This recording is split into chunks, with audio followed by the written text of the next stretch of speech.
Hello, my friend. Welcome to your sleep story. My name is Stephen Dalton. I'm an Irish storyteller, and it's my great privilege to be the voice that you listen to as you go to sleep tonight. Being from Ireland, you might say I'm pretty familiar with rain. Rain for me is a comfort. For me, in many ways it means home. Not that it's always raining there, but it does quite a lot. And so tonight, because I know so many of you love my rainy-themed stories, I present to you a collection of those stories, so you can find the comfort and peace that you desire. One small thing. I'd like to thank those of you who support my work on Patreon.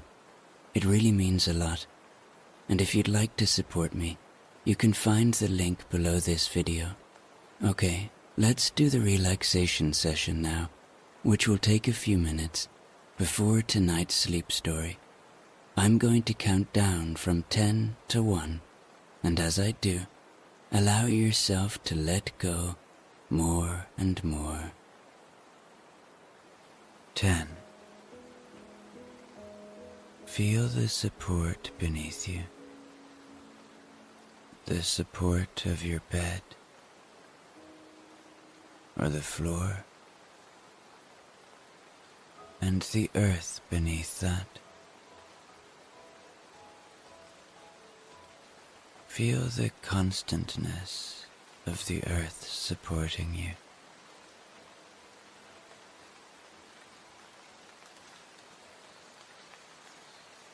Allow that surety,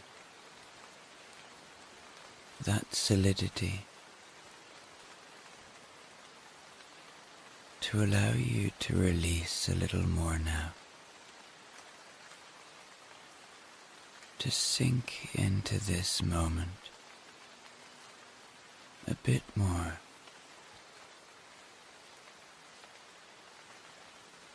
9. You are safe. All is okay. All is well. Allow my voice to be a point of safety for you. Allow my voice to be an anchor that keeps you in a safe space. Know that my voice will only ever bring you to safe places. 8. Feel into your body now. Notice where you might be holding. Anywhere that might be tense. Maybe your feet. Maybe your hands. Maybe your face. Maybe your belly. Just release it all now. Your body has worked hard for you today. It's time for it to rest. It deserves rest. 7. The day is done. Whatever has been, has been. Whatever will be, will be. All you have is now, and thoughts about the day that just was, or the days that are to come, don't serve you right now. So allow that. to enable you to settle into this moment more now.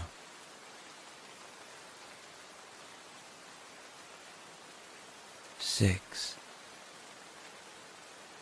This is your moment. You have nowhere to be, nowhere to go. The only place you need to be is here, enjoying this cozy sleep story and the sound of my voice. 5. You deserve rest. You deserve sleep. We all do. So allow that fact to help you to let go a little more now. 4. Perhaps allow yourself to feel a little gratitude now. Gratitude for this moment. Gratitude for the ability to rest.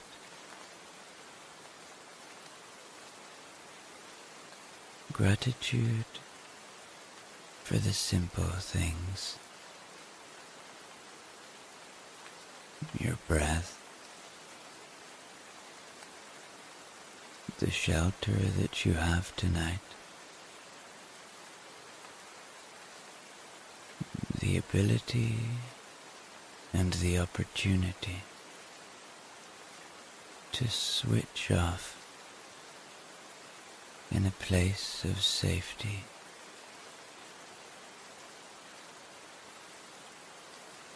4. Embrace the coziness of this moment, the coziness of lying down in a safe space, moving towards sleep, and the beautiful act of storytelling, the ability to listen to a cozy sleep story. 3. Begin to engage with your imagination now. Begin to see a rainy, beautiful forest with tall oak trees all around and a pathway leading through them. 2.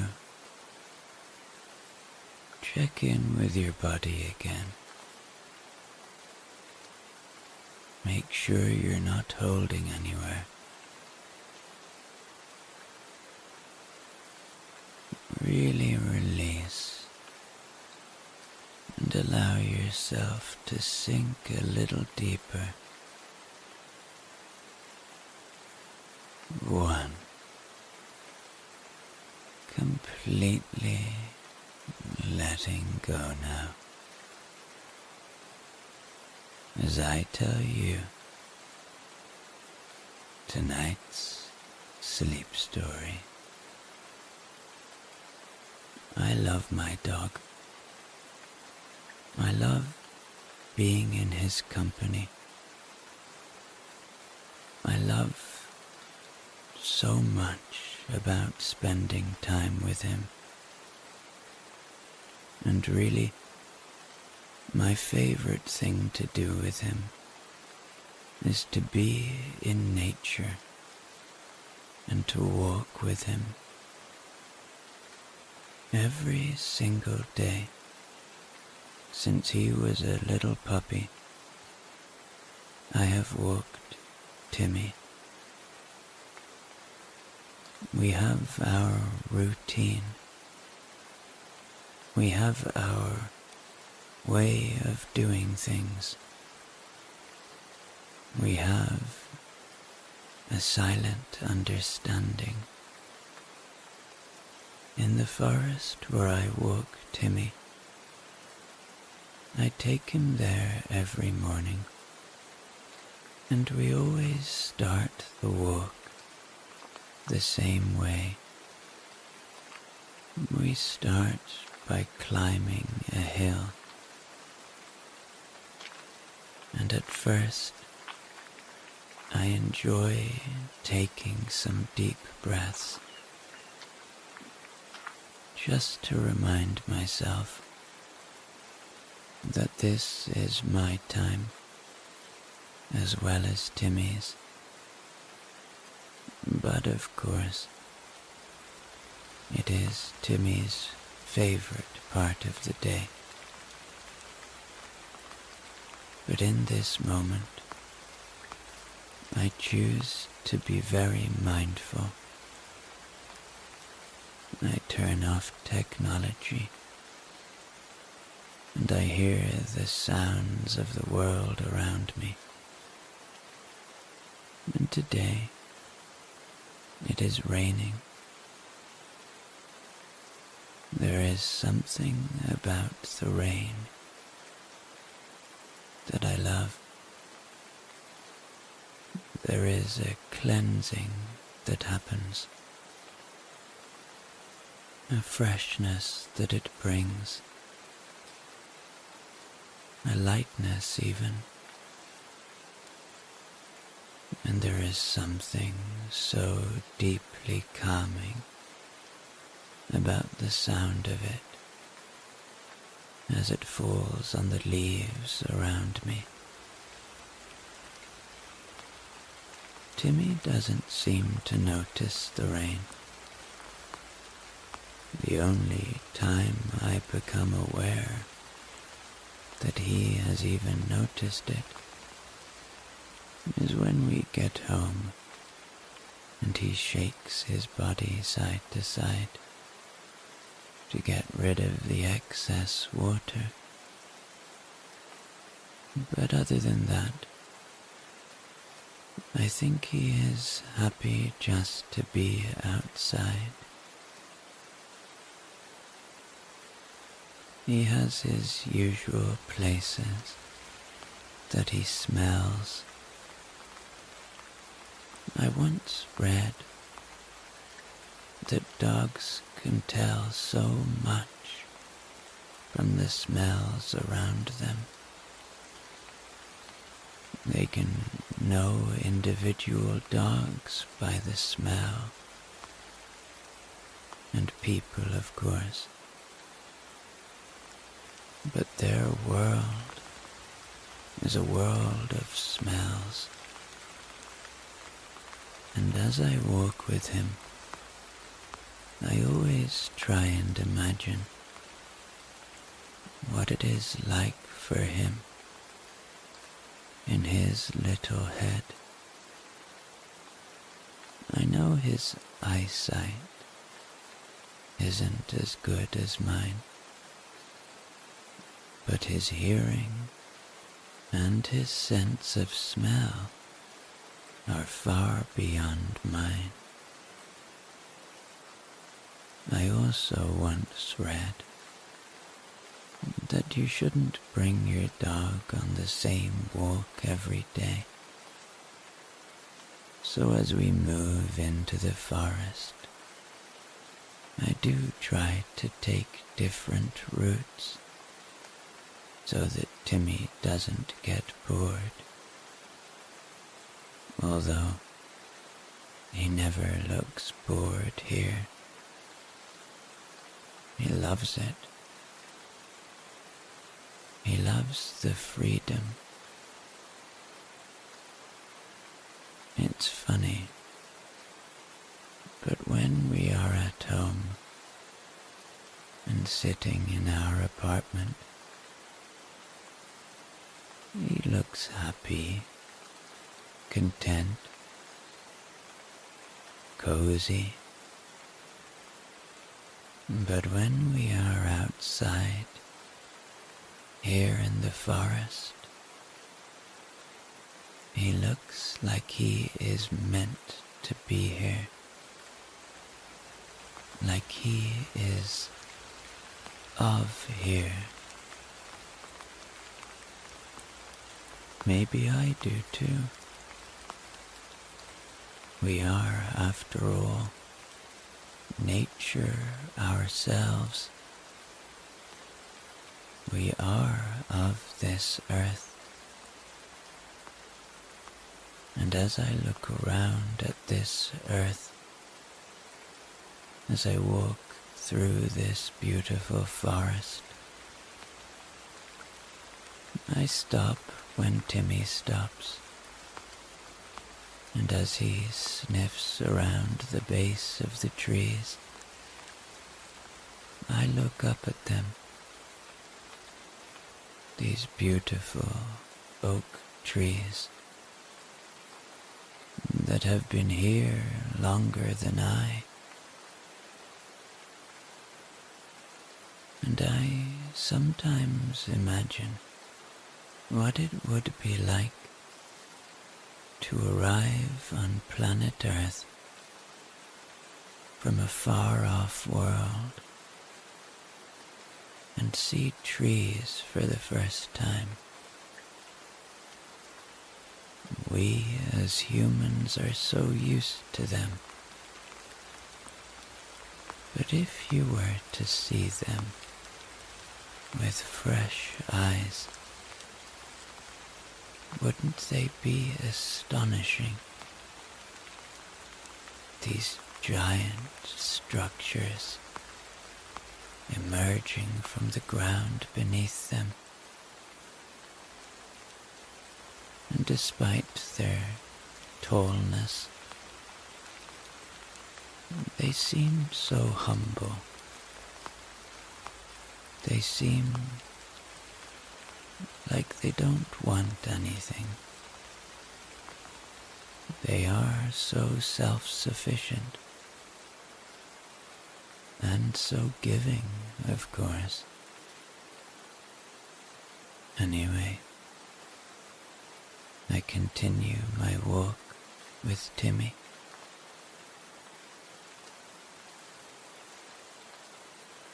I always find as I walk and I deliberately become mindful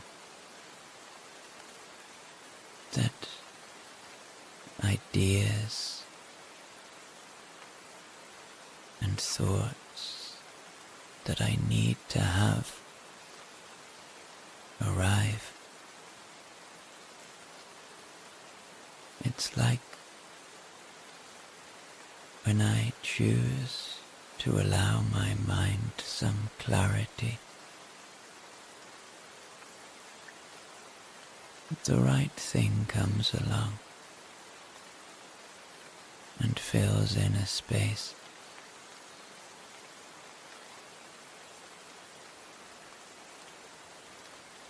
Timmy has offered me that, because I know without him I would not walk this forest every single day. Maybe I would go once a week, but Timmy needs to be walked each and every day, morning and evening, and in the middle of the day too. And so I find myself walking and walking. And apart from the moments when I'm talking to Timmy, I am gifted with these moments of contemplation. In the evening walks, I allow myself a podcast or some music or an audiobook. But in the morning walks, I allow nothing but this quiet peace to exist between myself and my dog, and this communion to exist between myself and the world around me.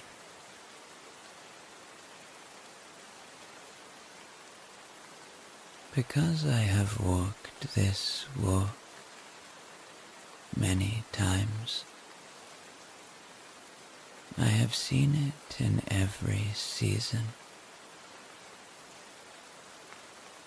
There is something in that, I always think. To see a place change day to day, week to week, month to month,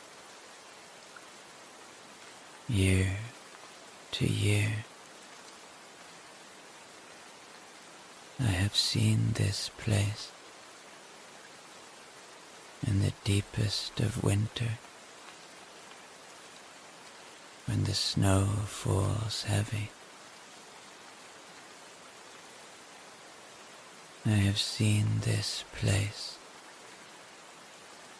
when the first buds of spring appear and the birds begin to sing louder. I have seen this place in the full bloom of summer, when you can hardly see the sky for the green leaves above. And I have seen this place in the rich redness and orange of autumn. And so has Timmy. For Timmy knows this place better than I do, I would say. He knows its smells. He knows its sounds. He knows the textures underfoot,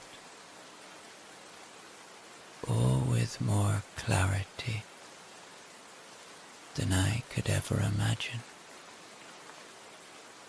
He even knows its tastes.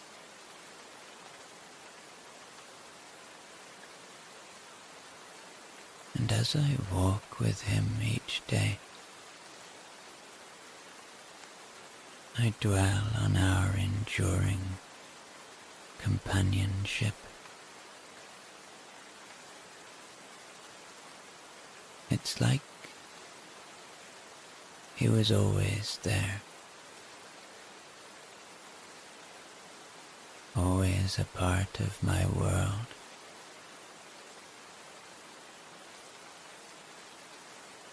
The faithfulness a dog can bring you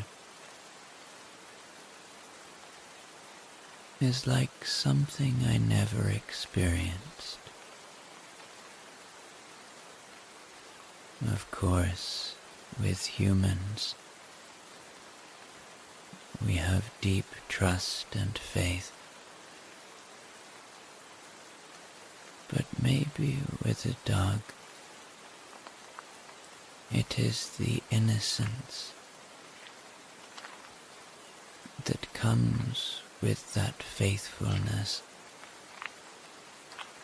that makes it so unique.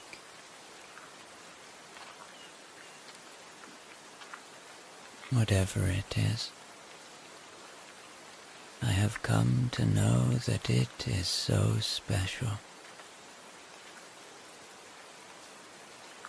I had a dog growing up, a dog I loved as well.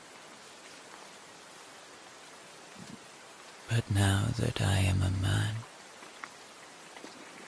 I suppose I have a different understanding of the relationship between human and dog. As a child, you just accept these things as a given. But as an older human, you question it.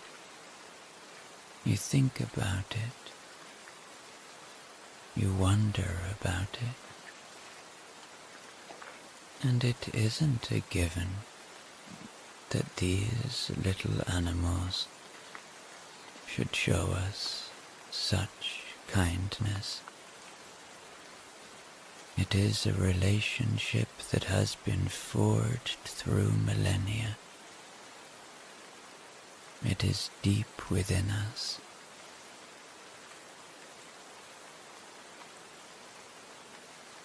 Timmy came into our life quite unexpectedly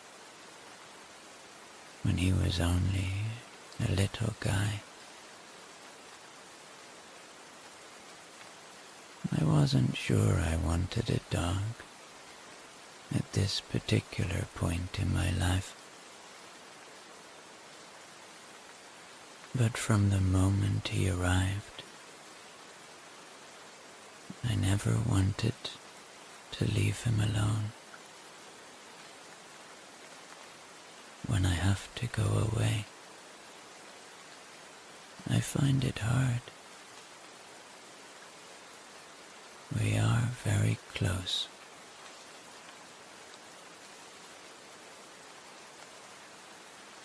And it is on days like this,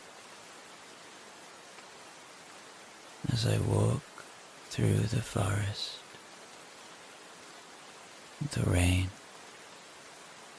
falling on my jacket, that I feel very grateful for everything in my life.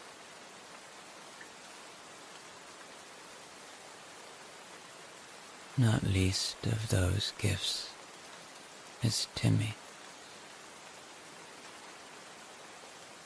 I stop for a moment and I just breathe in. Breathe in the smells around me.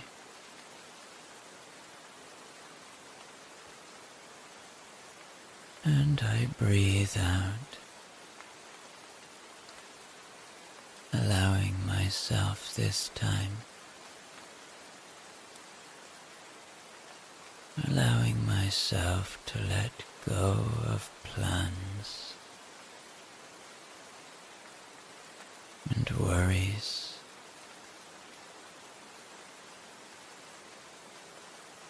I'm allowed this time.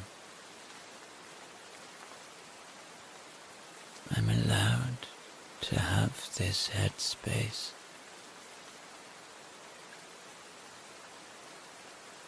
I'm allowed to have this little friend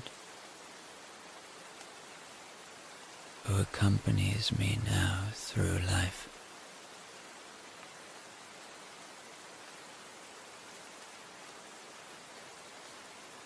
There is something about having a dog that is like having a warm hug always with you. No matter what the world throws at you, there is always that soft little creature who doesn't judge you, who doesn't think badly of you, who is only kind to you. There is a lot to be said for that.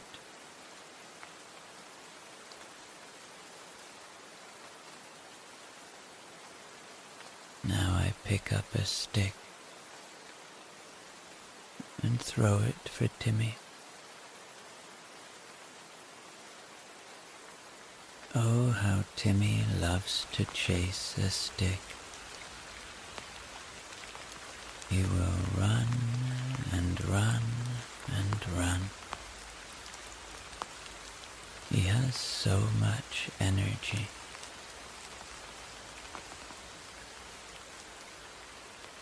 And his face lights up when I throw the stick. It is a way of us communicating, a way of us saying to each other, okay, let's play now. And we run together. And it's like he's smiling in those moments.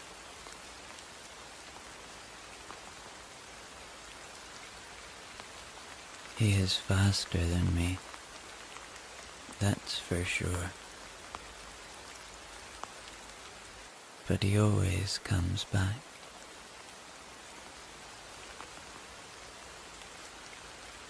But I can never get him to drop the stick.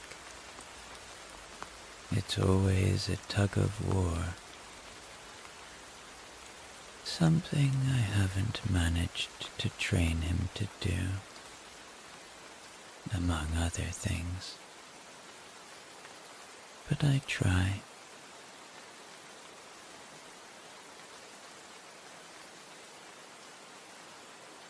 We both love being in this forest, being away from it all.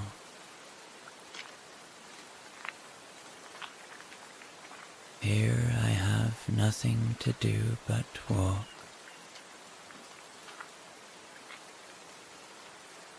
Walk and walk and walk.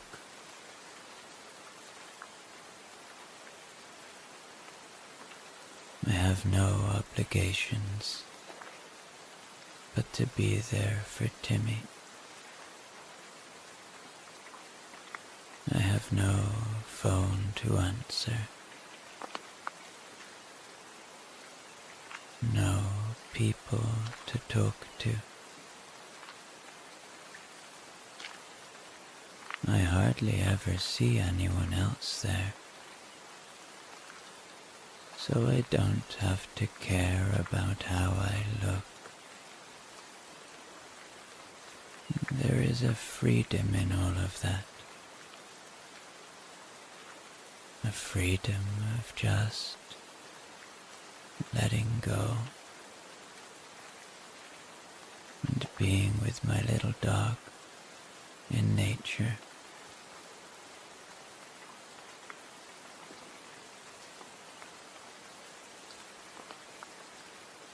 I sometimes think as I walk about the life in the forest. The millions and billions of little microorganisms that live in the soil, the networks of roots between the trees, how they sustain each other, how they warn each other, how they nourish each other. I look at the young trees and wonder if they'll make it to become big trees.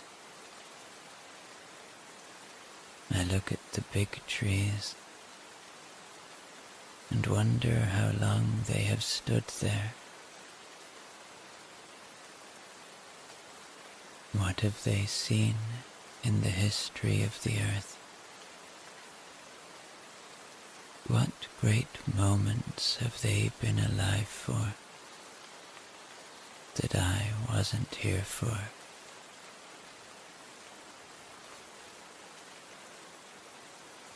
I look at the strength of their trunks, and sometimes I marvel at how they can stand through all kinds of weather.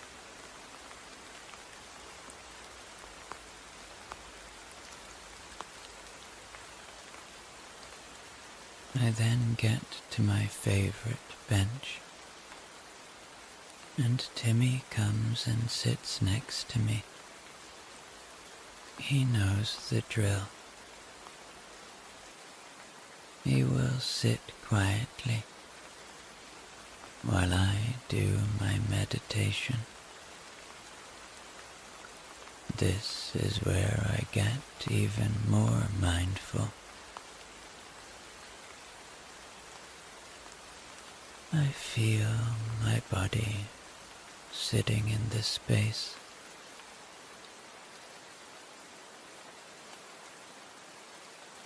The rain falling from above, landing on my skin.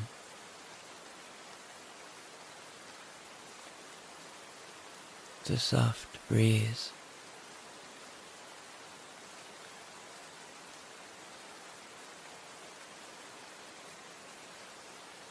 I notice my heart beating.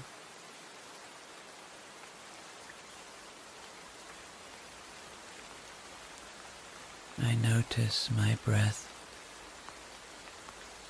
as it enters and leaves my body.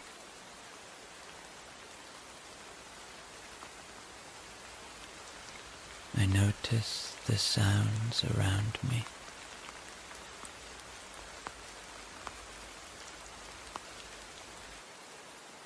The sound of the rain falling on my coat. The sound of the rain falling on the leaves.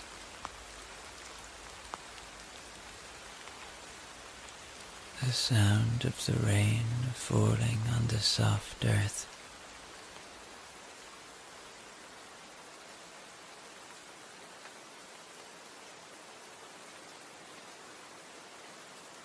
I notice my thoughts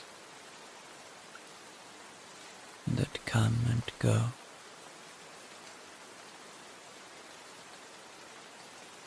I don't fight them. I don't judge myself for having them.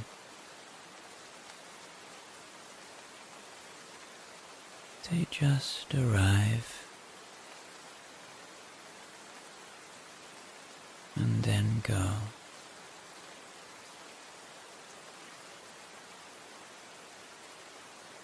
And I notice the presence of Timmy. If he wasn't here, I wouldn't enjoy this moment as much.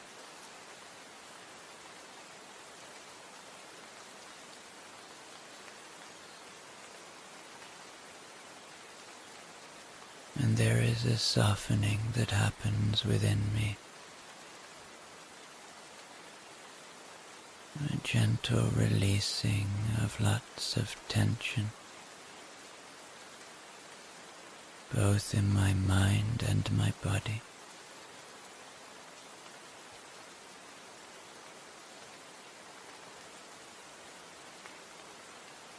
And once I have finished my meditation, I move towards the end of our walk.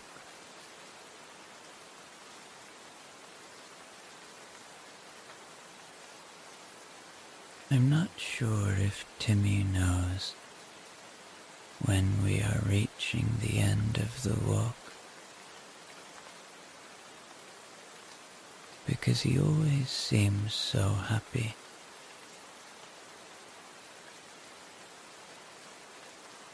But he must. He is so used to the routine. Someone told me recently that dogs know much more than we think they do. and I believe that. And so I often talk to Timmy, wondering what he understands and what doesn't make any sense to him.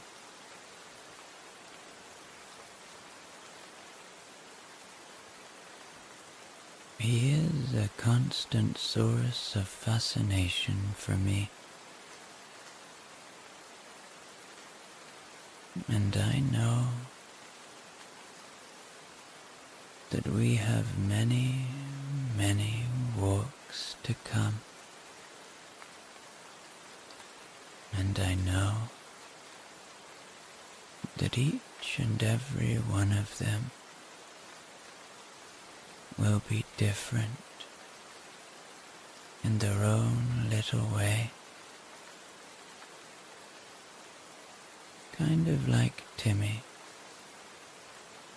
different in his own little way.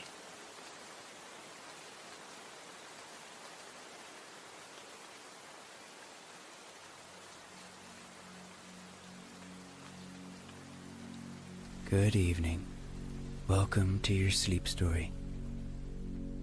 My name is Stephen Dalton, and it's my great privilege to be the voice that you listen to as you go to sleep tonight. In tonight's story, you'll be visiting a forest, and you'll be sleeping under the stars in a cozy tent. But it's going to start raining, which is only going to add to the coziness as the sound of the rain on the tent envelops you and brings you into a deep, restful sleep. After the story, the sounds and music will continue to play so they can accompany you as you move deeper and deeper into sleep. If you haven't already, I'd be really grateful if you could subscribe to my channel and give the video a thumbs up. This, of course, helps others to find out about my channel. And don't forget to hit the alarm bell. This will notify you when I release a new story, and there's so many more to come. And finally, because I know you want to get to sleep, you'll know by now, if you're regular with my channel, that I love to read your comments. I check them pretty much every day, and I reply when I can. I love to receive suggestions for stories, so please feel free to make them. Now let's get relaxed. Make yourself comfortable in your bed. Adjust your pillow and tuck yourself in. Close your eyes whenever you feel ready. Place your arms and legs in a position that is comfortable for you, where you can relax completely. Your feet are relaxed and loosened. Your back and head also find a position that is comfortable for you. Now, feel your breath. Notice how your chest rises and falls. In and out.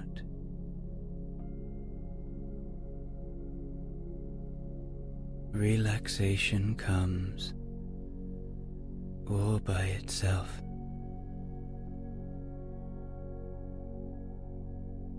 all sounds around you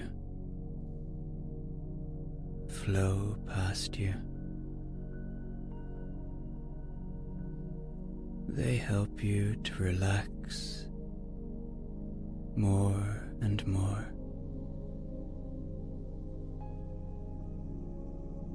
You hear the sound of my voice. It relaxes you deeper and deeper.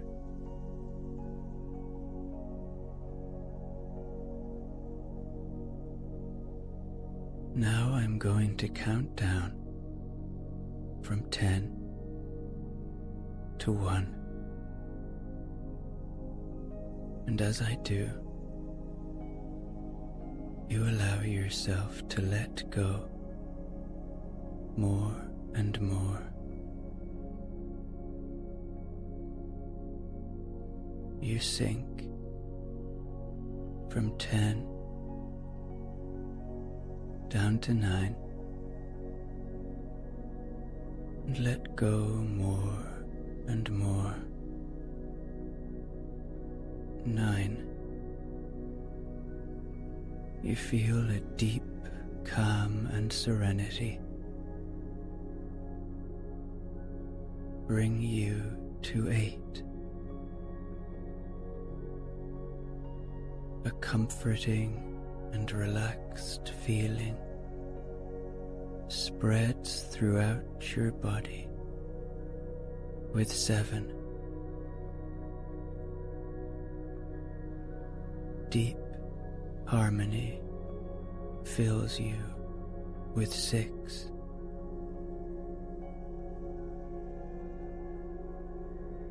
Notice the silence.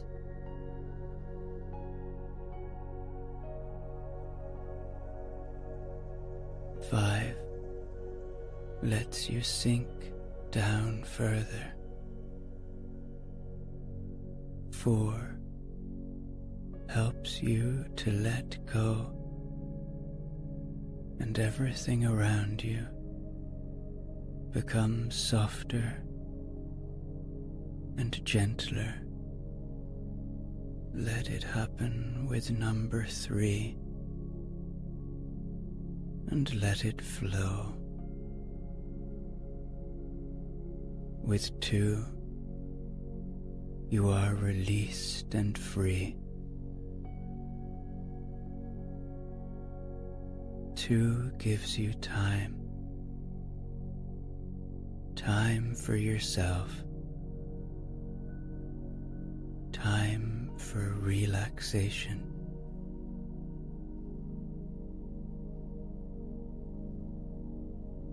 1 helps you to go deep, deep into your world of fantasy, to let your imagination flow. Deep within a serene and enchanting forest, a gentle breeze whispers through the treetops, and you are more than happy to enter this forest. You feel safe as you take your first steps into this magical realm. The soothing sounds of rustling leaves and birdsong envelops you,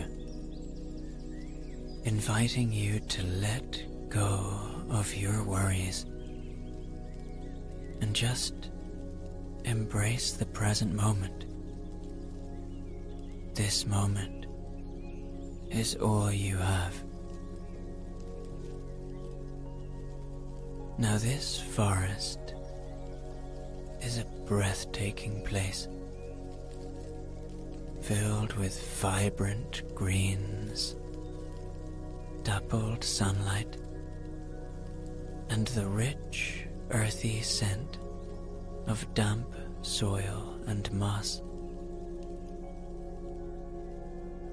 The towering trees with their branches reaching for the sky, create a protective canopy that filters the sunlight into soft, golden beams that dance upon the forest floor.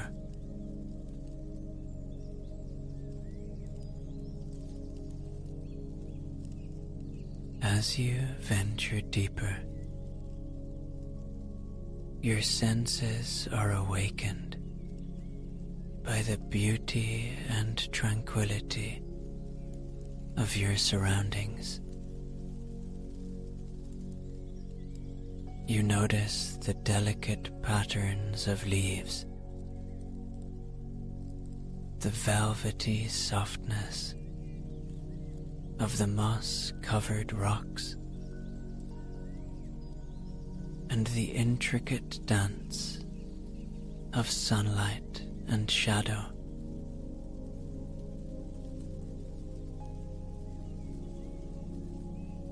The air is fresh and crisp, filled with the aroma of pine needles and the subtle fragrance of wildflowers.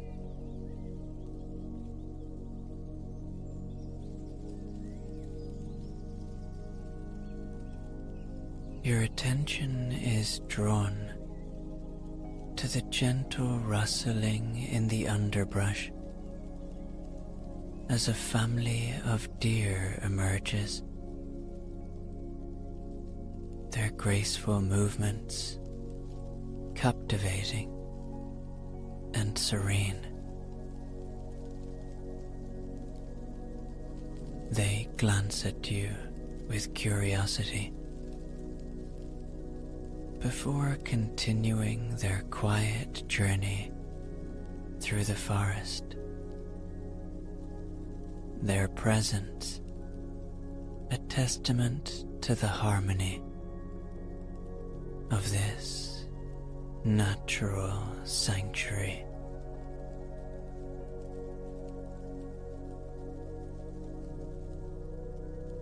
As you continue to explore,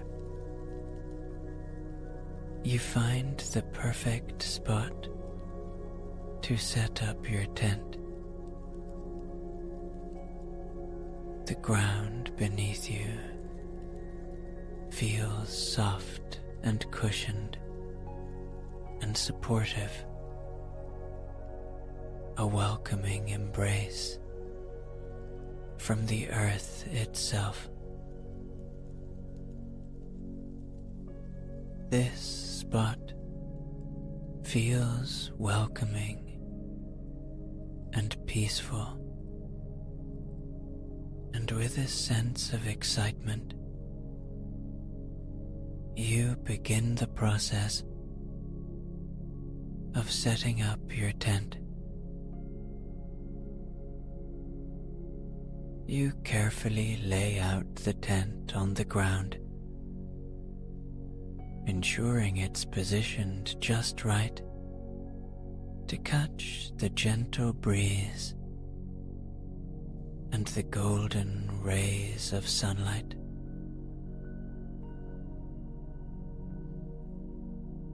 As you assemble the tent poles and secure the corners, you can feel the satisfying connection to nature as you create your own little home amidst the trees.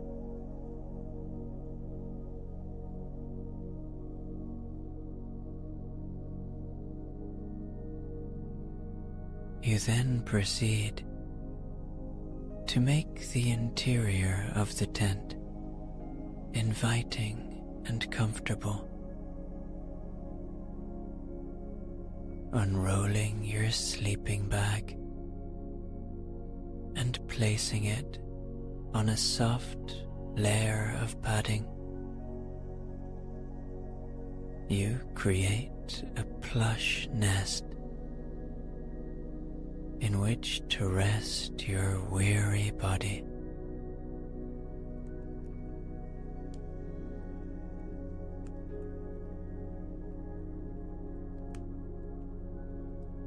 It isn't long before the evening is upon you, and you sit by a little campfire under the blanket of stars above. You feel safe here, so very safe. The stars and the trees keep you company, and the warm glow of the fire comforts you and offers you peace.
Soon, it is time to get into your tent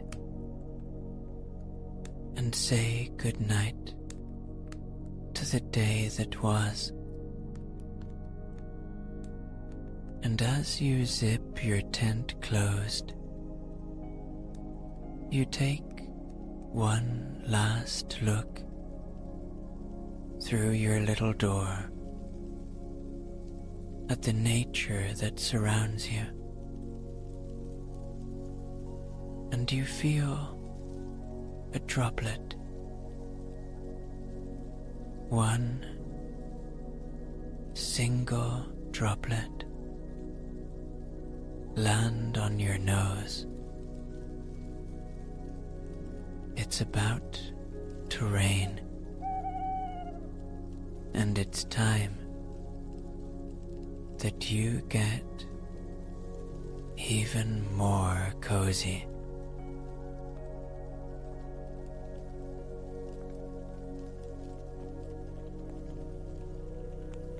You settle into your sleeping bag, and the soothing sounds of the forest envelop you. The rustling leaves, the distant calls of nocturnal creatures, and now the gentle patter of the beginning of the rain.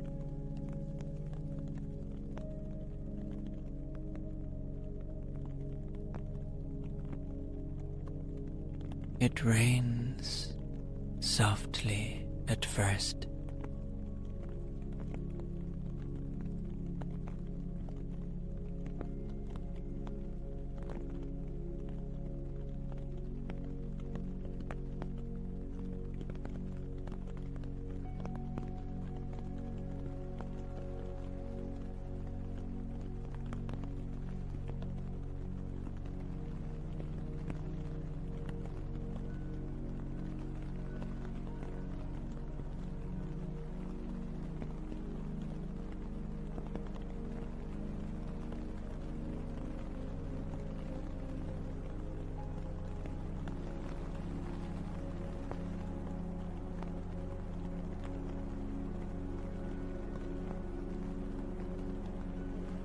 And then the rain grows heavier.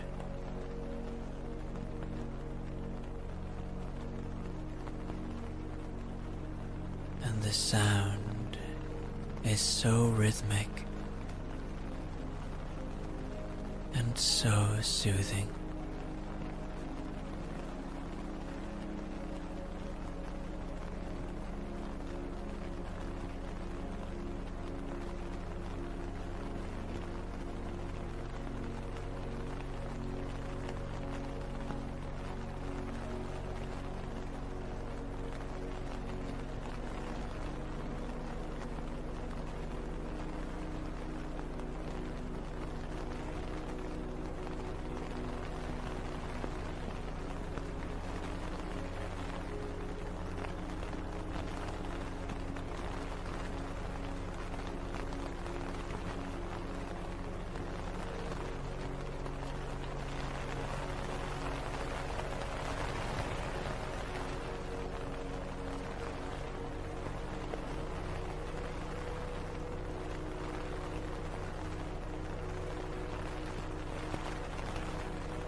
The world outside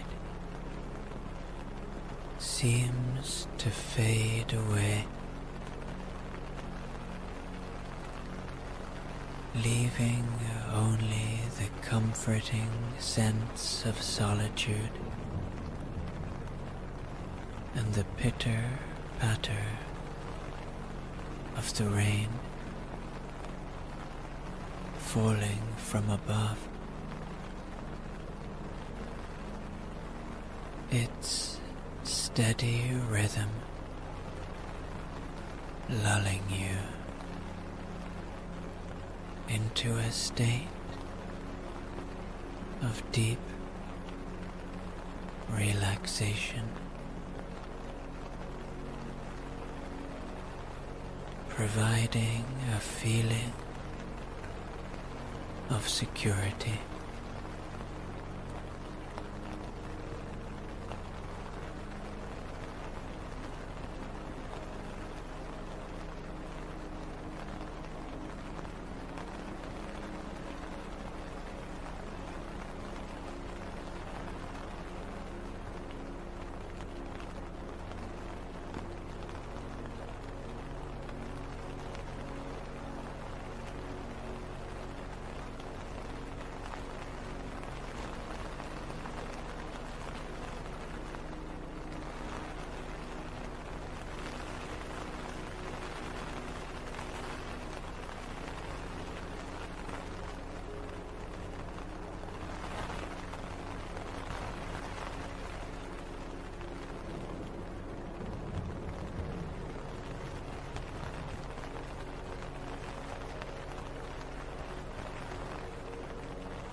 with each drop that falls.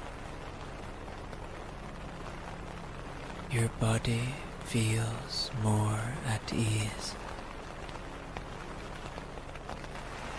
Your mind more tranquil. And your spirit more connected to the world around you.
As the rain pours down,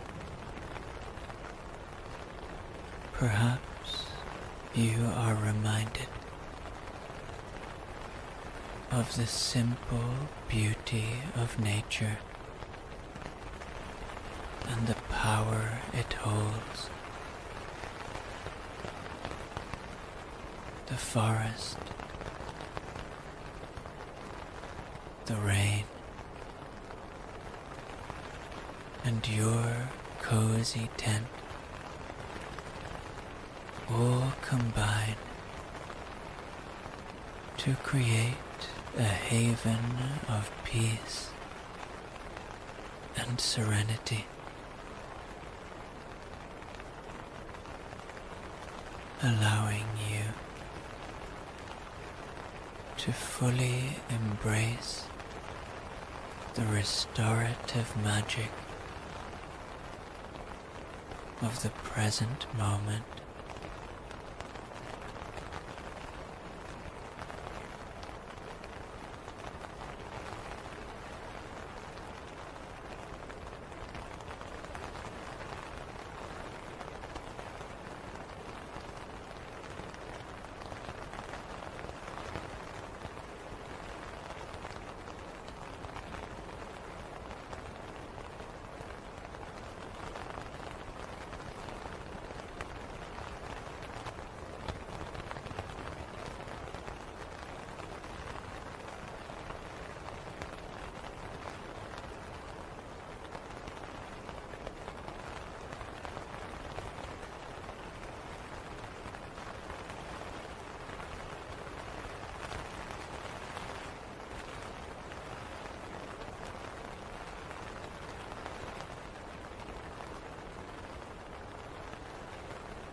As you lie there, listening to the soothing patter of raindrops on the tent, your thoughts begin to wander, and perhaps you imagine the marvelous journey of a single raindrop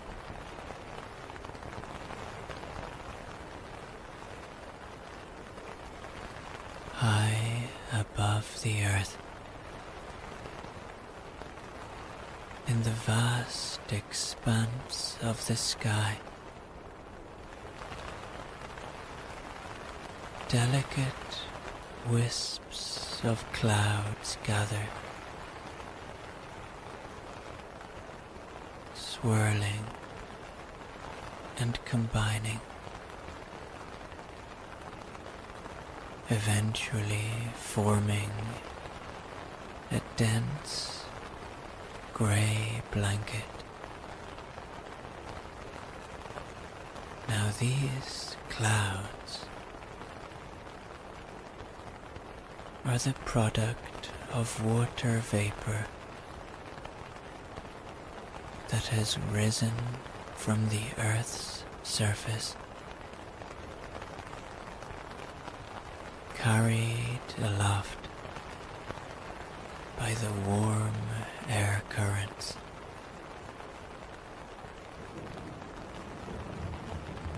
Each tiny water molecule has embarked on a journey, leaving behind its earthly home, bound for the heavens.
Within the clouds, the water molecules coalesce, joining together to form droplets. As the droplets grow in size, they begin to feel the gentle pull of gravity, urging them to return to the earth from which they came.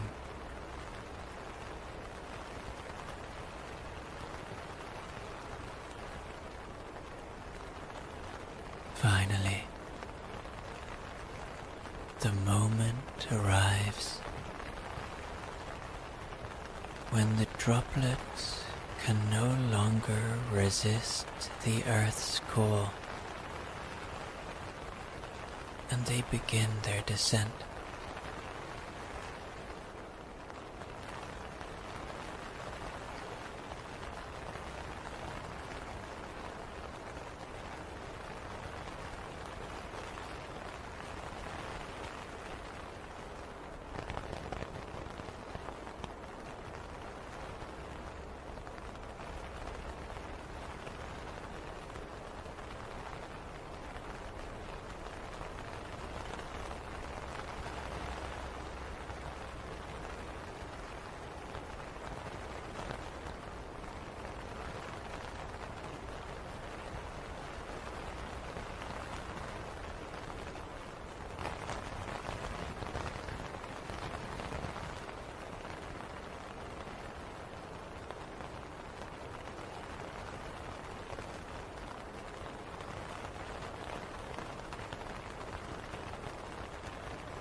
a single raindrop embarks on a graceful journey downward, twirling and dancing through the air as it falls. It joins countless other raindrops, each one on its own unique path, creating a symphony of sound and motion that fills the forest with life and energy.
raindrop approaches the earth.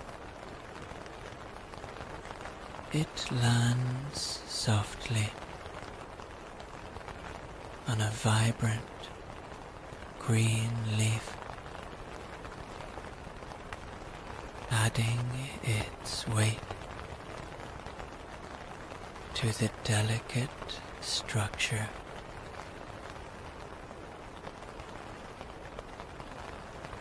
The leaf bows gently under the added pressure, releasing the raindrop to continue its journey.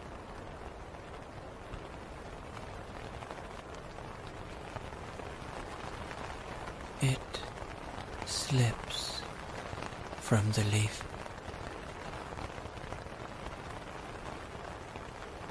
splashing into a small puddle on the forest floor.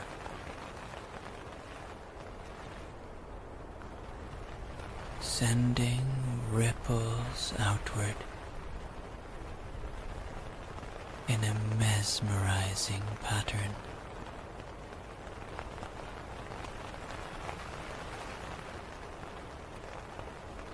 Now, a part of the puddle, the raindrop, begins yet another chapter in its journey. It may be absorbed by the roots of a nearby tree, providing sustenance for the living being that shares its home with you.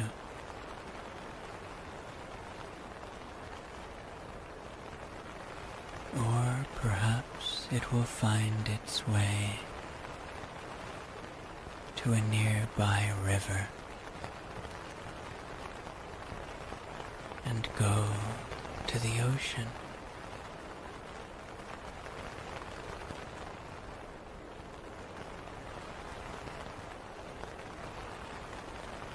As you lie here in your cozy tent and sleep and dream beautifully, allow yourself to be reminded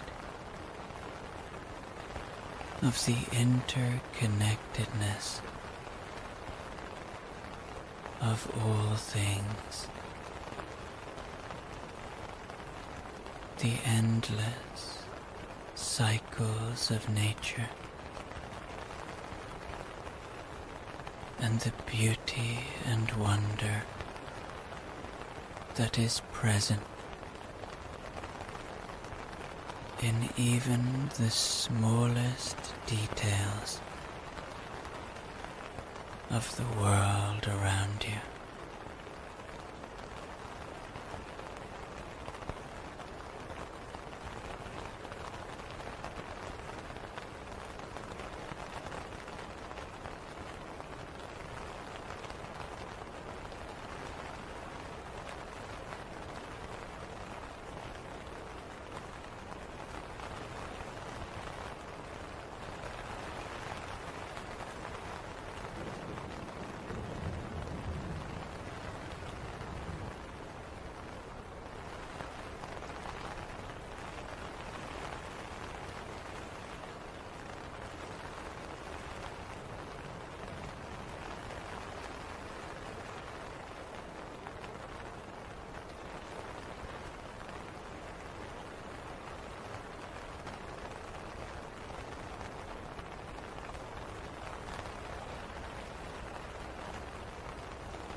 Sleep now. Sleep in your cozy tent, supported by the earth beneath you and comforted by the rhythmic sound of the rain, bringing you deeper and deeper into a peaceful, restorative slumber, cradled by the gentle embrace of the forest and the knowledge of nature's eternal dance.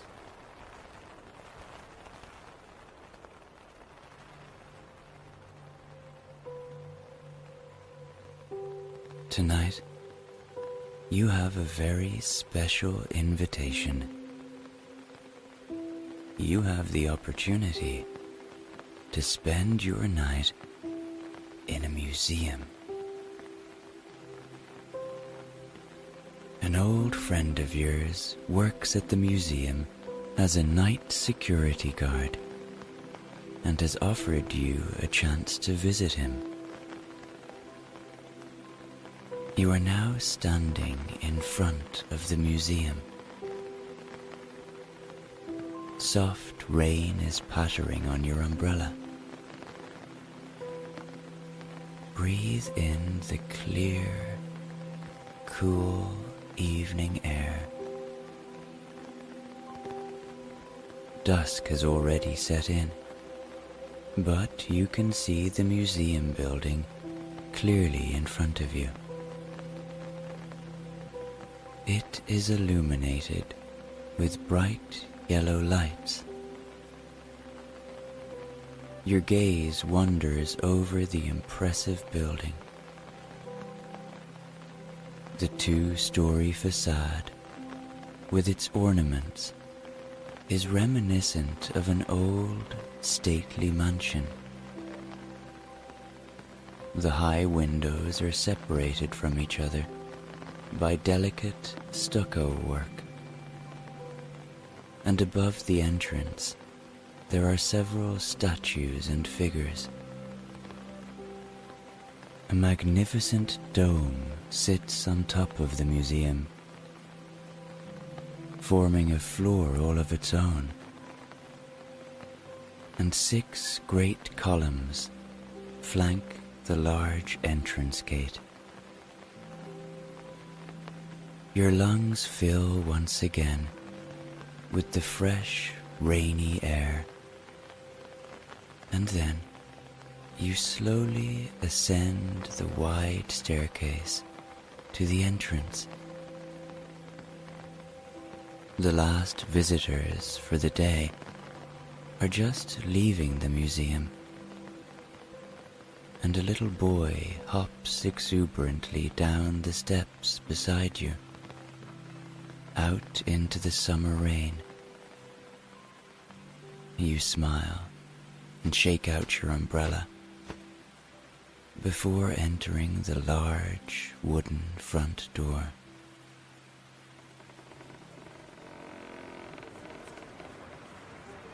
The interior of the museum immediately immerses you into another world. Beautiful murals decorate the high entrance hall. Large passageways lead to the various exhibition rooms. You still have time before you meet your friend, and so you choose to look around the place in peace. The Department of Prehistory seems like a good first choice. The room you enter takes you back to a time when our ancestors were still hunters and gatherers. Slowly, you stroll around and look at the exhibits.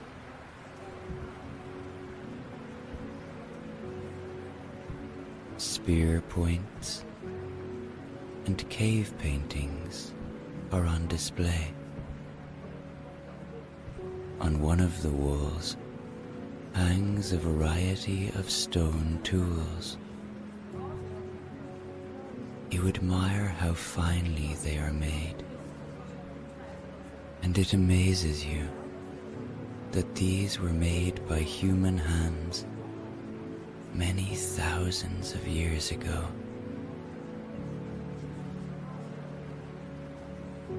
When you enter the next exhibition hall, a lifelike figure of a Neanderthal awaits you.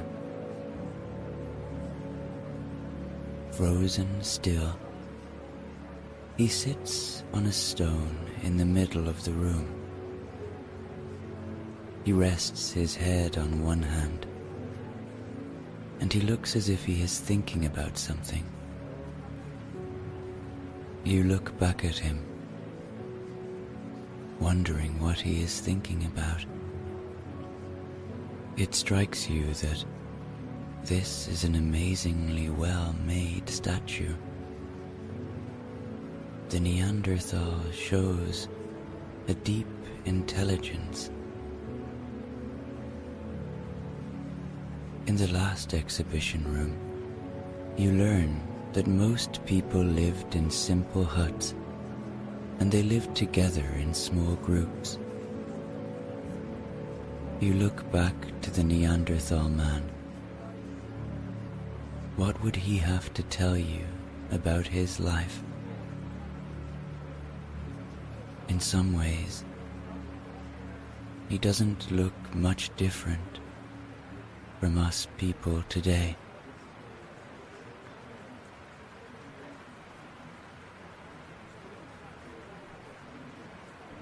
Slowly, you stroll into the next room. Pictures and displays show how the Ice Age changed the lives of our ancestors. You learn more about their first settlements and houses, and how they changed from hunters to farmers and traders.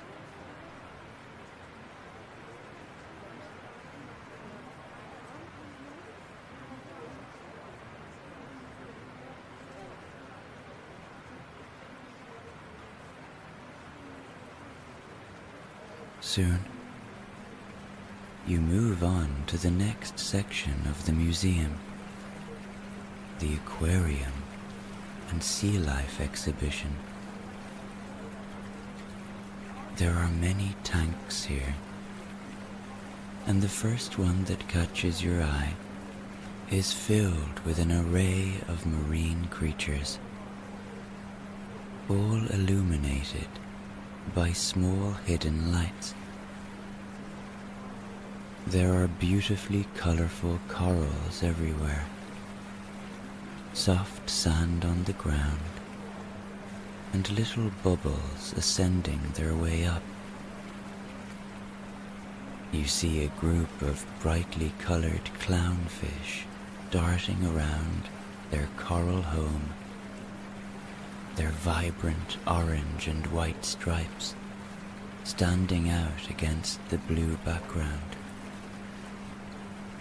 They move with such grace and fluidity.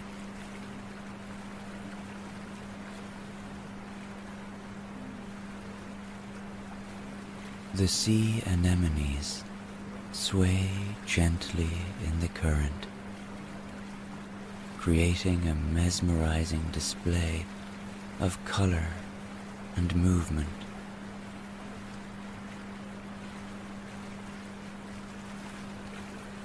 You pass along the other smaller tanks until finally you come across a huge round tank filled with jellyfish. They are illuminated in cool blue tones, their delicate bodies floating gently in the water. As they pulse and drift, they create a calming and hypnotic effect.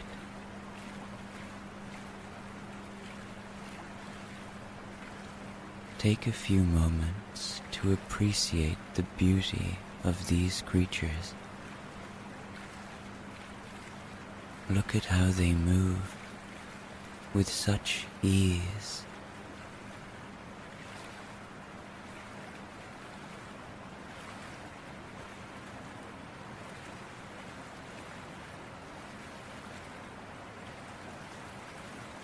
Perhaps you feel a sense of wonder and awe at the diversity of life in our oceans. Or perhaps you feel grateful for the opportunity to witness it up close.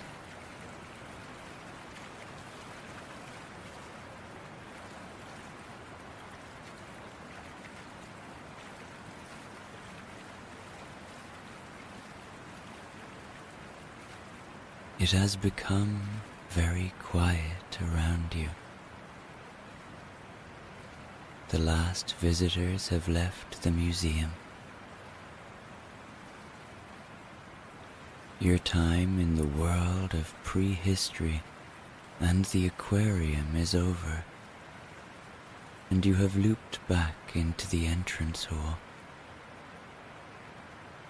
A large sign points to an art exhibition by various painters.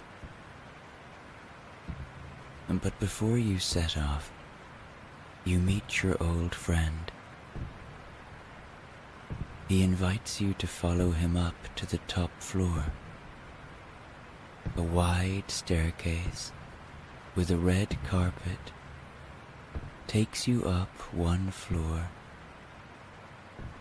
before you ascend an elegant, wrought iron spiral staircase to the very top.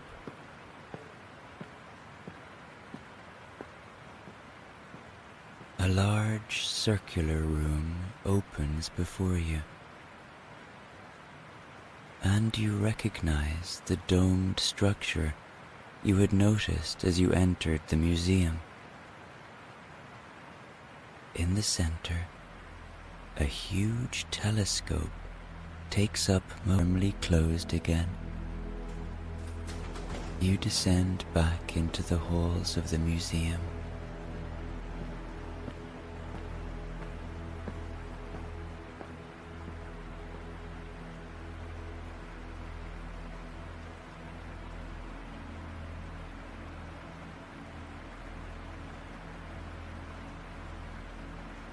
Your friend tells you to go and enjoy the museum on your own, and to stay as long as you like. The museum is yours. You have your own private viewing. The large sign from earlier catches your attention again, and so you follow the signposts to the art exhibition, and you end up in the former courtyard of the building. A cloister with white arches surrounds the entire place. A glass roof protects the inner yard from the outside world. And in the meantime, darkness has completely descended over the museum.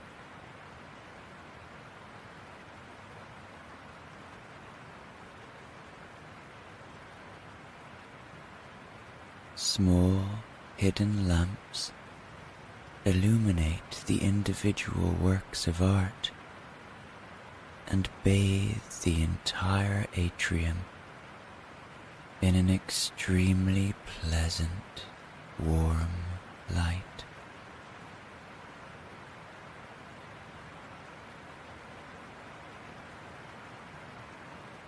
You stroll around and marvel at the exquisite paintings. Each painting tells its own story. You go close to the paintings and see the brush strokes of the artist. Perhaps you imagine the moment this brushstroke was added. Where was this painting then? How long ago did it happen? What was the artist thinking when they painted this?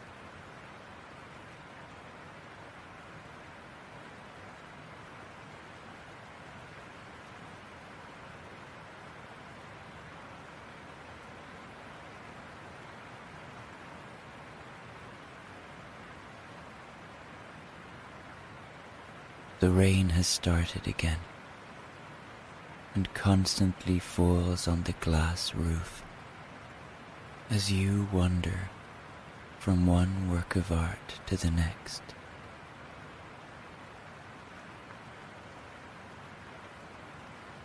The silence of the museum envelops you, and you feel deeply comfortable and peaceful here.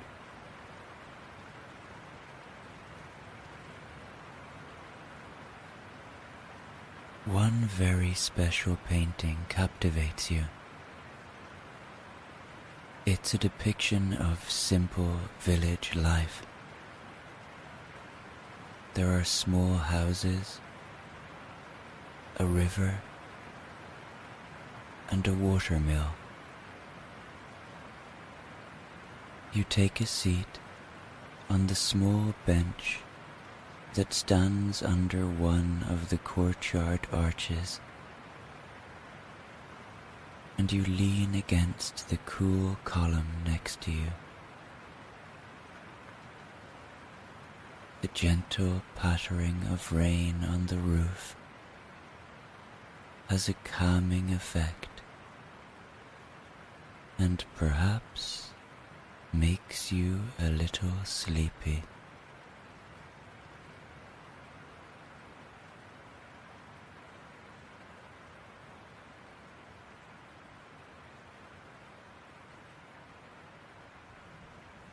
Your tired eyes explore the painting in front of you. It almost seems as if the watermill is starting to turn.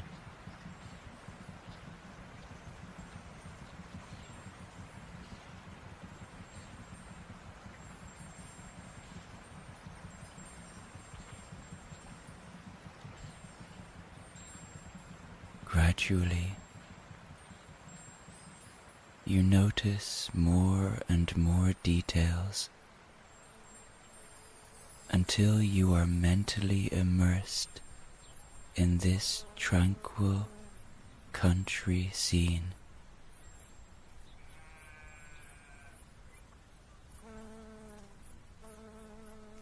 In a wondrous state of dream and reality, you glide into this environment and find yourself in it. You see the lush green meadow stretching out before you. It reaches the horizon, where it gently merges into an increasingly steep mountain landscape. A balmy breeze sweeps across it, carrying the sweet scent of spring flowers and fresh grass to your nose. The path you are on leads to a nearby village. You can clearly see the church tower. It rises majestically above the roofs of the surrounding houses into the blue sky. The branches of the trees sway gently in the warm wind. Their still young blossoms shine in bright rose and white colors. Attracted by the sweet scent, the buzzing of countless insects fills the air. But a completely different sound catches your attention. A faint hissing noise reaches your ears. As you take more steps up the path, it slowly becomes louder and louder. A larger building appears in front of you. The front part houses the living quarters. A beautiful thatched roof and white curtains on the small windows give the building a cozy appearance, and a weather vane is proudly sitting on the foremost edge of the roof. And in front of the building is a lovingly laid out garden. In it grows a variety of vegetables and herbs, and the sun's rays shine down upon them.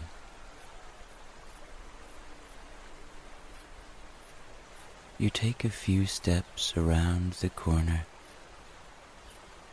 and you find the reason for the steady murmur of sound. A stream flows by, and it runs over a large wooden water wheel.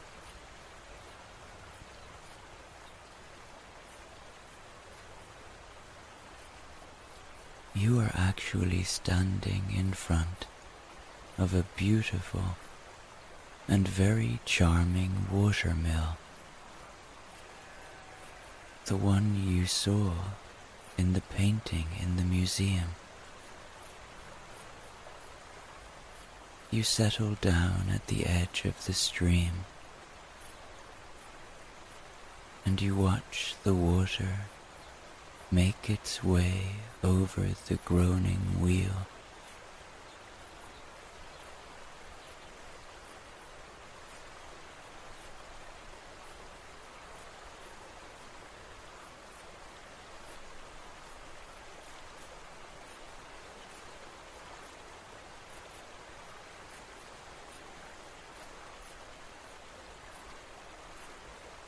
When the water shoots out again,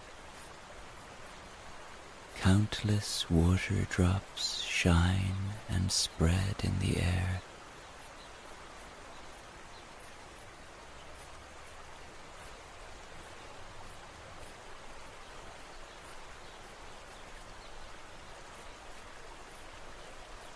They sparkle in all the colors of the rainbow. In the warm sun, before they reunite with the rest of the water and return to the stream.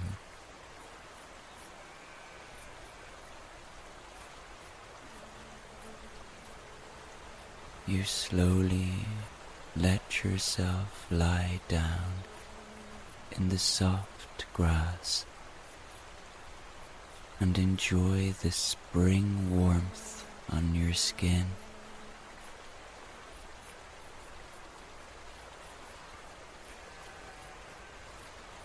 You hear the village children, their carefree laughter. You relax.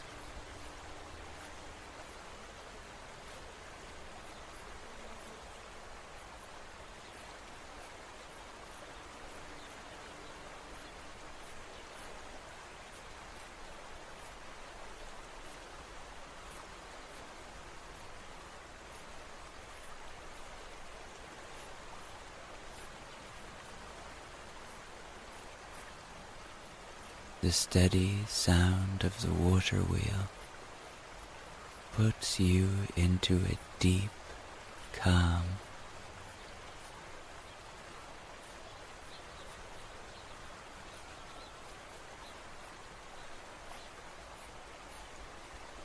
Your muscles relax. With every breath, you take in the peaceful atmosphere,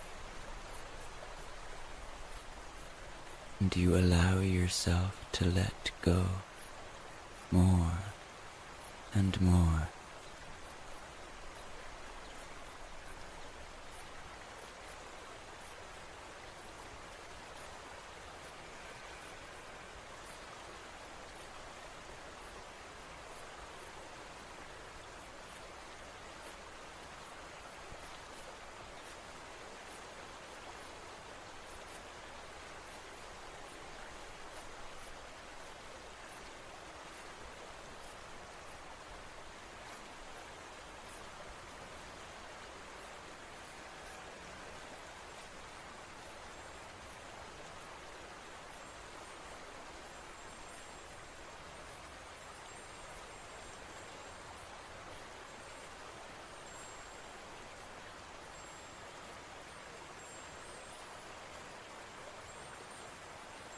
Slowly, the sound of the water fades into the soothing patter of the rain.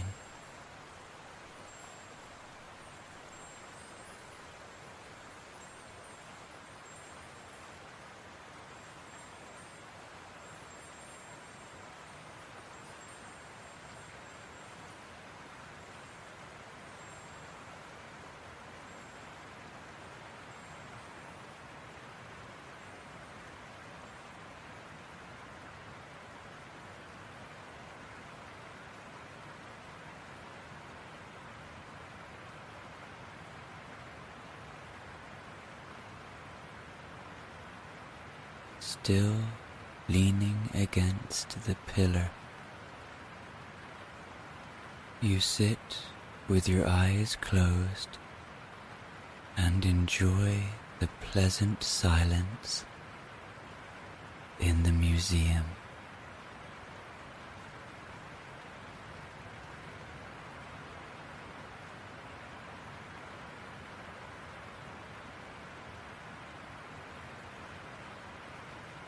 Sleepily, you listen to the steady sound of the rain on the glass roof above.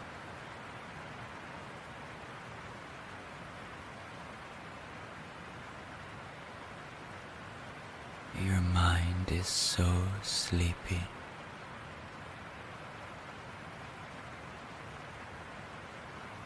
Relax.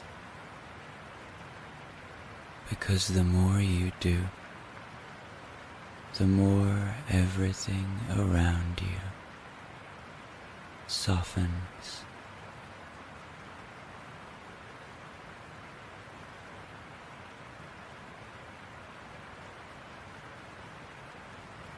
The noise around you turns into a soft background noise.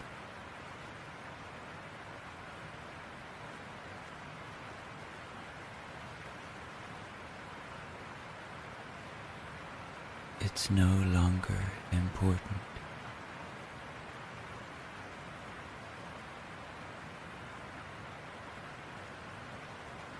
Let the sounds accompany you.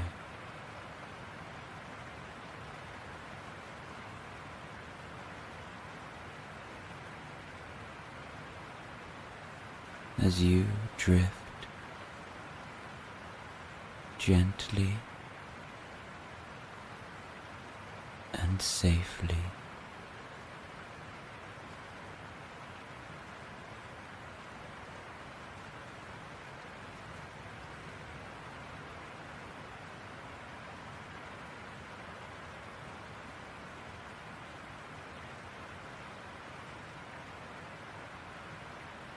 Feel a pleasant warmth inside you.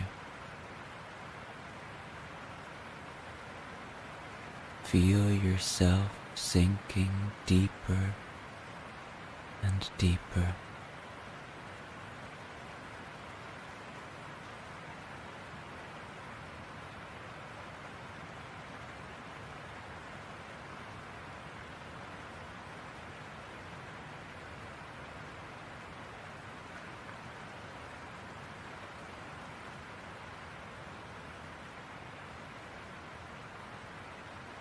Feel how everything releases, how your muscles loosen,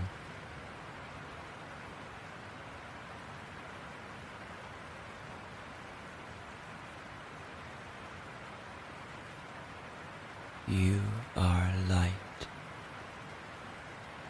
and relaxed.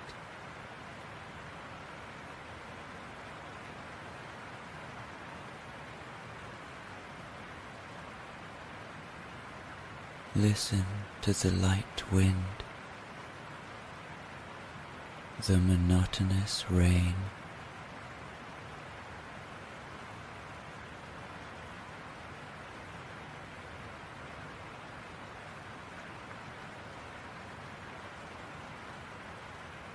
you are safe here in the museum. It's comfortably warm here, while it becomes more and more rainy outside.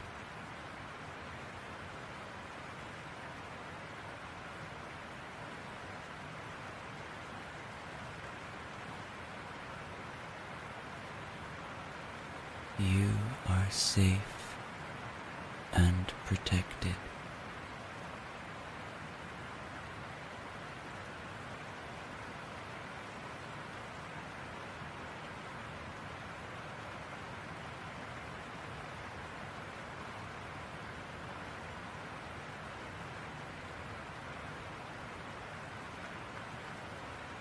Now it's time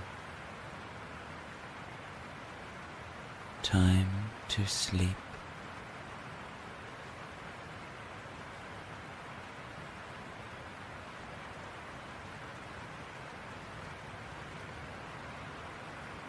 Relax.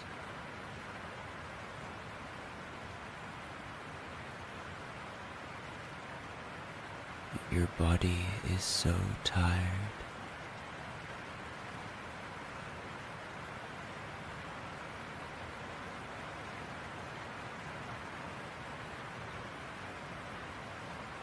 Let go.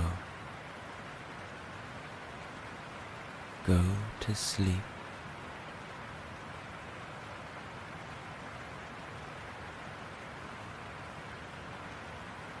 Sleep deeply and soundly.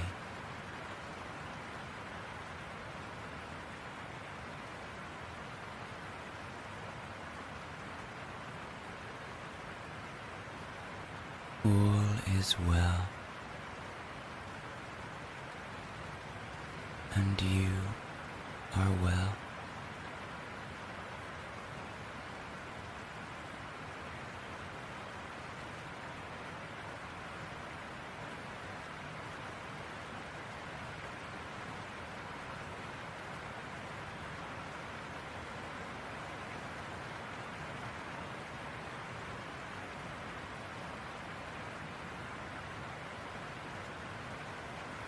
Sleep deeply and soundly.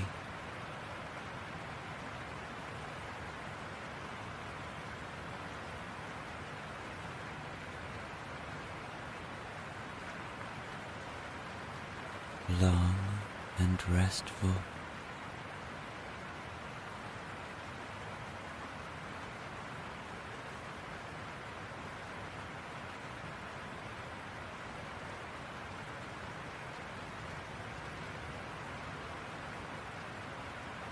In complete peace.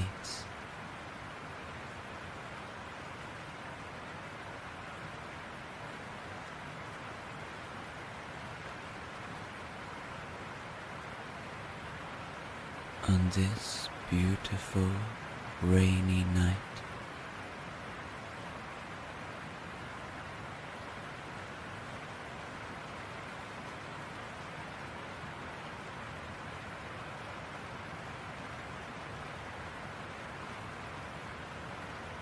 you are enveloped in peace and tranquility.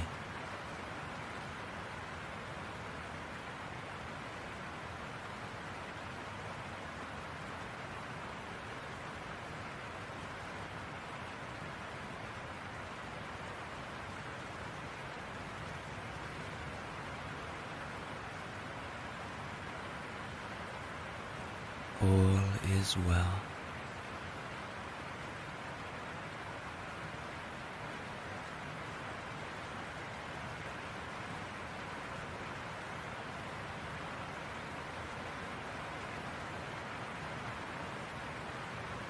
And you sleep deeply.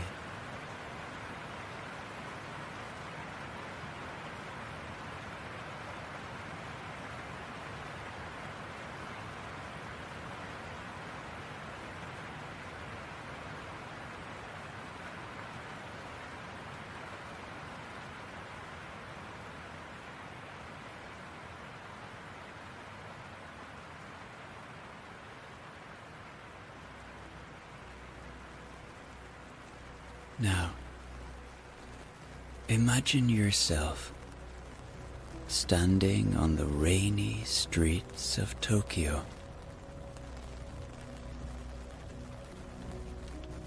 Far away from your everyday life.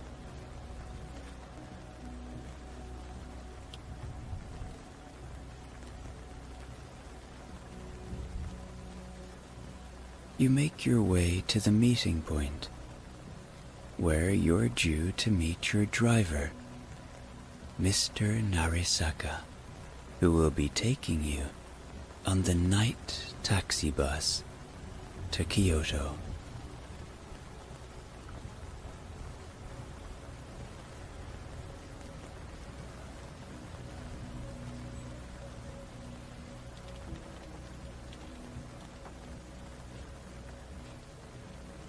The little taxi bus arrives, and to your surprise and delight, you're the only passenger for the journey. You hop aboard the taxi bus, and maybe you're struck by how comfortable and spacious it is, sinking into the soft leather seats now, letting out a sigh of contentment.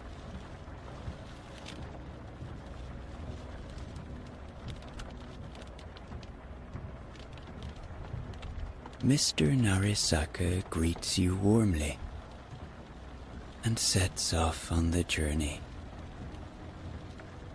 The neon lights of Tokyo flicker past as you drive through the bustling streets. The rain beats against the windows, but you are snug and warm inside the cozy taxi bus. As the bus pulls out into the neon-lit streets of Tokyo, you're immediately struck by the vibrant energy of the city. Brightly lit billboards and towering skyscrapers line the streets. and a sea of people bustle about on the sidewalks.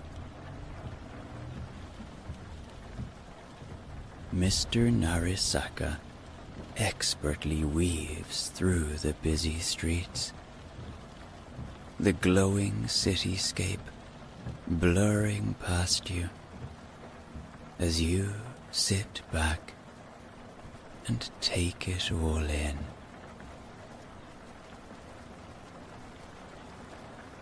The rain slicks the streets, casting a shimmering reflection of the neon lights, creating an almost otherworldly atmosphere.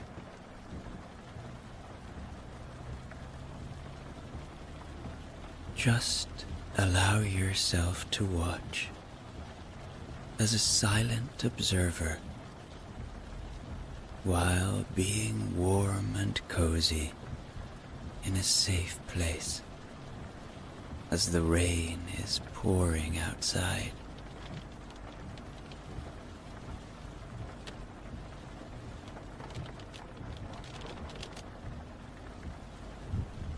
Salarymen hurry home from their jobs, clutching briefcases and chatting on their phones.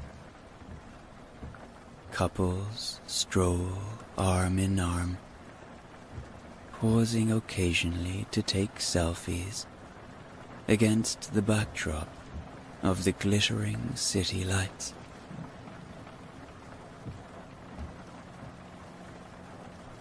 Everywhere you look, there is a sense of hustle and bustle, of life in motion.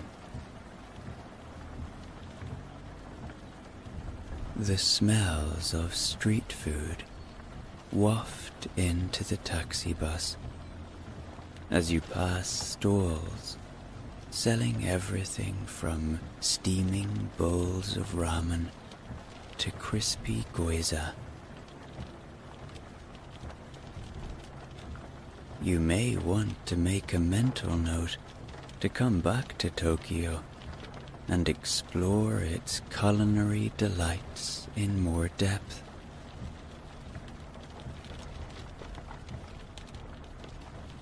As the taxi bus approaches Shibuya Crossing, one of the busiest intersections in the world, you feel a deep sense of inner joy. You've seen this iconic location in movies and on television, and now you're experiencing it firsthand. The taxi bus comes to a stop at a red light, and you watch as a wave of people surges across the street, moving in perfect unison. It's a mesmerizing sight, and you may feel a sense of awe at the sheer scale of Tokyo's energy and vitality.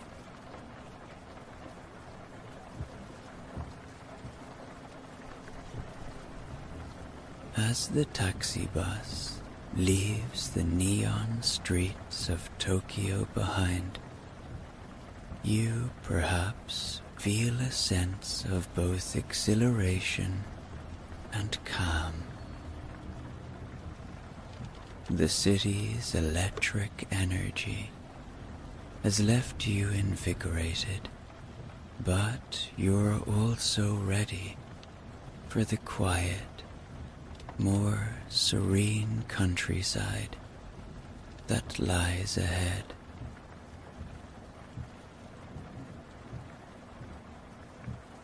Settle back into your seat now, ready for the next chapter of your cozy nighttime adventure.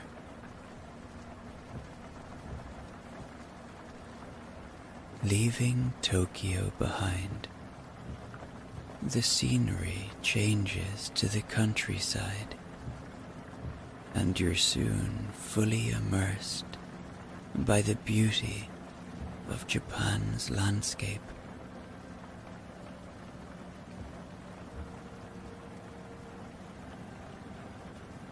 The rain has cleared just for a moment, and behind little patches in the clouds, stars twinkle in the darkened sky above.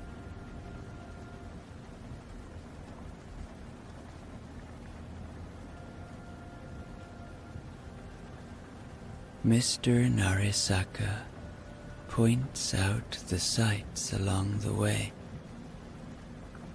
and you marvel at the ancient temples and majestic mountains.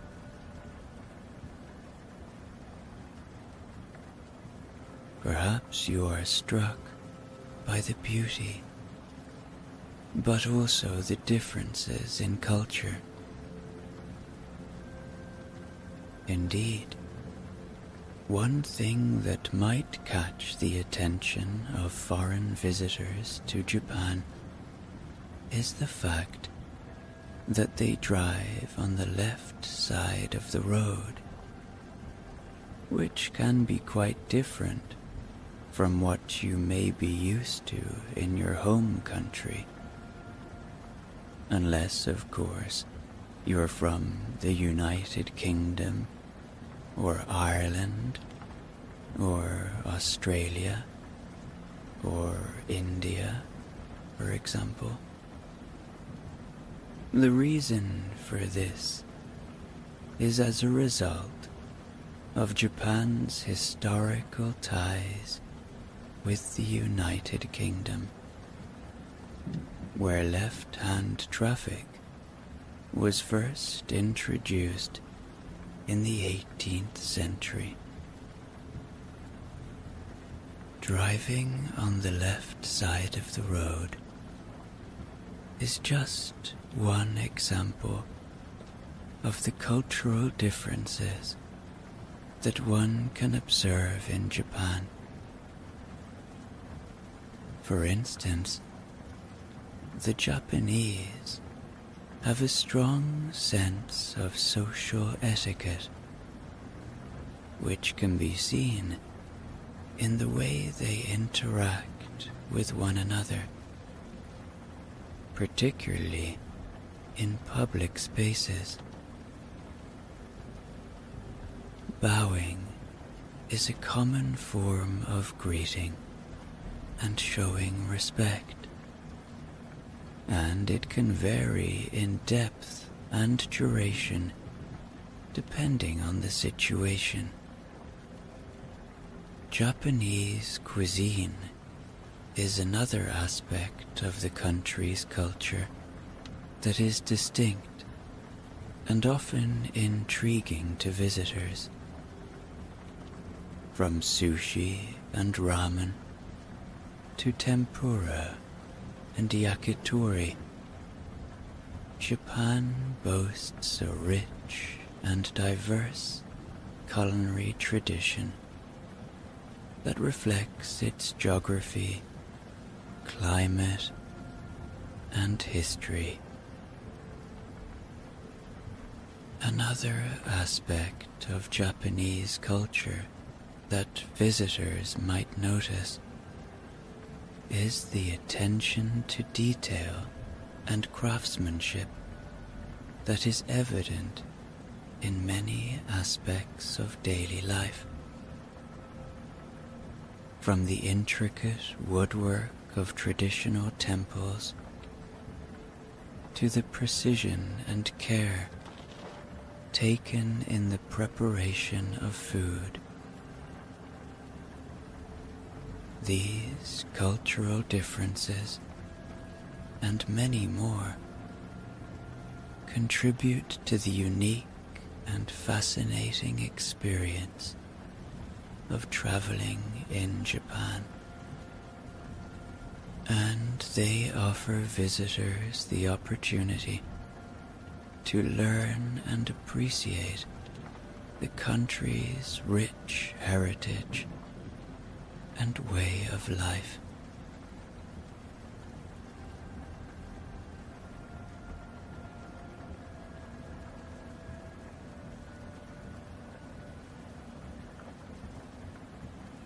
It's been some time already that the neon lights and bustling streets of Tokyo have given way to a quieter landscape. You may want to rub your tired eyes and glance out the window once more, and I urge you to do so, in fact, because when doing so, you can clearly see the silhouette of a towering mountain in the distance. Mr. Narisaka notices your curiosity and explains that it's Mount Fuji, one of Japan's most famous landmarks.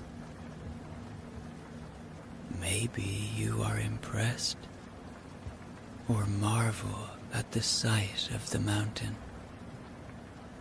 which seems to be shrouded in mist and mystery.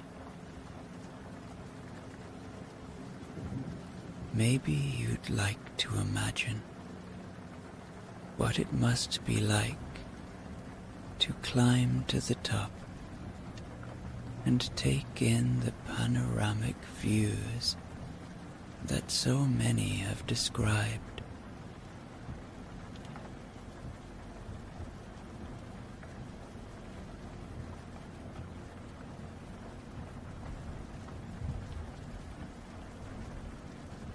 As you continue on your journey, you may want to reflect on the differences between Tokyo's frenetic energy and the peaceful countryside that surrounds you now, marveling at how Japan is able to balance these two contrasting worlds within its borders.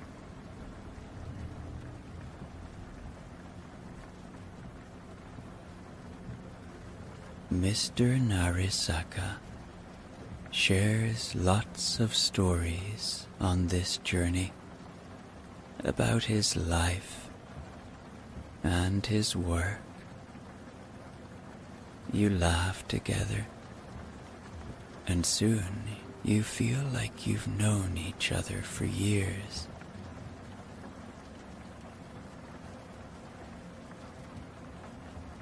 As the night wears on, you might feel a sense of drowsiness. Mr. Narisaka notices and offers you a warm blanket and pillow.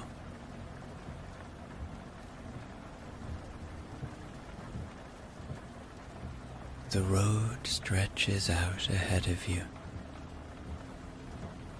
winding through the dark, calm countryside.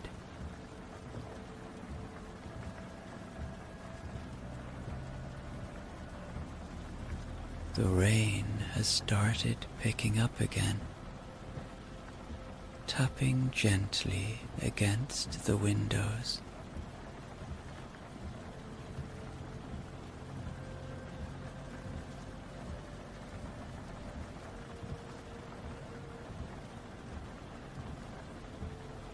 Do you feel the soothing rhythm of the rain, lulling you into a peaceful state of mind.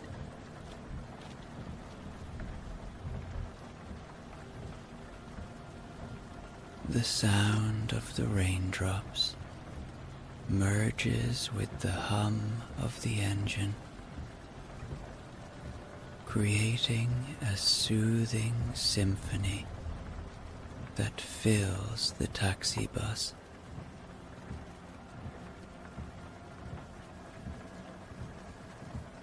Your eyes fall shut and shut again, as if drawn by two magnets, because they are so tired, so tired now. Close your tired eyes now, feeling the relief immediately, and let yourself drift away, feeling as though you're floating on a soft cloud.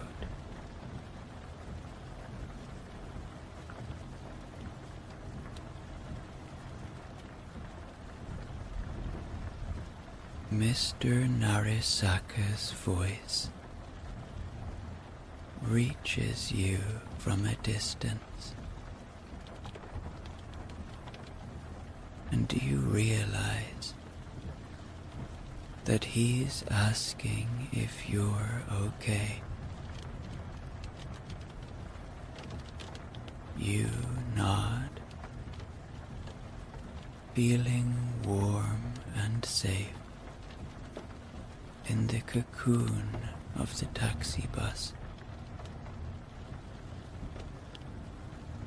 and you let yourself sink back into the soothing darkness.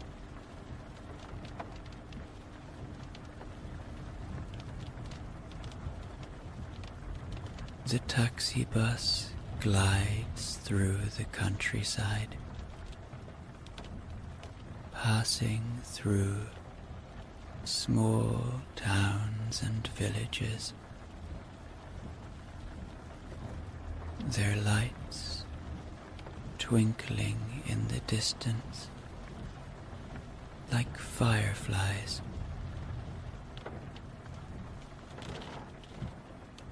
The rain has grown even heavier now, drumming on the roof of the taxi bus like a soothing lullaby.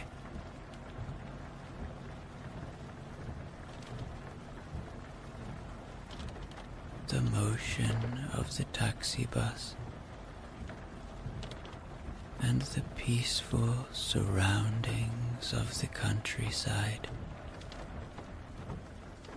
create a deep sense of calm within you. Let yourself drift away, carried off into a tranquil dreamland, settling even deeper into a peaceful slumber, lulled by the gentle hum of the taxi bus's engine.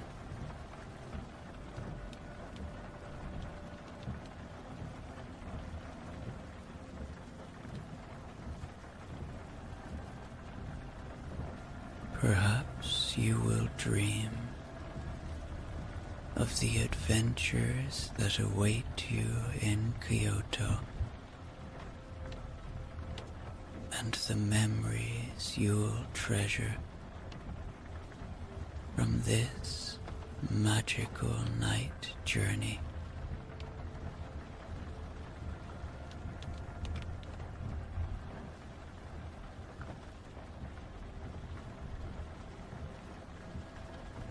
As you relax into your seat on the night taxi bus, just allow your body to sink into a state of calm and comfort.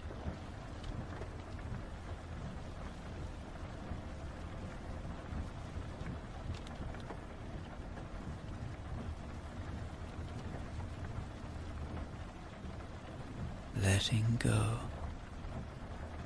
of any tension or stress.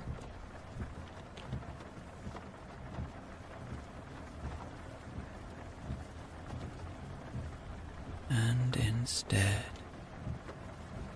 just noticing the soothing sounds, the sounds of the rain tapping against the windows, and the gentle hum of the engine.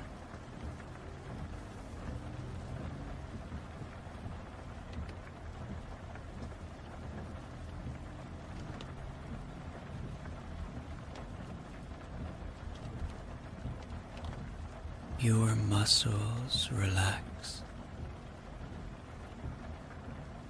Your breathing becomes slower and more even.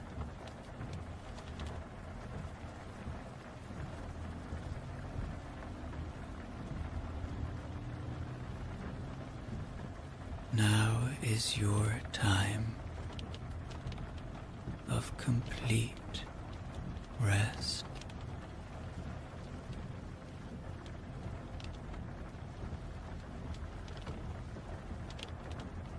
Just allow yourself to detach from any thoughts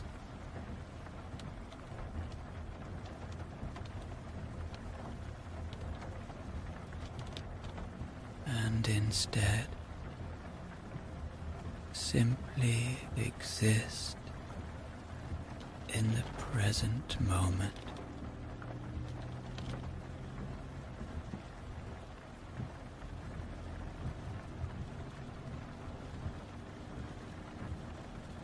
Everything is passing by, not holding on to anything.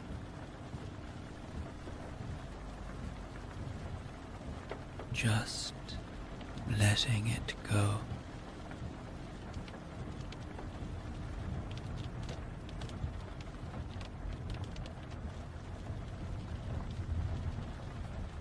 And as you feel yourself drifting off into a restful sleep,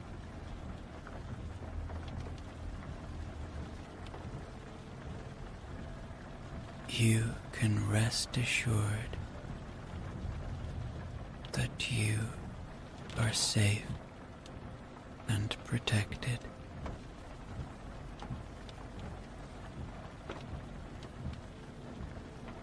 Cocooned in the warmth and comfort of the night taxi bus.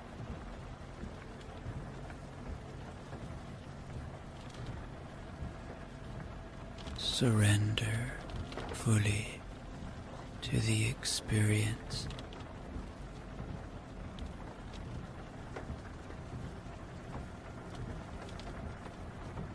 Allowing yourself to sink deeper and deeper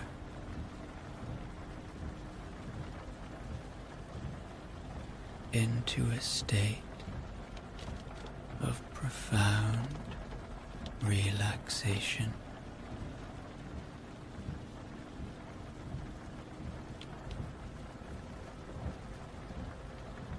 And now,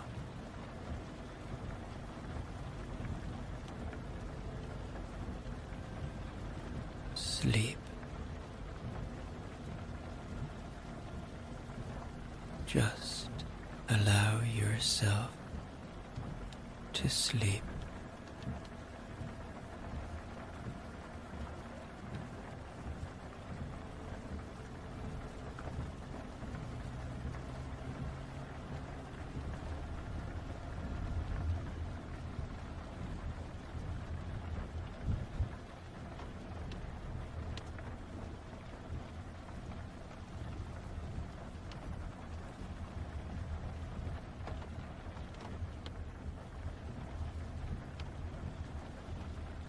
Even deeper.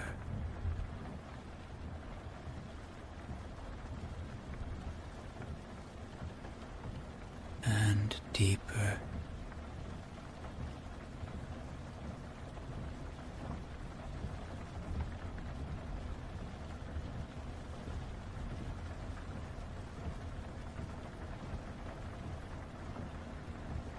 Completely detached now.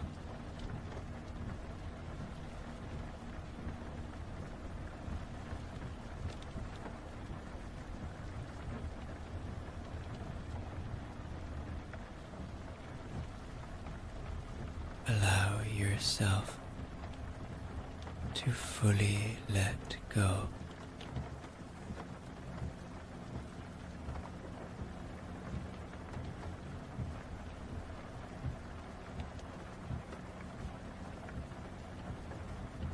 To release any tension.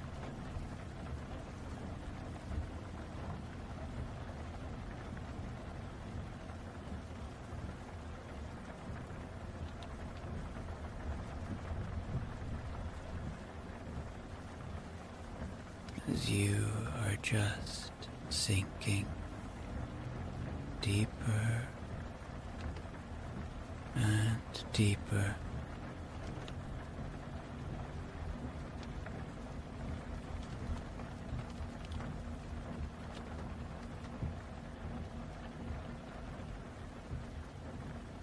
Into the depths of your calm rest.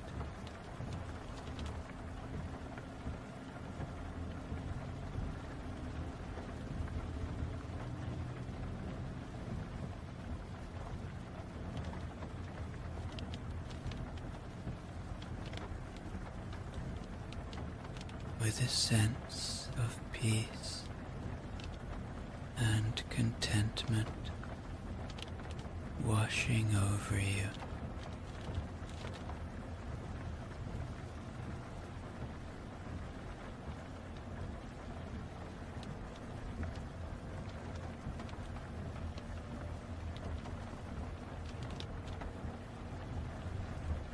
And as you drift off to sleep,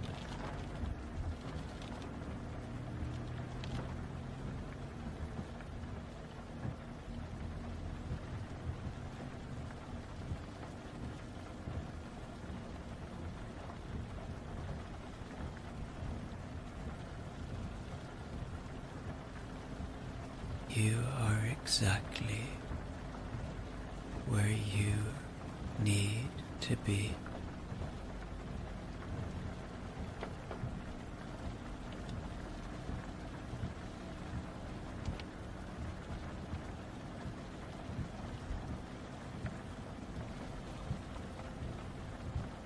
Enveloped in a world of serenity and calm.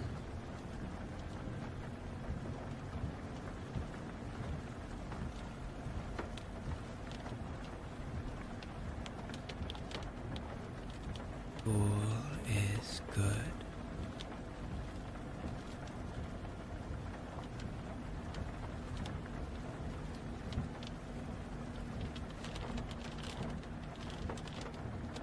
Everything is good.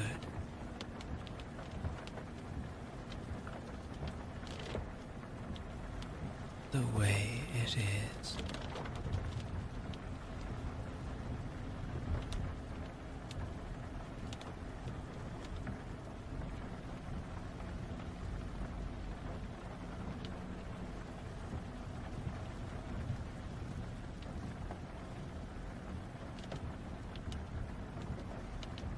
and you sink.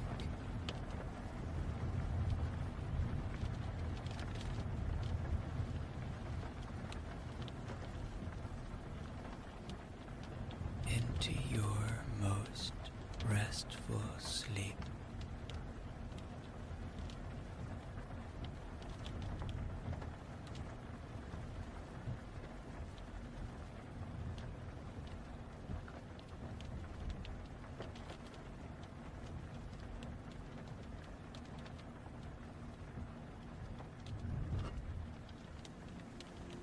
It's July, and I'm inside. I'm safe in my home. I have the window open, and as you can hear, it's raining outside. There's also thunder, but it doesn't bother me. I love the sound of it.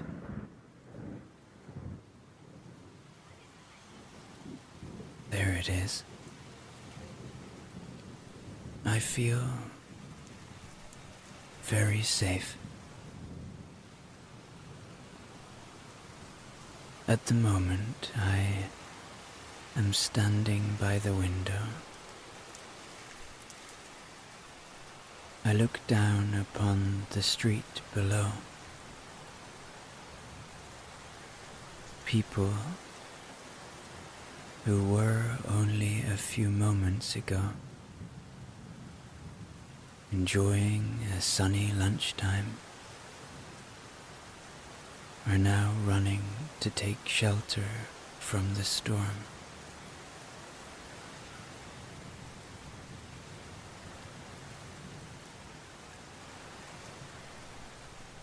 My wife hands me a warm cup of tea, a herbal tea with some honey in it.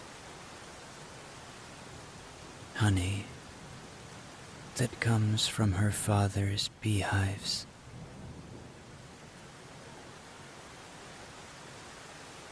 I enjoy the coziness of this place. This place that they call Transylvania. You might have heard of it from a certain book.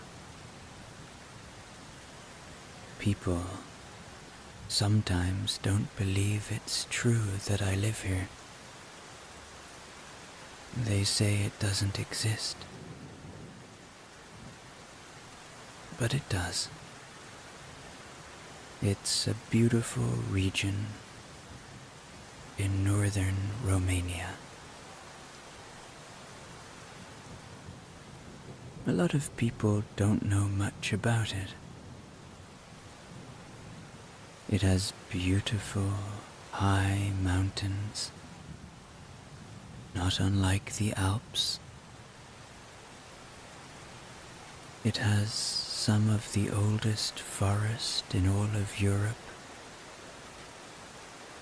It has beautiful wildlife, bears, wolves, eagles, lynxes. It has kind and generous people. And it has a wealth of beautiful architecture. A lot of the architecture was built by the Germans when they lived here many years ago.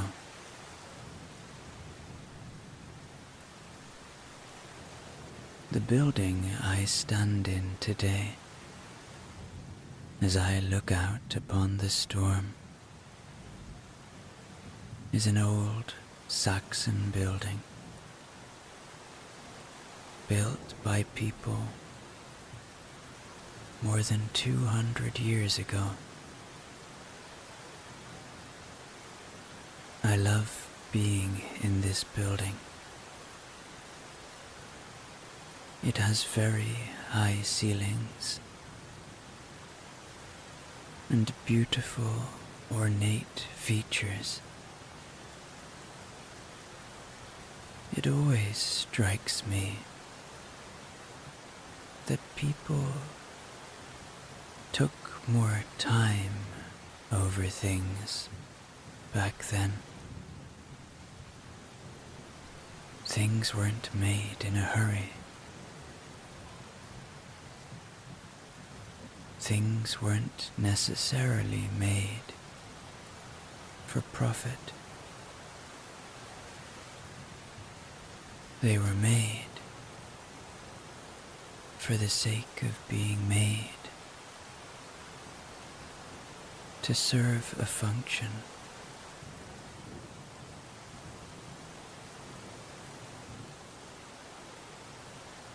Being an Irish person, I'm used to rain. But in Transylvania, the rain falls heavy, heavier than in Ireland, especially in the summer when it gets very warm. Then the storms come. It feels like this year there are many storms, but beautiful days along with them.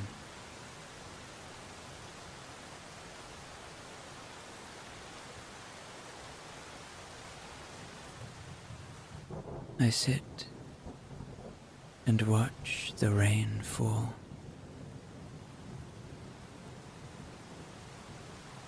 I decide that now would be a good time to journal.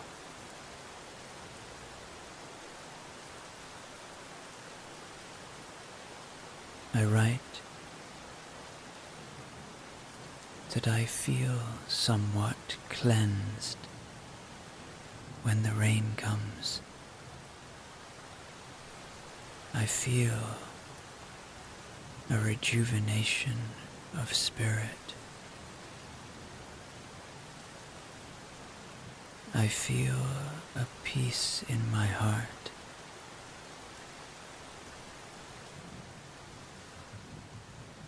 And I feel connected to the moment.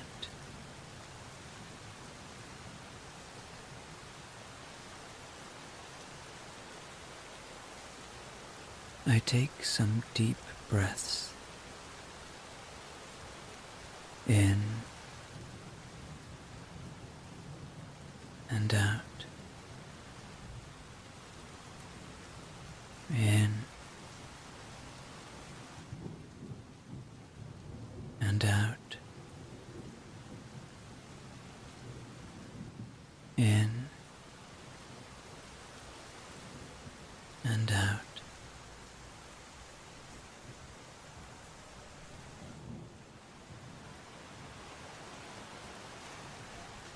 I write about my connection to this place. I am connected by marriage, but am I connected by spirit? It's a question I'm still answering.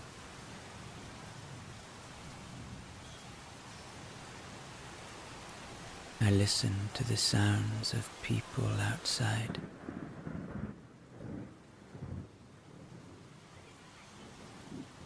And how the mighty thunder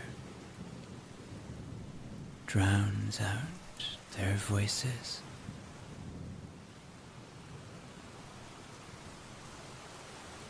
I continue writing.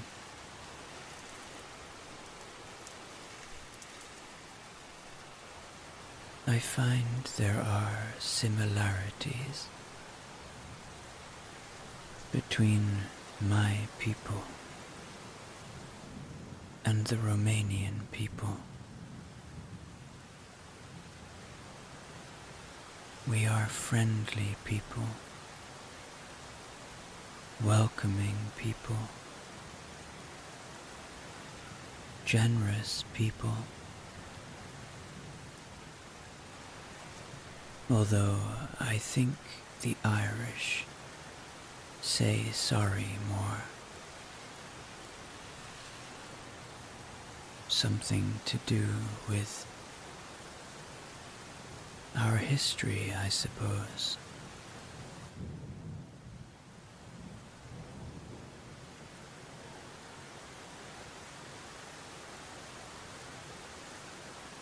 I continue to write, feeling grateful for the moment that I am given. Grateful for my life.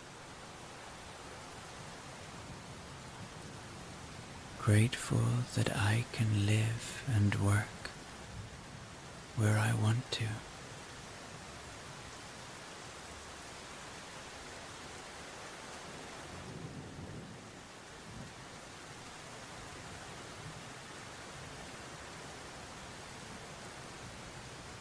I dwell on the word rest. Sometimes I don't allow myself enough of it. Sometimes I luxuriate in it.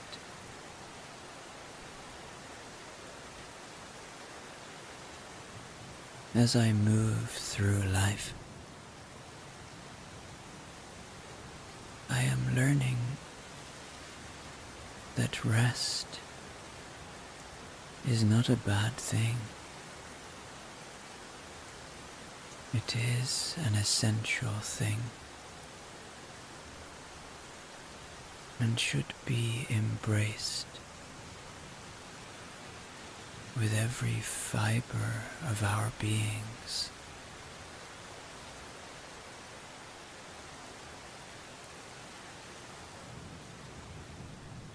I finish writing and feel even cozier as I light a candle and a stick of incense. I choose a lavender smell for today. It is lavender time here in Romania. I sit back in my chair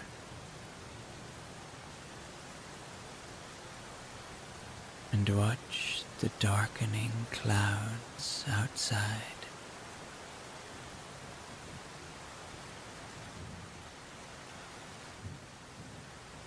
The light from the candle offers me comfort. It is a ritual of mine. When I want to find peace, to light a candle. What is it about a flame? A little flame on top of a stick of wax that gives us such peace.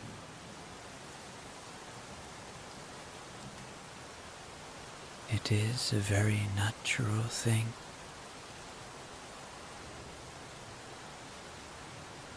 In a way, it is like bringing nature inside.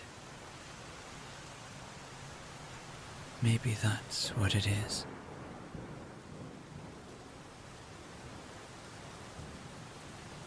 Maybe that's why I like plants so much as well.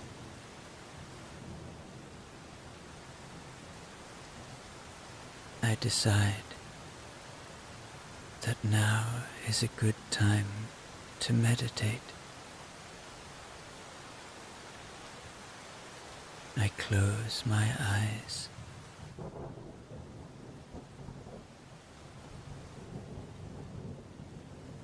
and I begin to notice my breath.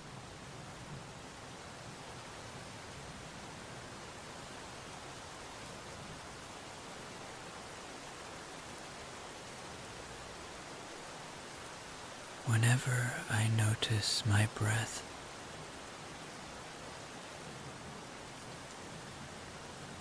everything becomes more simple.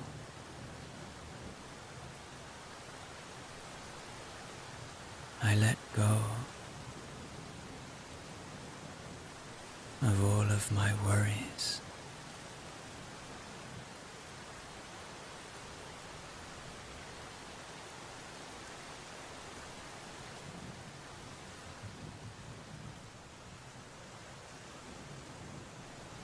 I listen to the rain.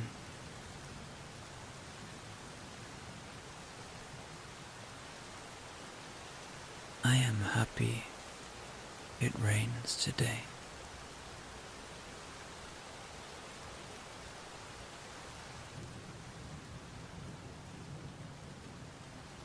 I enjoy it.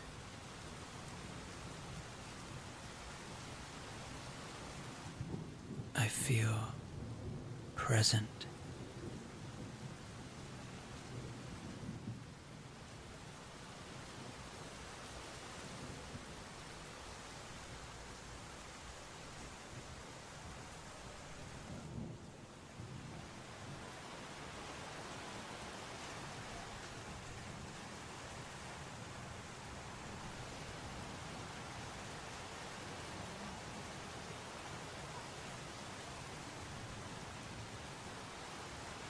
After some time,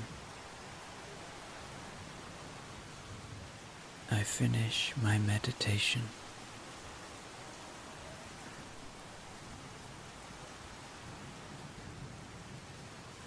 And I open up a book.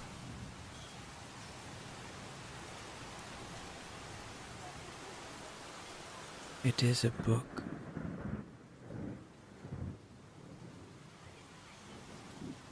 about Romanian history.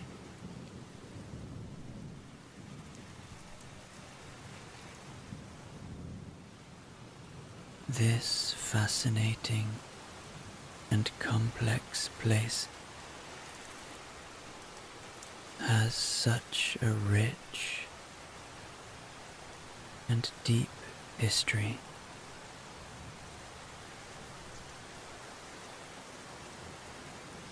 So many empires have fought over this place. The Dacians, the Romans,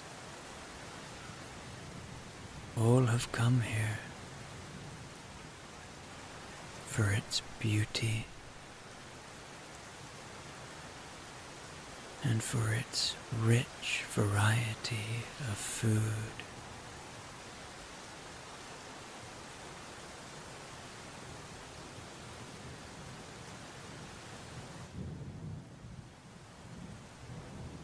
As I read the book,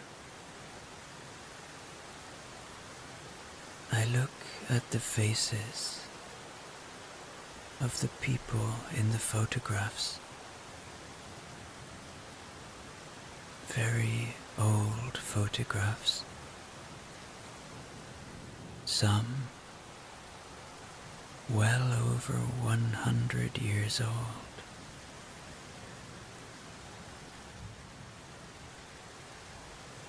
I look at the details of their faces, the expressions they wear,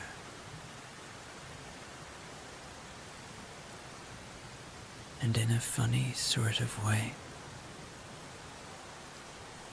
I feel connected to these people. They are just like us, human beings going about their day.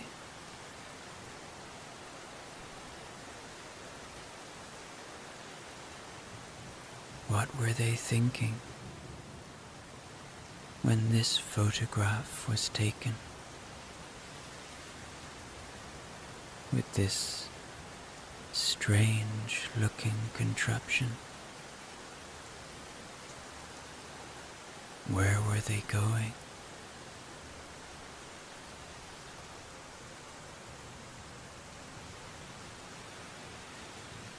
Did they see the world in a similar way to me? Maybe not. Or maybe we had more in common than I might think. Who knows?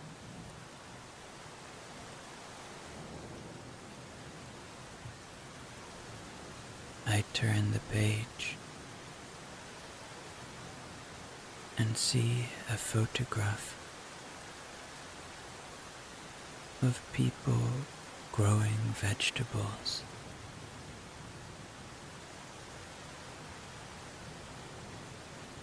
That is one thing I love about Transylvania. People here are still very connected to the land. A lot of people grow their own vegetables, and like my wife's father, make their own honey.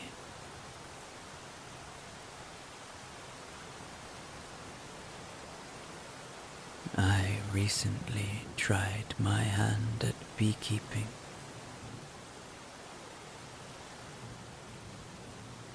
I enjoyed the connection to nature and the peace I felt as I saw all of that beautiful honey being produced.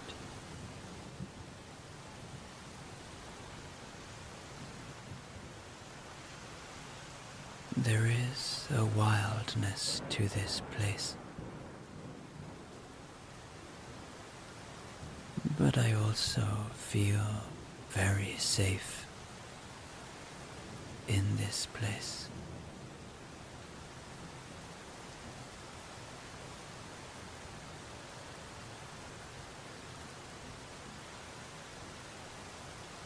I go back to the window.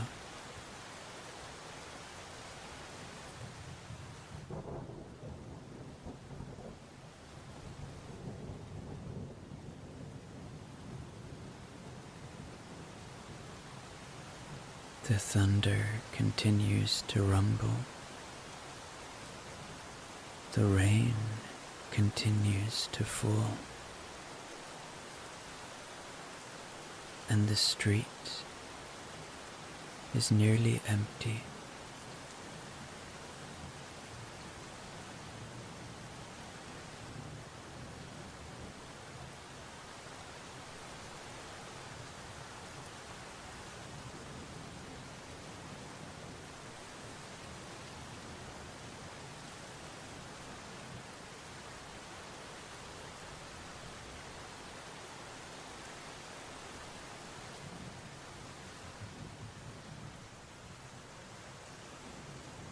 I start to feel sleepy.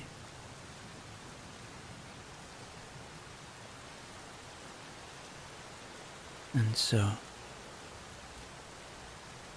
I lie down on my bed.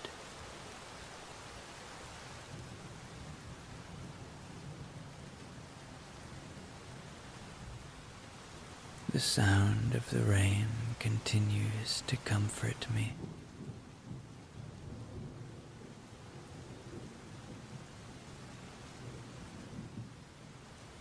I love this moment.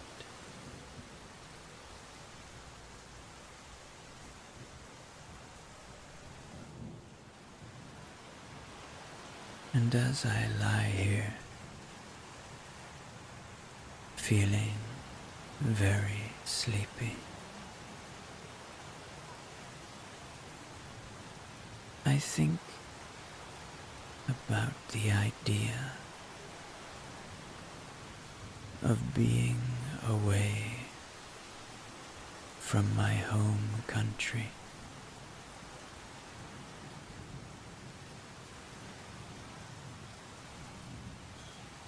In some ways,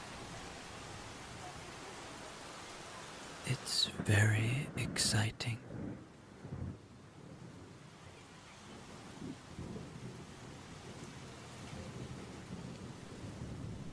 Very freeing.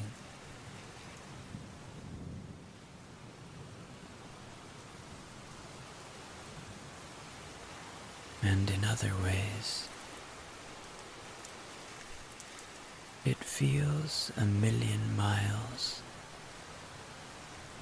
from all I have ever known.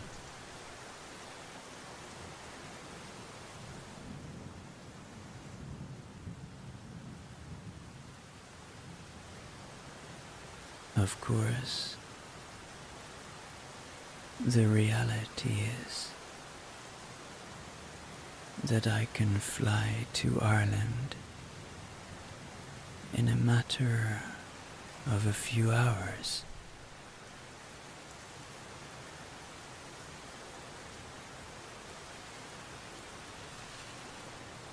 My wife once told me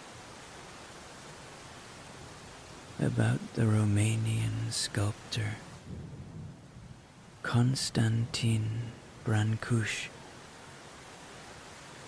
who lived in the late 19th century and first half of the 20th century. And Brancuș walked from Romania to Paris. It is said that it took him 1 year.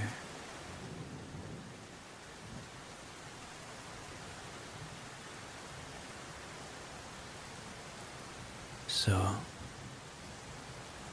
by that logic, I could walk from Romania to Ireland, but it would take me more than a year, because Ireland is further away than Paris,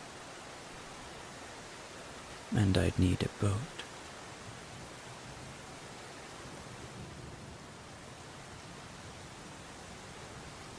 Funny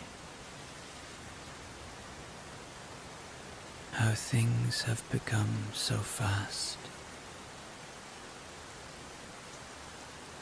and our ancestors lived life at a slower pace.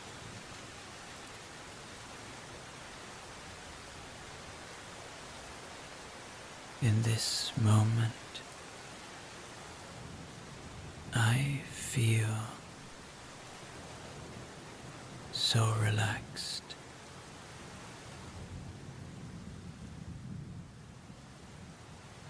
so peaceful, and so ready to allow my eyes to shut and to be soothed into a gentle, peaceful slumber as I listen to the rhythmic rain outside my window, here in Transylvania.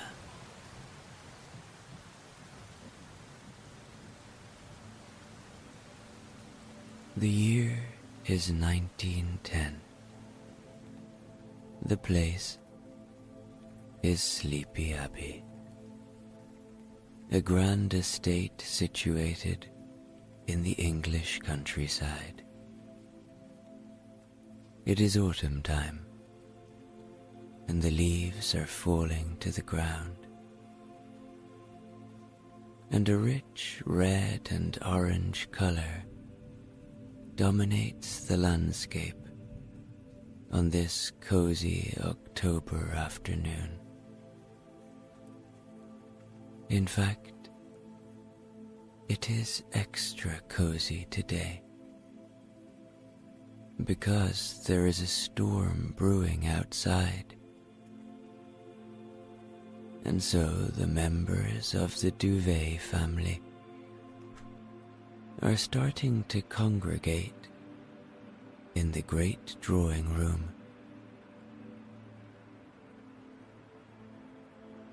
Henrietta, the eldest Duvet daughter, gallops through the lush grounds as the first droplets of rain begin to fall from above.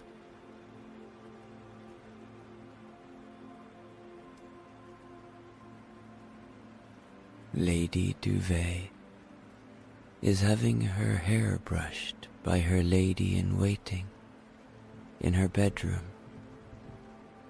as she looks out upon the grounds.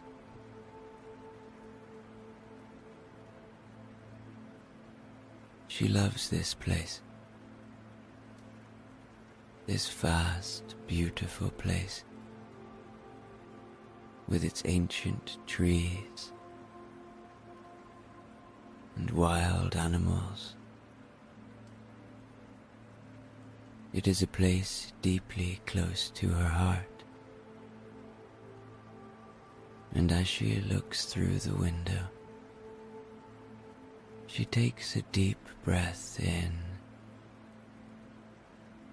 and out, a contented sigh at the safety she feels within her great home.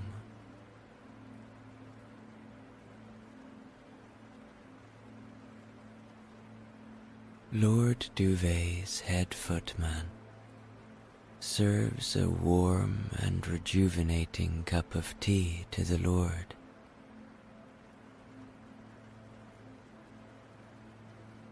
Celeste and Arthur, the two other Duvet children, are rolling around with the family's Labradors and feeling extra cozy as the warmth from the great fire begins to warm the room, offering a stark contrast to the darkening sky outside.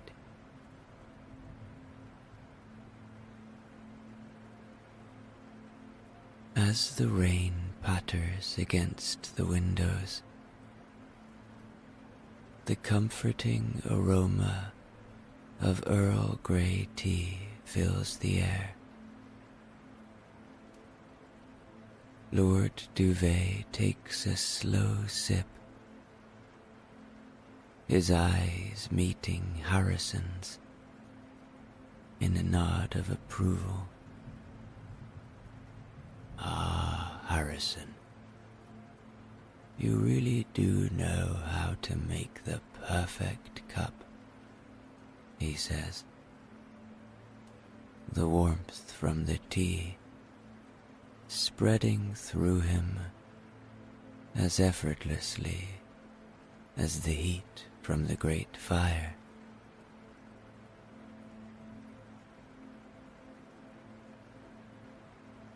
In another corner of the room, Celeste and Arthur finally pause their playful antics with the Labradors, Humphrey and Poppy. Their eyes widen as a young servant, William, adds another log to the fire, sending a cascade of sparks dancing into the air.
The long mahogany table is set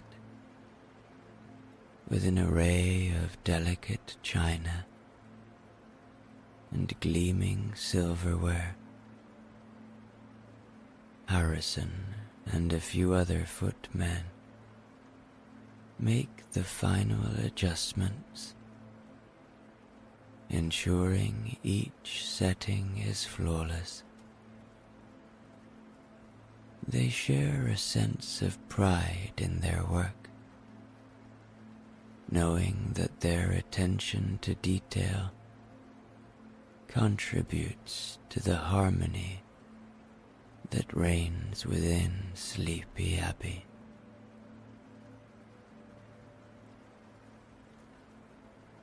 And so, the stage is set for another evening of familial warmth and comfort, where the promise of restful sleep hangs as certainly in the air as the scent of lavender.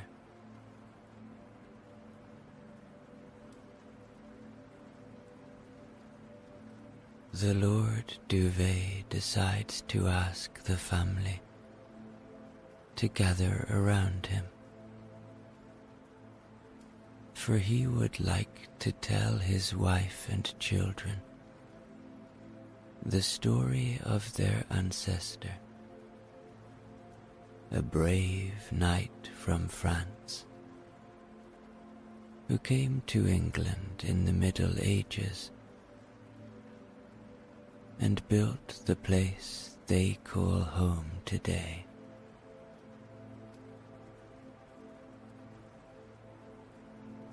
Lord Duvet clears his throat gently, drawing the attention of his family.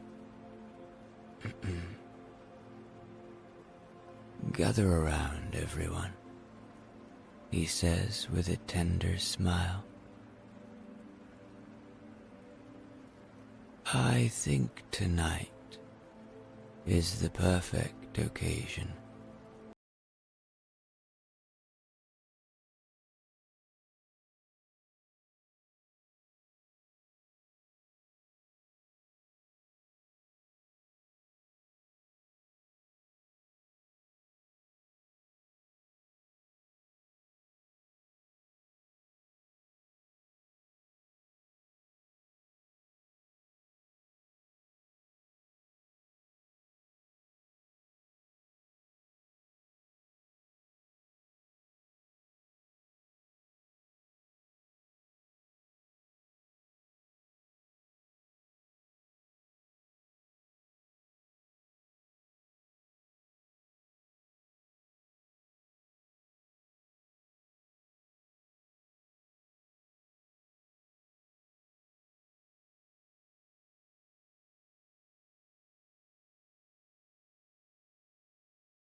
The room is filled with a collective sigh of contentment as everyone visualizes the setting.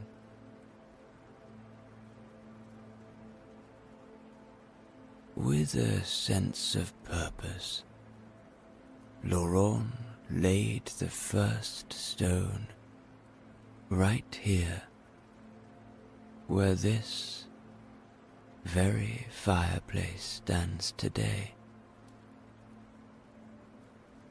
And do you know what's miraculous? That night, Laurent slept right here next to the stone, under the starlight. And he went on to say that that night was the most deep sleep he had ever experienced. And from then on, from living in this great place, Laurent and all of his ancestors have had the deepest sleeps of anyone in the land.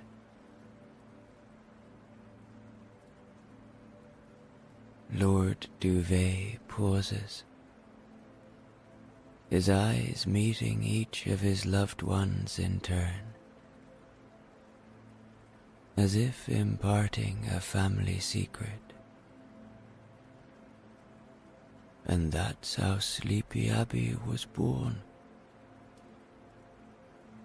In an embrace between human dreams and Earth's welcoming love. To this day, it is said that whoever spends a night here earns a share of Sir Laurent's dream, a dream that grants everyone not just sleep, but a sleep so peaceful it nourishes the soul.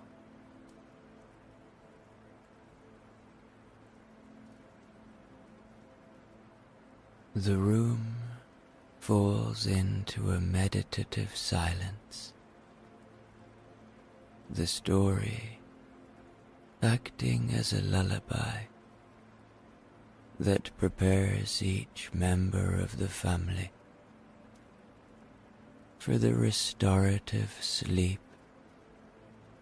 that has become a cherished tradition in Sleepy Abbey.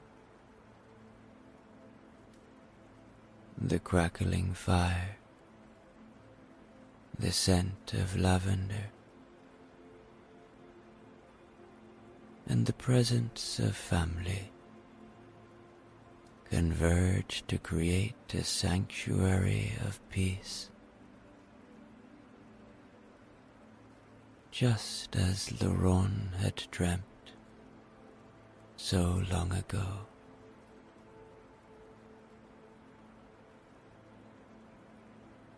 As the family are now very relaxed and enjoying their evening together, the servants are afforded some time to themselves. They gather around the long wooden table in their quarters, a place they fondly refer to as downstairs. The room, though less opulent than the rooms upstairs, carries its own charm, with worn but cozy furniture, and the warm glow of oil lamps illuminating their faces. They are talking about what their favorite thing is about being at Sleepy Abbey. Harrison, always the composed one, takes a sip of his tea and smiles. For me, it's the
Dinner has been served and eaten like a fine musical symphony, and now the family are feeling very sleepy. It's time for bed. They bid good night to one another, and each departs to their own bedrooms, walking along the wooden floored hallways of the great house, feeling the history with each step taken, feeling closer to sleep with each step taken. Now each member of the family are in their cozy bedrooms, preparing for sleep. Lady Duvet sits at her vanity table, applying a luxurious lavender-scented night cream to her face. The aroma fills the room, serving as a fragrant prelude to her slumber.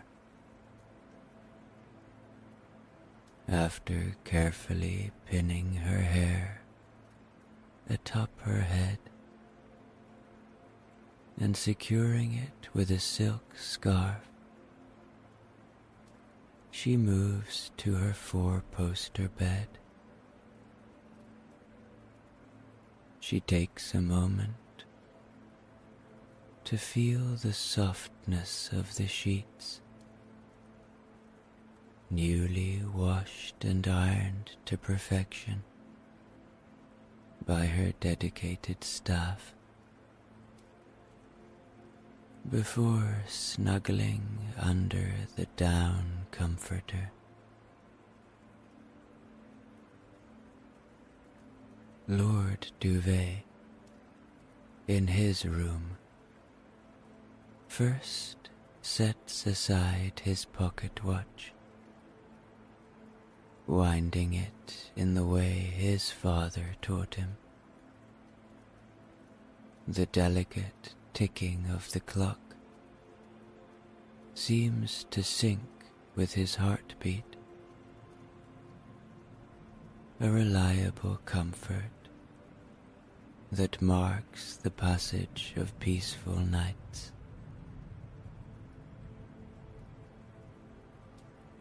He then picks up a family portrait from his nightstand, looking fondly at the faces of his wife and children. With a tender smile, he replaces the portrait and extinguishes the lamp beside him, leaving only the ambient light from the fireplace to guide him into dreamland.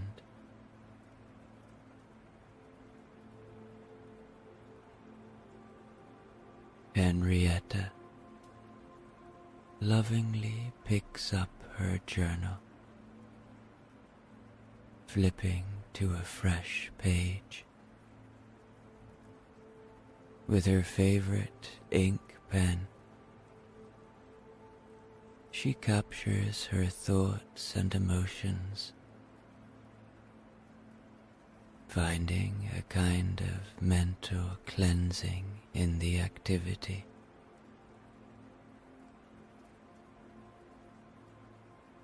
Once done, she places the journal back on her bedside table and reaches for a small sachet of dried lavender. Holding it to her nose and taking a deep breath before placing it beneath her pillow for sweet dreams.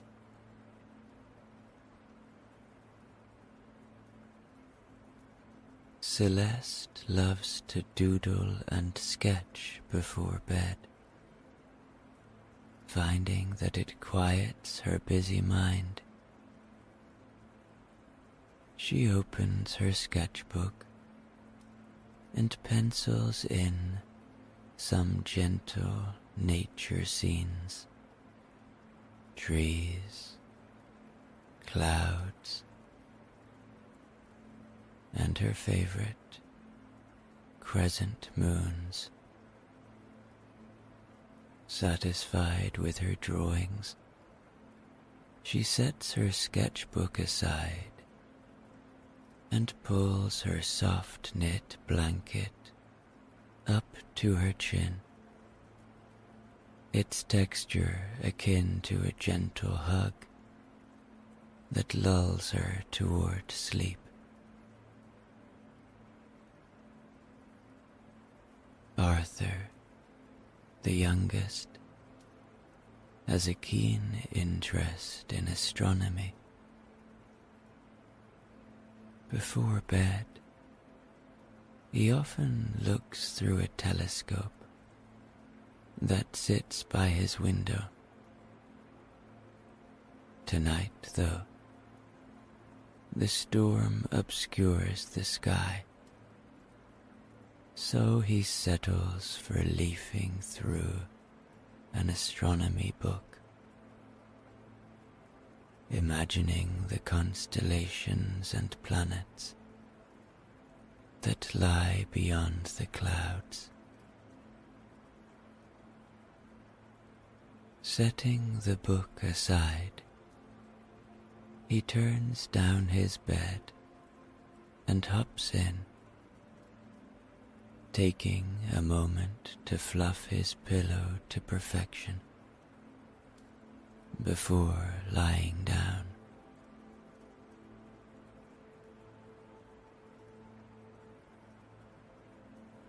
Downstairs, Harrison methodically checks each door and window lock, ensuring the safety of the house and its inhabitants. A practiced motion, yet one he never takes lightly.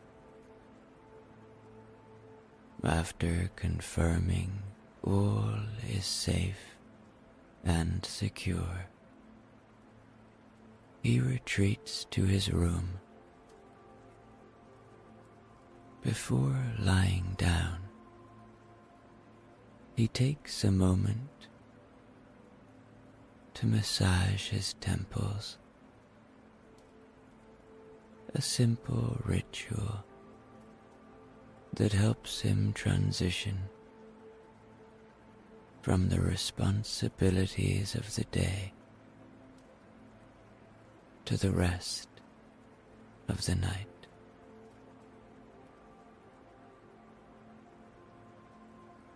William, the young valet, is in his room and polishes his shoes with deliberate care,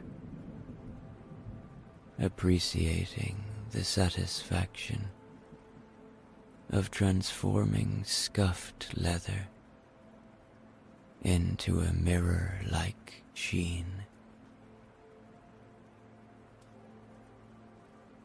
Setting his shoes aside, he picks up a small photo of his family from back home and places it on his nightstand. A little piece of familiarity in this grand estate. He then extinguishes his room's candle, welcoming the darkness as an old friend.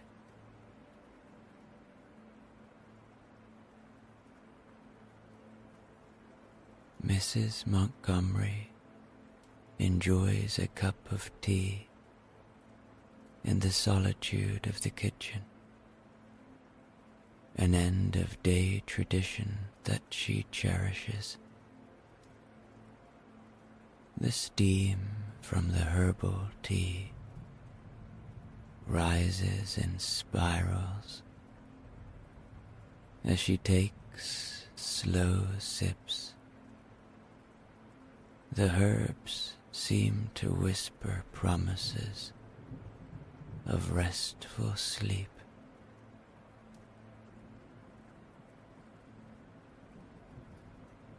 Mary, the housemaid, lays out her uniform for the next day, smoothing out any wrinkles and ensuring each button and fastener is in good condition. Satisfied, she takes a small hand-stitched pillow, a gift from her grandmother, and places it on her bed. She then kneels beside her bed for a moment of prayer, finding solace in her quiet conversation with the divine.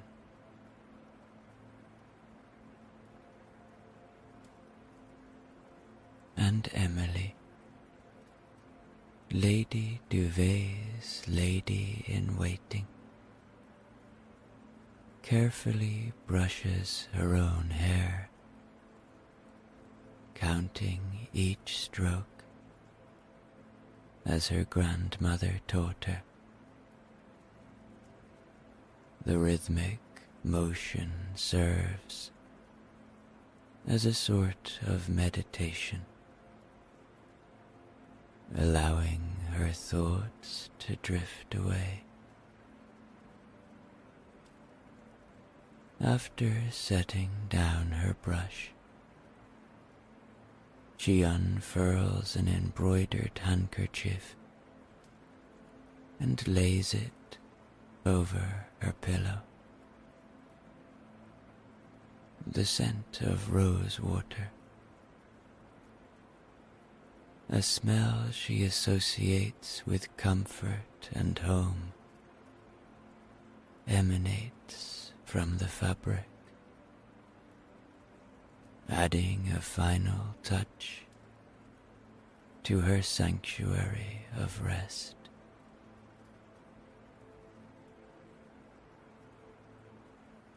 With their rituals complete, each person at Sleepy Abbey succumbs to sleep, their souls as peaceful and protected as the ancient walls around them. Welcome to Hope's world, the world of hope. Now you might think that by my using such grand phrases as the world of hope, that I am about to introduce you to a very exciting world. No. This is a world where not a lot happens. So, let's meet Hope. Hope is, well, how would you describe hope? She kind of looks like, well, like most people, I suppose. She's Hope. Hope is kind. Hope is sweet. Hope is humble. And hope today is doing nothing. In fact, Hope is an expert at doing nothing. It's not that she's unhappy. In fact, she's a very content soul. It's just that Hope doesn't have to do much. So she chooses to do nothing in this moment. It's raining outside, and at the moment, Hope is sitting on the couch. She listens to the rain. She likes the sound of the rain. It reminds her of childhood. She breathes in and out, noticing her breath.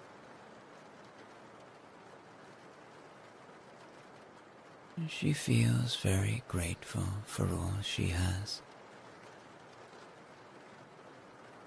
She lives a simple life, and that's okay. She has all she needs, and she doesn't want for much.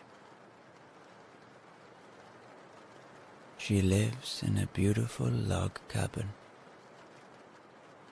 a lot of which she built herself. Far from most things, and she likes this isolation. She doesn't feel isolated anyway. She has friends, and they come by from time to time. And besides her human friends, the trees are her friends, and the deer, and her dog Fred, and her cat Melissa.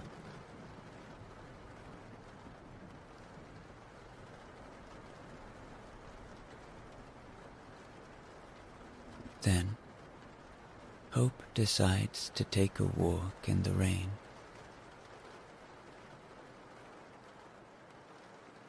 She stands up and walks to get her raincoat. She likes this raincoat. She's had it for about 50 years. She puts it on and steps out into the rain.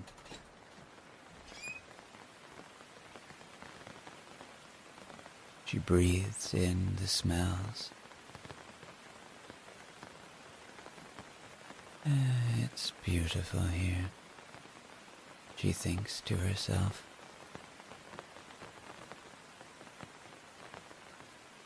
She likes the sound of the rain against her coat. And she likes how the rain makes the leaves in her yard look a bit shinier. When I say yard, I mean forest.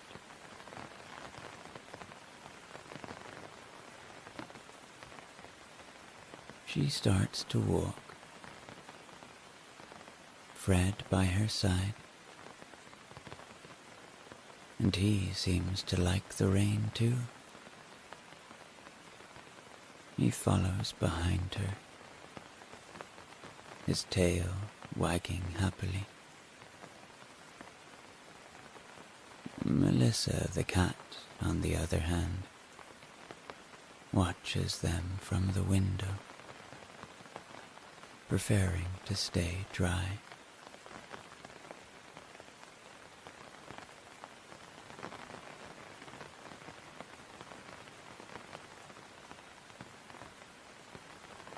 Hope takes in the simple beauty of her surroundings. The raindrops make soft tapping sounds as they hit the leaves and the ground.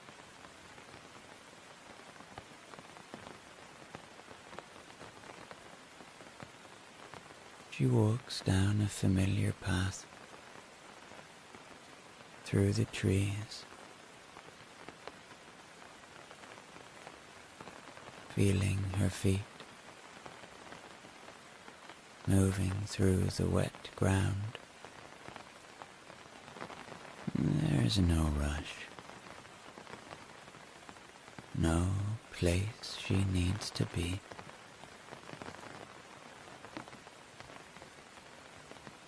No appearances to keep up. She just walks,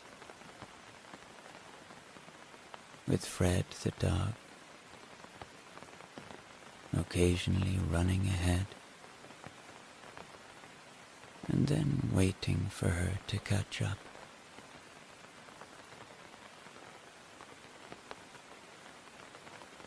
The trees around her cabin are tall and sturdy, and Hope knows them well. She watches them day by day, sometimes hour by hour, change with the seasons, year after year.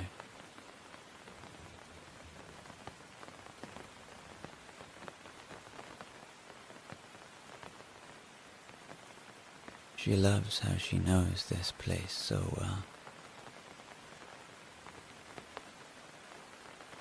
She feels so safe here, always. She stops, and she closes her eyes, and she takes a deep breath, realizing in this moment that she is alive on planet Earth and is blessed to be alive.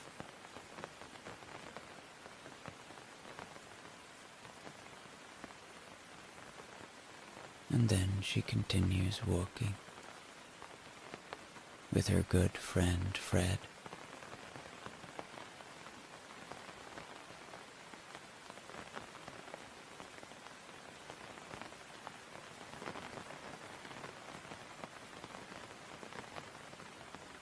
And then, at one particular point, for no reason other than the fact she feels like it, she turns around and walks back towards her cabin.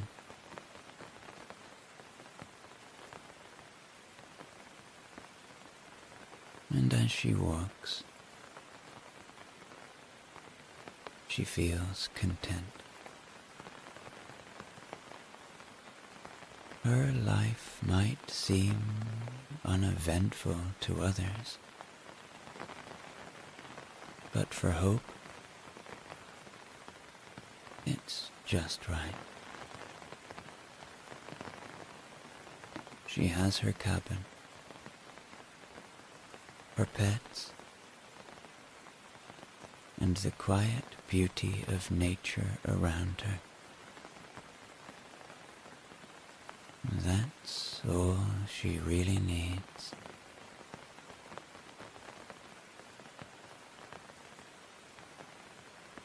And then, out of nowhere,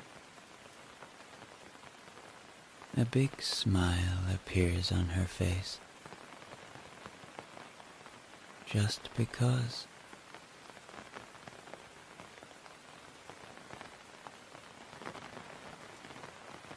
And now she opens the door of her cabin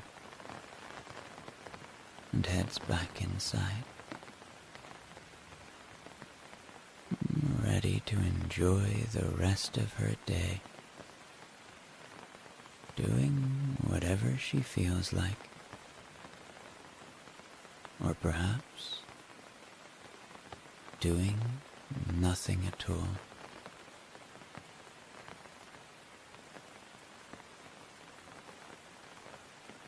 Hope shakes off the last remnants of the rain, and Fred follows close behind. The cabin is warm and welcoming, and it's a stark contrast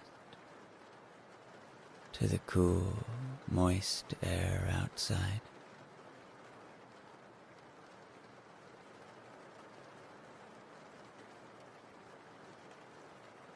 Hope closes the door behind her.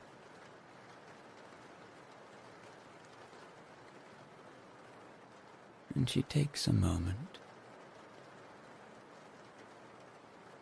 to relish the quiet, cozy atmosphere of her home.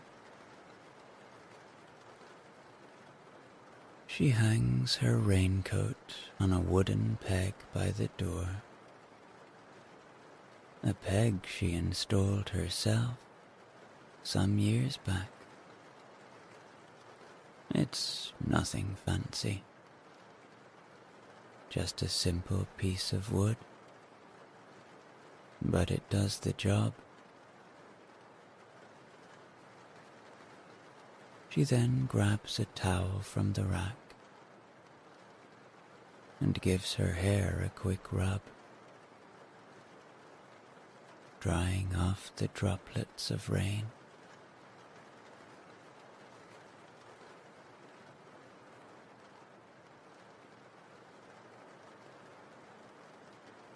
With Fred now lying down by the fireplace, Hope decides to light the fire to keep her and the animals warm. She gathers some bits of paper and some small pieces of dried out wood and places them in the fireplace,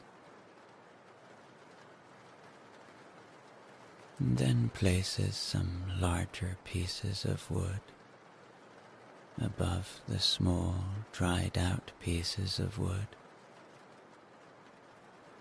and she lights the paper,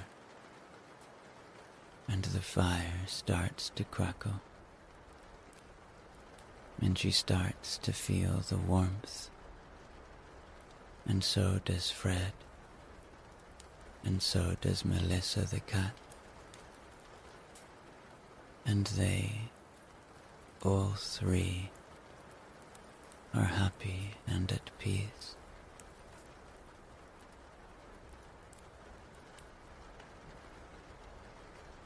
Now Hope decides to make a cup of tea. She goes to the kitchen and she fills a kettle with water from the tap. The sound of the water, a familiar, comforting gurgle. She doesn't measure the water. just fills it up about halfway, just enough for a cup or two. The kettle, an old, trusty thing, with a few dents and scratches from years of use, goes onto the stove. She turns the knob on the stove,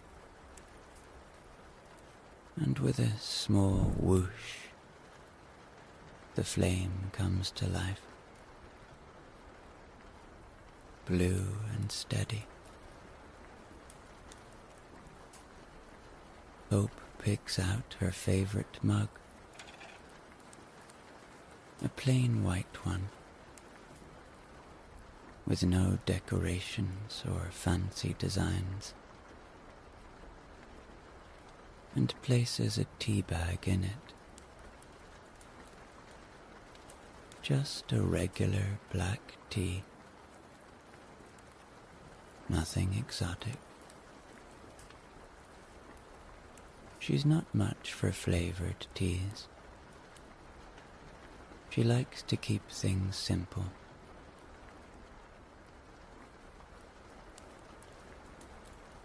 As the water heats up, Hope leans against the counter, listening to the kettle.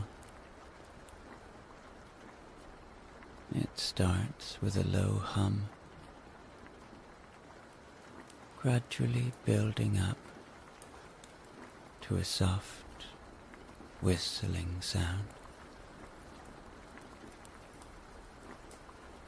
It's a familiar routine, one that Hope finds comforting in its simplicity.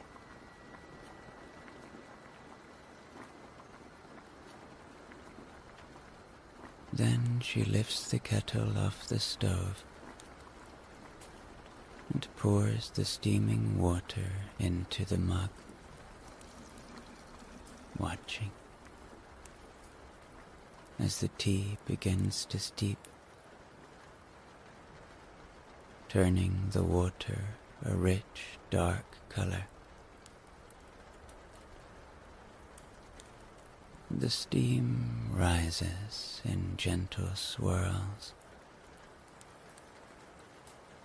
carrying with it the robust aroma of the tea.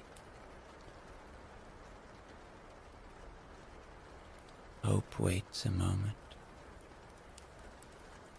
before finally taking her first sip. A small pleasure in her simple, contented life.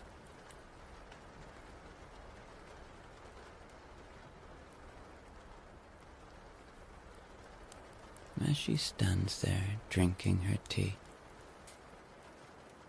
a thought arrives that she decides to follow. The thought that she would like to draw. She walks towards her study, a snug room nestled at the corner of her cabin. The study, though small, is a comforting space,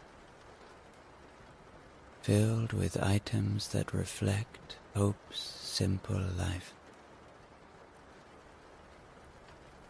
A solid, well-worn desk, a chair that's been perfectly broken in over the years, and shelves lined with an assortment of books and mementos, some from when she used to travel a lot.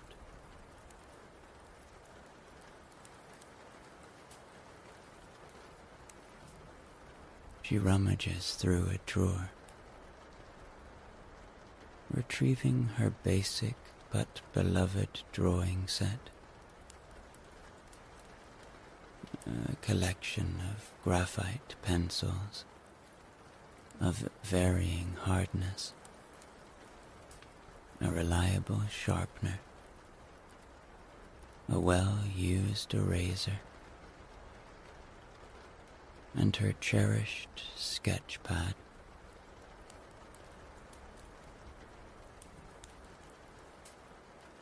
The sketch pad contains a visual diary of Hope's life and her surroundings.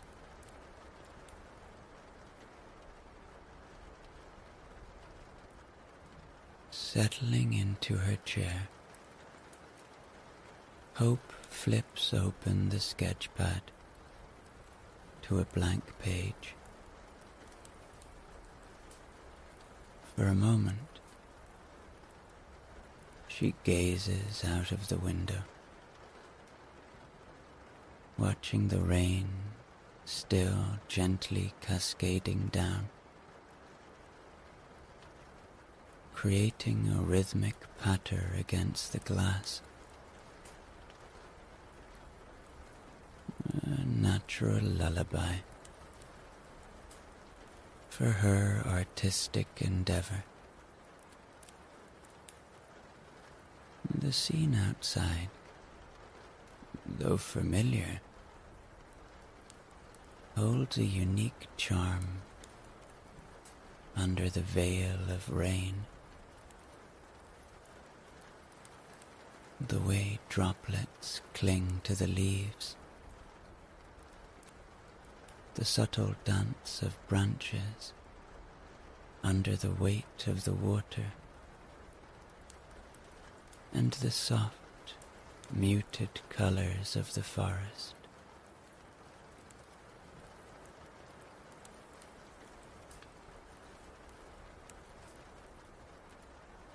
She begins to sketch. Her pencil lightly caresses the paper, tracing the outlines of the trees outside as they sway subtly under the shower.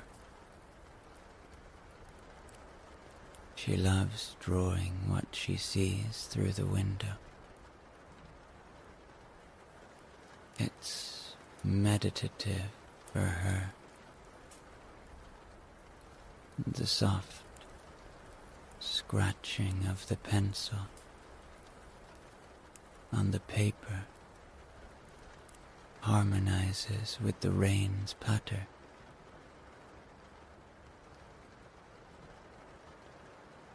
Time is irrelevant here.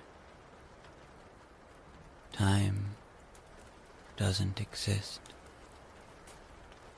Time stands still as Hope immerses herself in her drawing.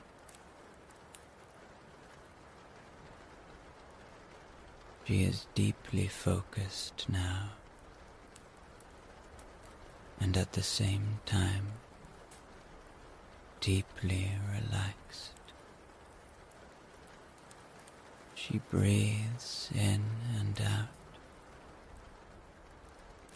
enjoying every second of this time.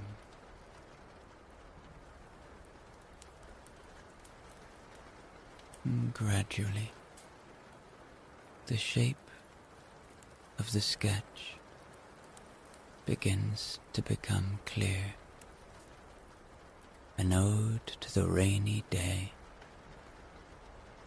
capturing the essence of the moment.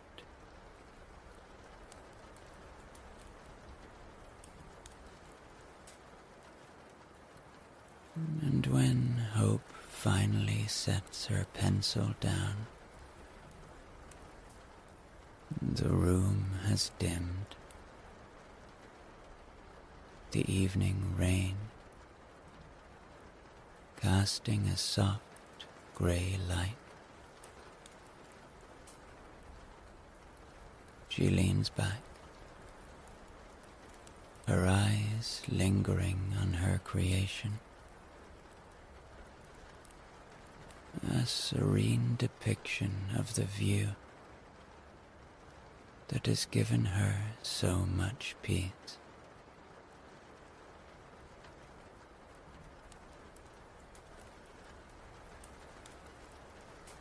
Content with her drawing session,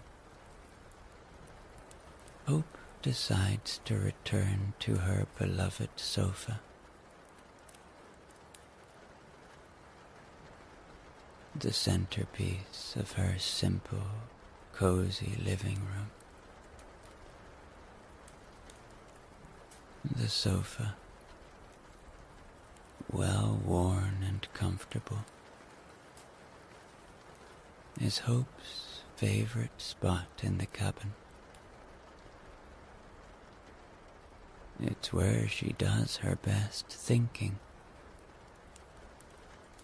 or sometimes her best not thinking. Just sitting and letting her mind wander freely.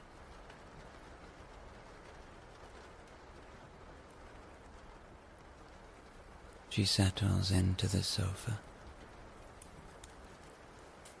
sinking into the familiar, comfortable cushions. Outside, the rain continues its gentle melody.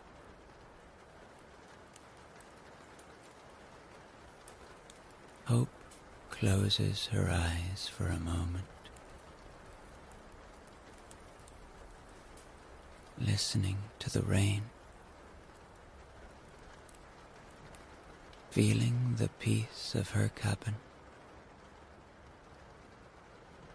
the warmth of the room enveloping her.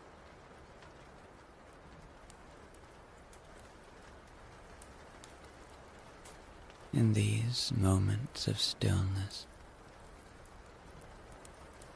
Hope allows thoughts to drift in and out of her mind, without purpose or direction.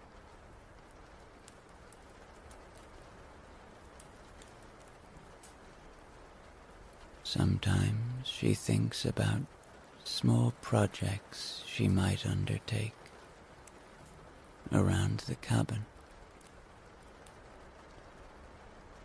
Other times, she reminisces about past visits from friends, the laughter and stories shared. Often, she finds herself thinking about nothing in particular, just enjoying the sense of calm that washes over her.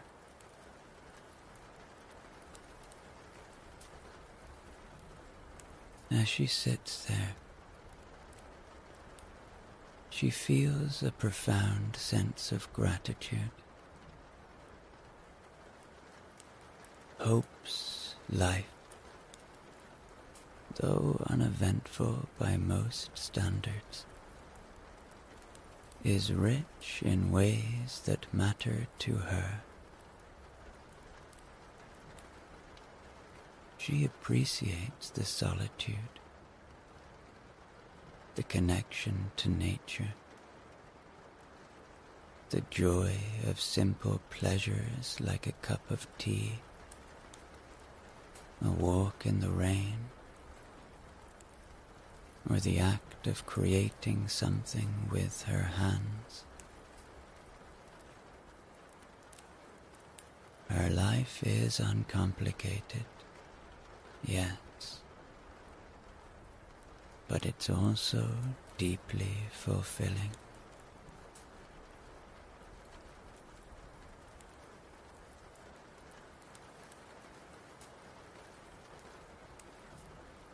After spending a considerable amount of time doing nothing again. Hope glances out of the window and notices that night has fallen.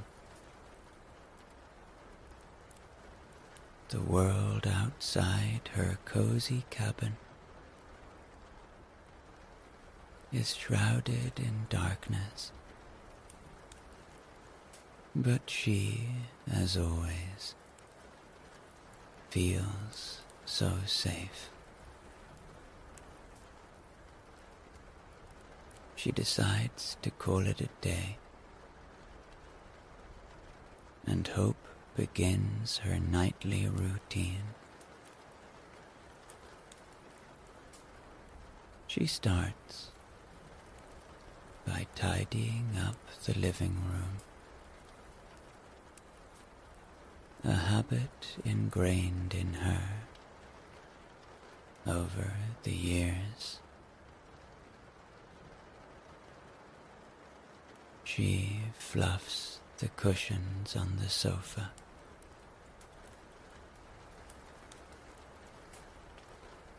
folds the blanket she'd used earlier, and places it neatly on the back of the sofa.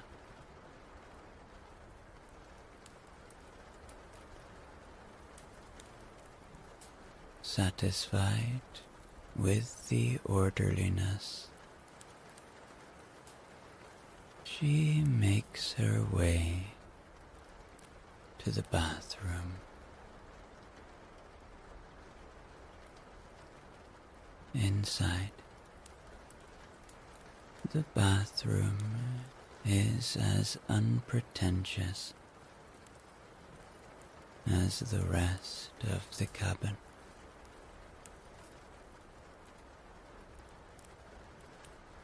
Hope reaches for her toothbrush,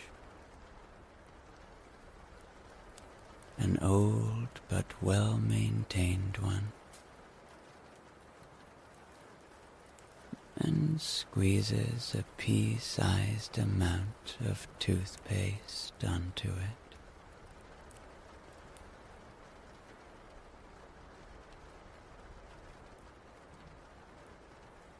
She methodically brushes her teeth, counting out the strokes as she was taught by her mother when she was young.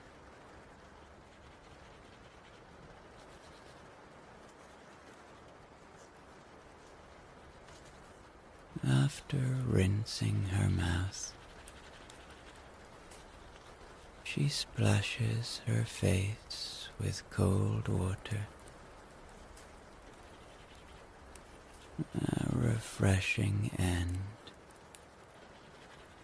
to her simple bathroom routine.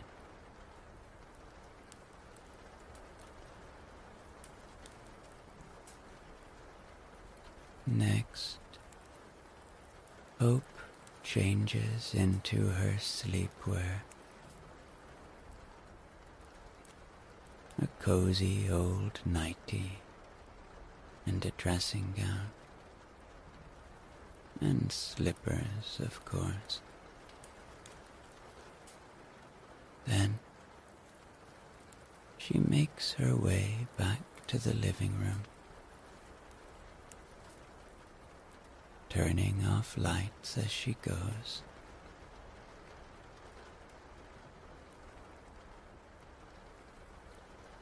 By her favorite chair,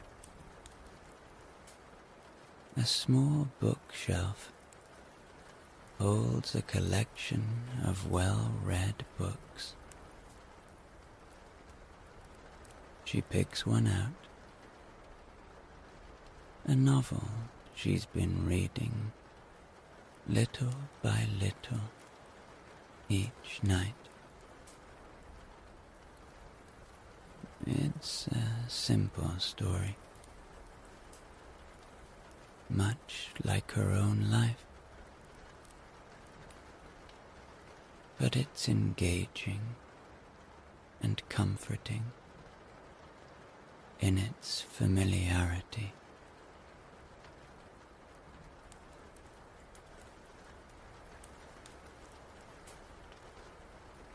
Settling into her chair, Hope reads by the light of a small lamp.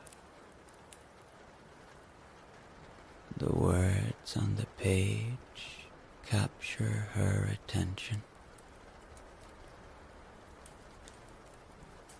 allowing her to slowly unwind from the day. Her mind, usually so content to wonder, focuses on the story, following the gentle narrative.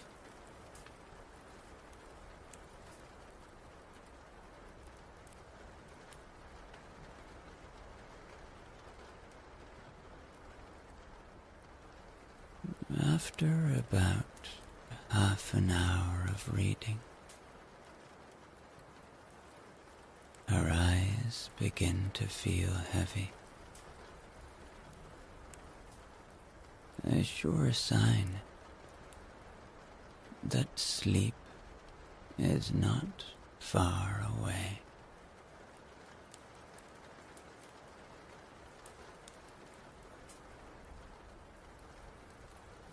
Closing the book, she places it back on the shelf.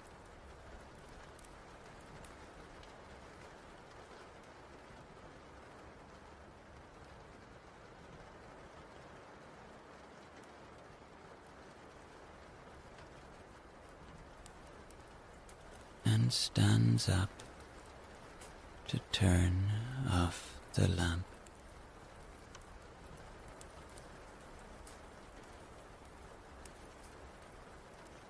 Hope goes to her bedroom, bringing Fred the dog and her little cat Melissa with her, feeling a sense of peace, accompanied by her constant companions.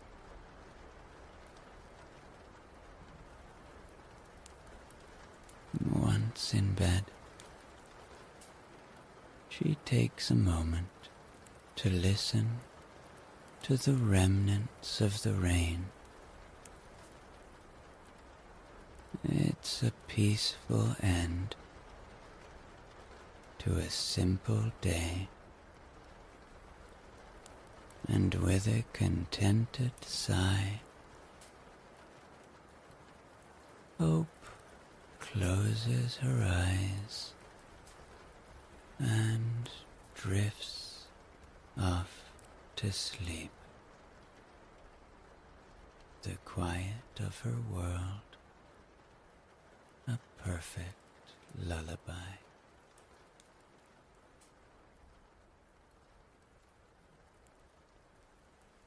Welcome to the world of hope. You might have heard me tell of the life of Hope before, or you might not. It really doesn't matter either way, for in Hope's life, not a lot happens, so it's not like you need to catch up. All you need to know is that Hope lives in a very special little cabin in the woods with her dog Fred and her cat Melissa. Oh, and she is kind, so very kind, and she's an expert at doing nothing. And did I mention content? Hope is so very content and safe. Hope always feels very safe. In fact, if you were to meet Hope, you would feel so safe as well. For she is just one of those people that exudes calm. So let's meet her. It's a stormy night in the world of Hope. In Hope's world. Hope is snuggled up on the couch in front of a cozy, crackling fire as the rain falls outside, only adding to the feeling of peace and safety within. Fred, the dog, and Melissa, the cat, are lying together at Hope's feet, both in deep meditation. Fred is dreaming of running through a meadow, and Melissa is dreaming of a visit to the seaside. Hope is reading. She's reading from an old favorite book of hers that she got when she was very young.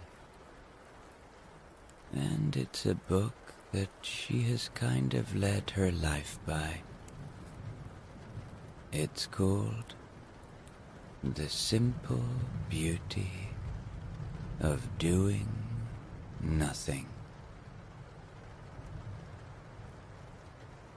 She sits quietly, the book open on her lap, absorbing the words from this simple book. The fire crackles in the background, a comforting, steady sound that complements Hope's silent reading session. The storm outside seems a world away, its presence only felt by the patter of rain against the windows. The book that Hope is reading is really a guide to appreciating life's simple moments.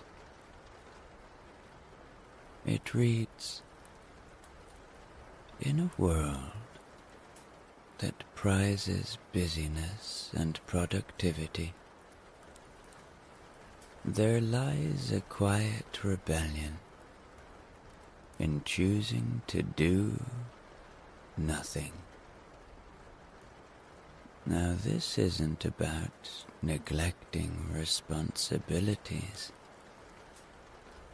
but about giving yourself permission to pause. For in the act of pausing, we discover textures of our lives that speed renders invisible. Notice the warmth of a cup of herbal tea, how it feels in your hands. The steam that rises in gentle swirls. There's beauty here, in this moment, waiting to be acknowledged. Doing nothing is an art form that requires practice. It starts with observing the ordinary, the way morning dew collects on the grass, each drop reflecting the world around it, or how the afternoon sun casts long shadows, painting familiar spaces in new angles. These observations don't serve a purpose other than to connect us more deeply with the here and now. Hope sits back and contemplates these words for a moment. She has read this book many times, but each time feels like the first time. It reminds her of the great power and beauty that lies within the simple. She looks at the glowing fireplace, the simple movement of the now low flame.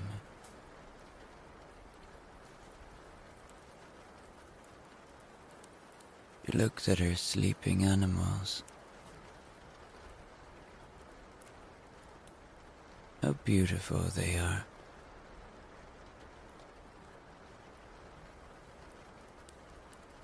She looks at the rain on the window. Each drop in some way unique, in some way fascinating. She returns to her book. Consider the concept of less is more in reducing the clutter of our days, both physically and mentally. We make room for growth, for the thoughts and ideas that shy away in the hustle of daily routines. A cluttered room can be overwhelming.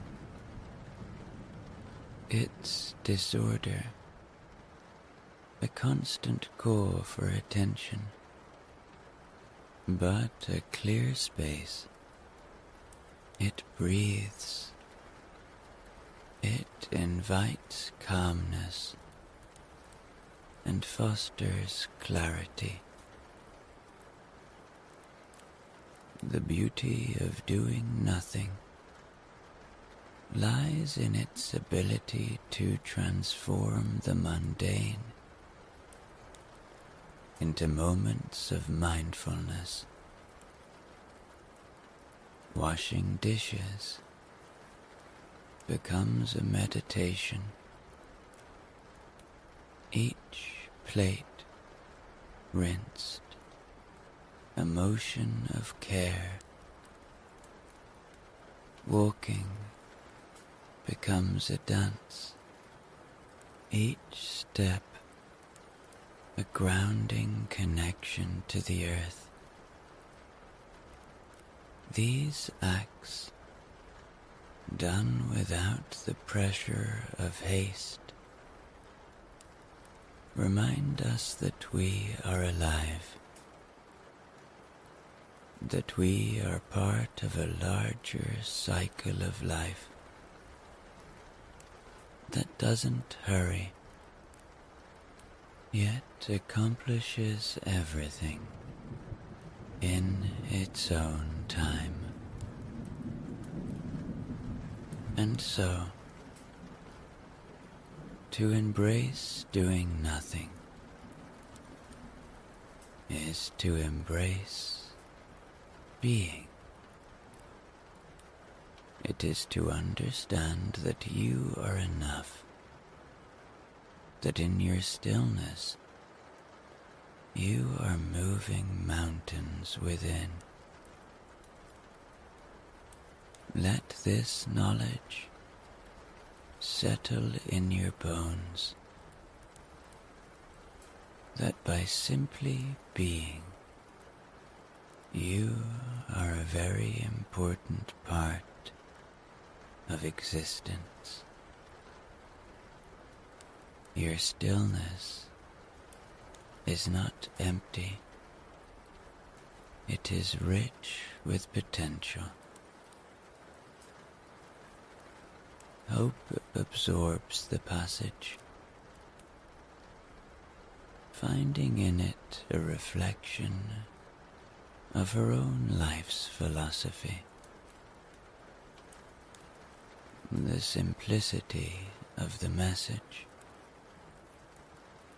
the encouragement to find joy in the unremarkable, resonates with her.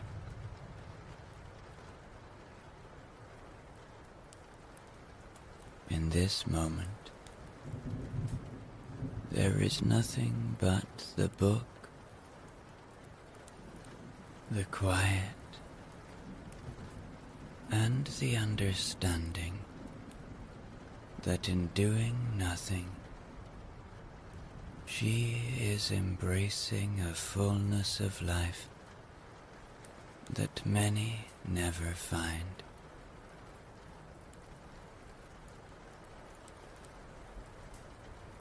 Hope then sets her book aside. The gentle wisdom of its words lingering in her mind as she stands and stretches, feeling the warmth from the fire chase away the chill of the night. She turns towards the small, humble kitchen of her cabin, where the tasks ahead are simple, yet filled with a quiet significance. First, she attends to Fred and Melissa, who watch her with soft, expectant eyes. It's feeding time, and she fills 2 bowls with fresh water from the tap. The sound of the water, a comforting, familiar rush in the quiet kitchen. She then gives them her secret recipe, the food she has fed them for years, filled with nutrients and goodness, and they both love their food. With a gentle pat for each of her companions, she assures them of her love, a silent communication that needs no words.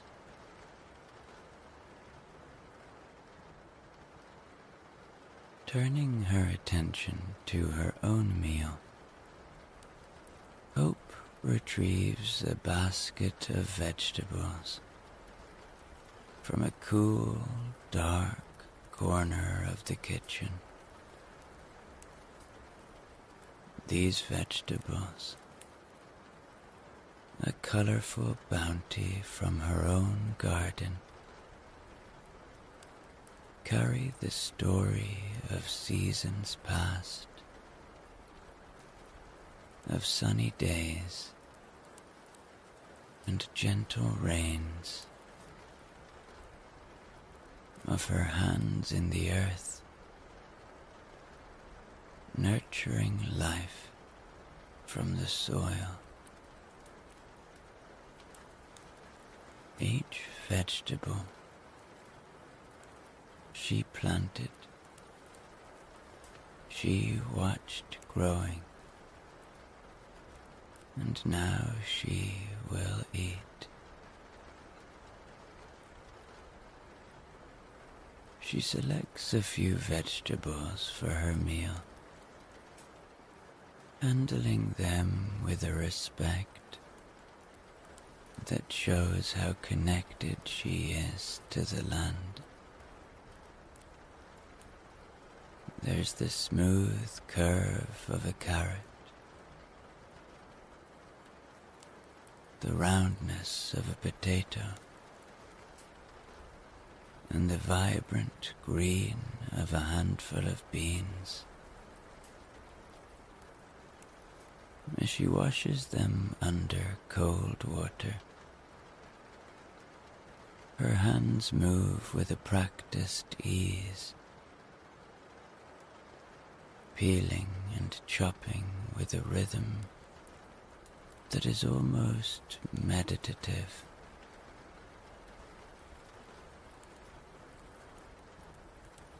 The vegetables are then placed into a pot of water, set to boil on her stove.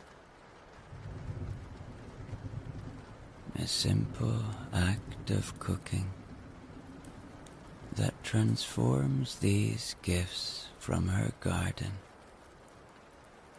into a nourishing meal. There's a quiet beauty in this process, in the transformation of raw ingredients into sustenance. And as the vegetables cook, Hope leans against the counter, watching the steam rise in soft curls from the pot. Her mind wanders, not to anywhere in particular, but through the peaceful meanderings of a contented heart. This moment, like so many others in her life, is filled with the simple beauty of doing nothing but being present, of finding fulfillment in the act of caring for herself and her beloved pets.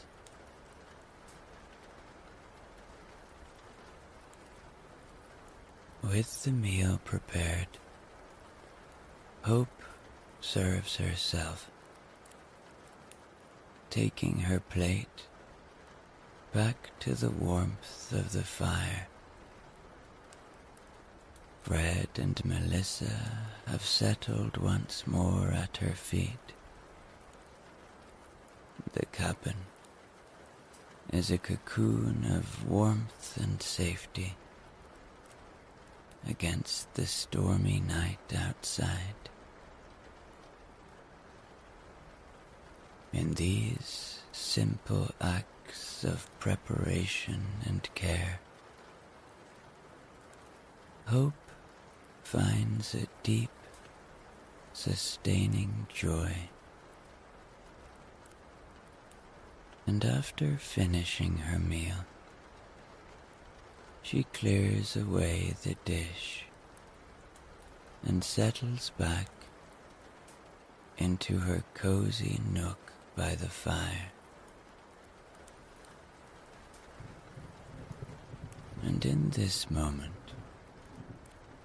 looking at Fred the dog and Melissa the cat, resting peacefully,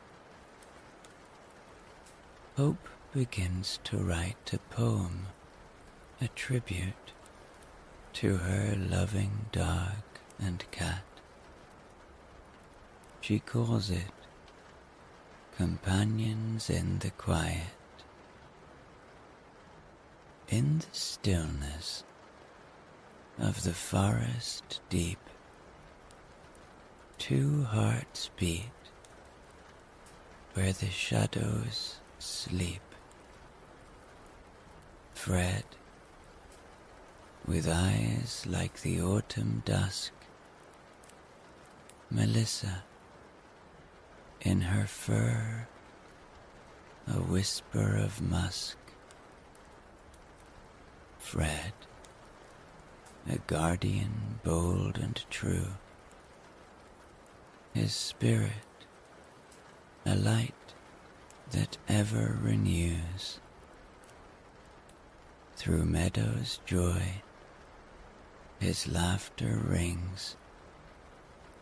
In dreams he flies without wings. Melissa, a mystic, soft and serene, her grace a dance, silent and unseen. She moves like the night, a gentle embrace. In her gaze, a world of quiet grace. Together, we are a number of days, bound with love in simple ways. They teach me of the now, the here. In their presence, all becomes clear. For in their eyes, the world unfolds, a story of warmth amidst the cold.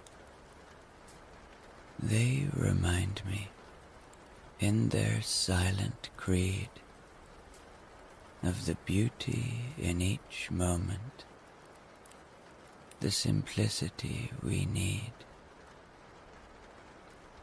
So here by the fire, we three do sit, in the heart of the cabin, where the hearth is lit. Fred and Melissa, with me abide. In them the essence of home resides. As Hope finishes her poem,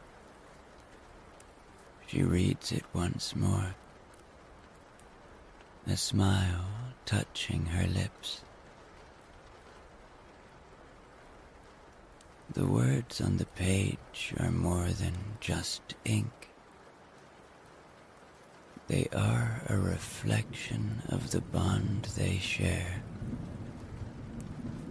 of countless days filled with nothing and everything.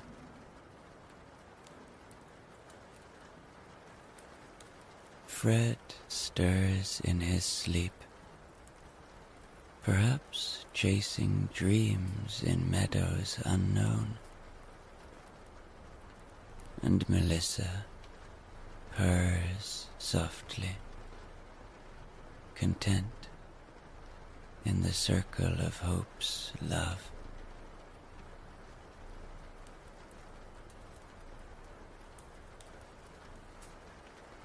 Hope folds the poem gently and places it on the table beside her.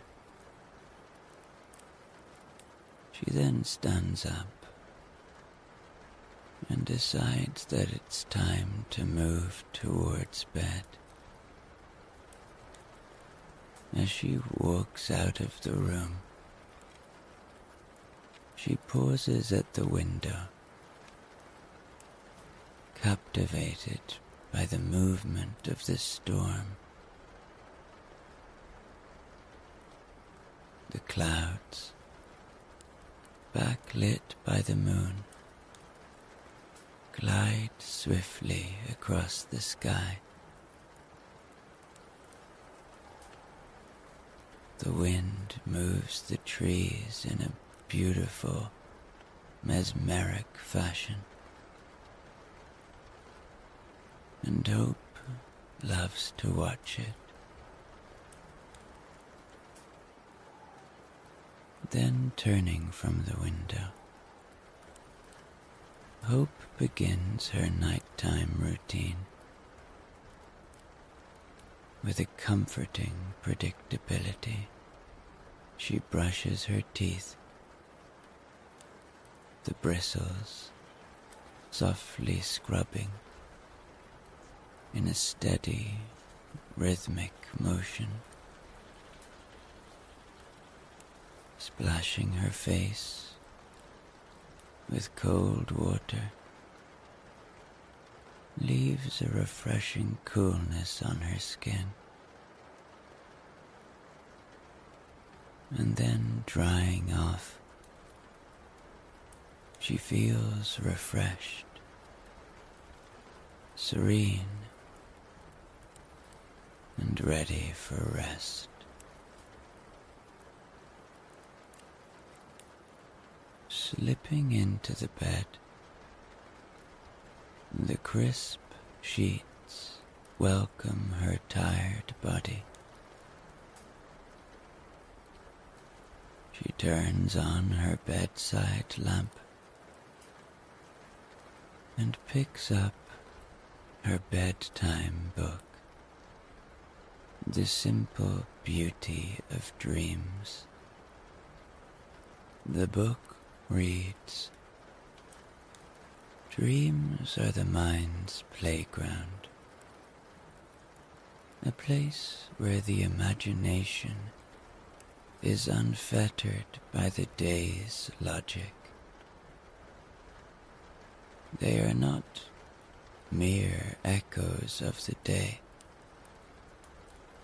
but messages from our deepest selves."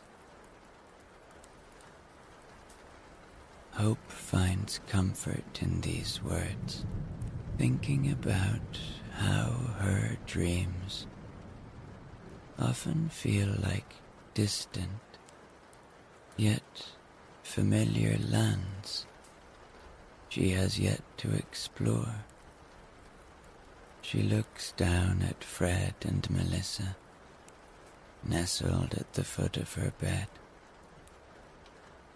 and wonders whether they are dreaming right now. The book goes on to say, "Consider dreams as letters from the subconscious, meant to be opened, read, and understood. They offer insights, solve puzzles of the heart, and sometimes present questions that we hadn't thought to ask. Embrace these nightly visitors, for they hold keys to rooms within ourselves yet undiscovered. And in the quiet moments of the morning, when the dream world still clings to your thoughts, take the time to remember and ponder. What you remember from your dreams can be a guide, a mirror, or a window to a view of life enriched with layers not visible to the waking eye, while dreams are deeply personal, rooted in our own experiences and emotions. They also tap into the collective consciousness of humanity. They remind us that in our deepest selves, we share a connection that is at times beyond our understanding.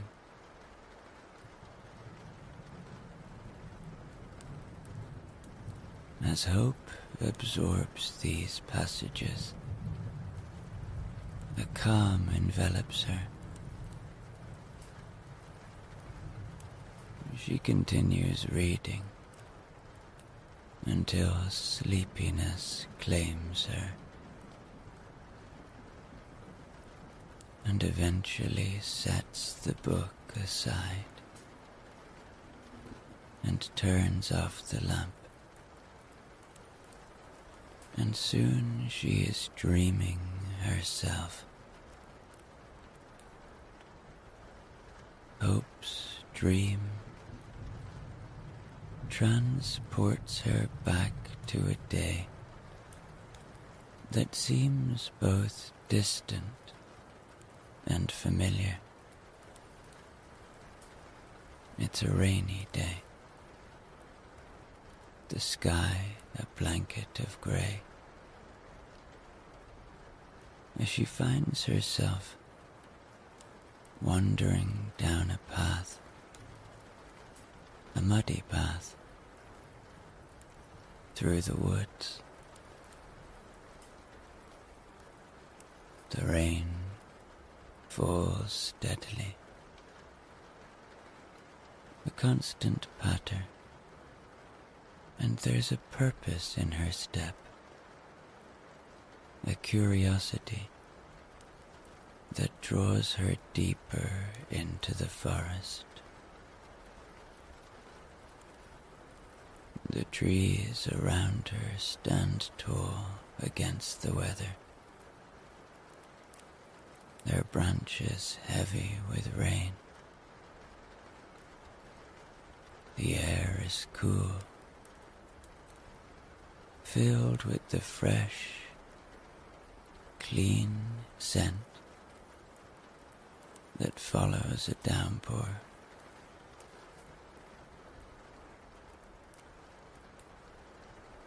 Hope navigates through the woods with an ease that surprises her, as if some part of her already knows where this path will lead. Then, through the trees, she catches her first glimpse of the cabin. It's a simple structure, modest in size, with a smokeless chimney and windows dark against the gloom of the day. The cabin appears suddenly, as if it were always meant to be discovered by her at this very moment. Despite the rain, or perhaps because of it, the cabin looks so welcoming. Hope approaches the cabin, her heart beating with a quiet excitement. There's something about this place that feels right, a sense of belonging that washes over her before she even reaches the front door. The ground underfoot turns to gravel as she steps onto the path leading to the porch. Each step bringing her closer to what she already feels is home. In her dream,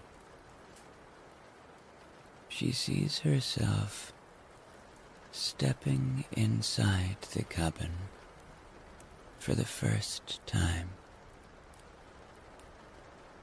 The interior is simple, furnished with necessities,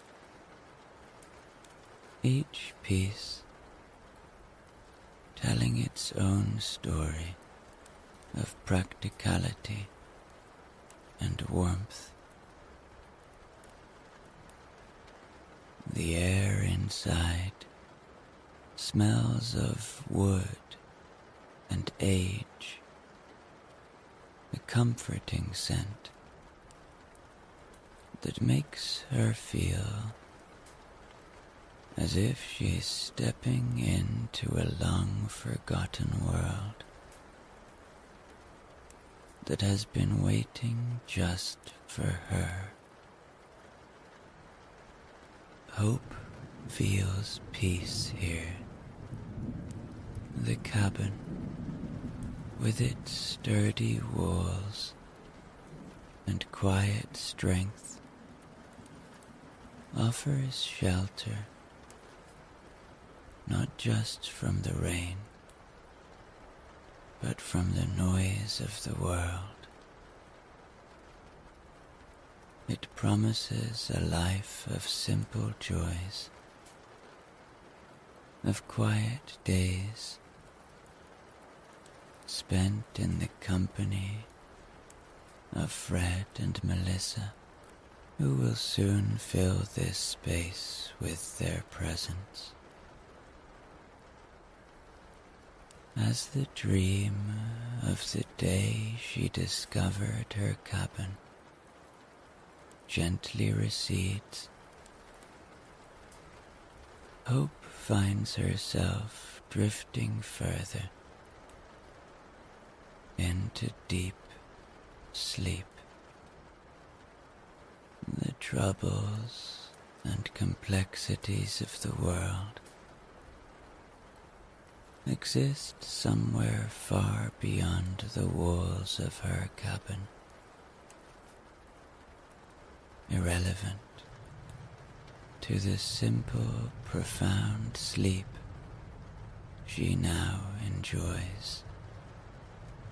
Here, in her sanctuary among the trees, with Fred and Melissa by her side,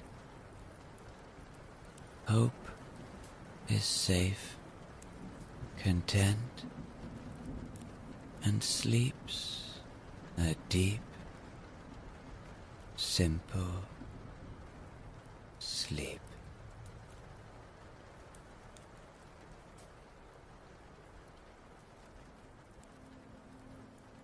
You are with someone you love, or have loved. This can be anyone that is alive or no longer with us. It can be a friend, a lover, or a family member. There are no rules. This is your time to indulge, just as long as it's someone who means or meant a lot to you. Choose your person now. You are walking together in a beautiful woodland. It is spring. the world feels.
You continue walking,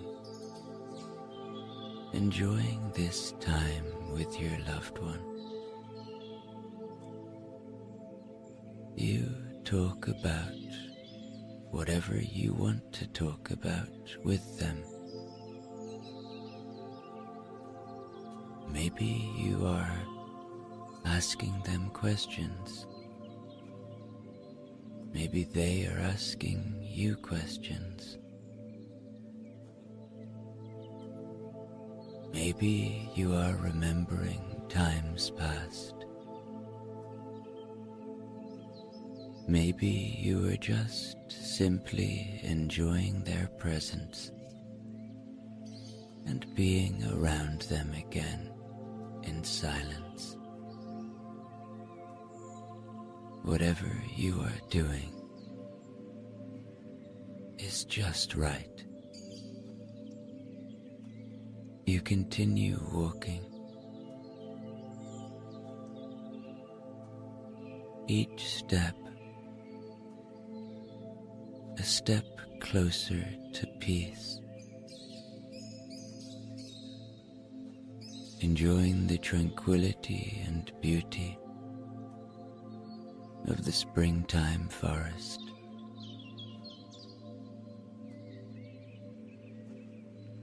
The path meanders gently, leading you through patches of sunlight where the rays warm your skin, and areas shaded by the tall trees where the air is cool and fresh.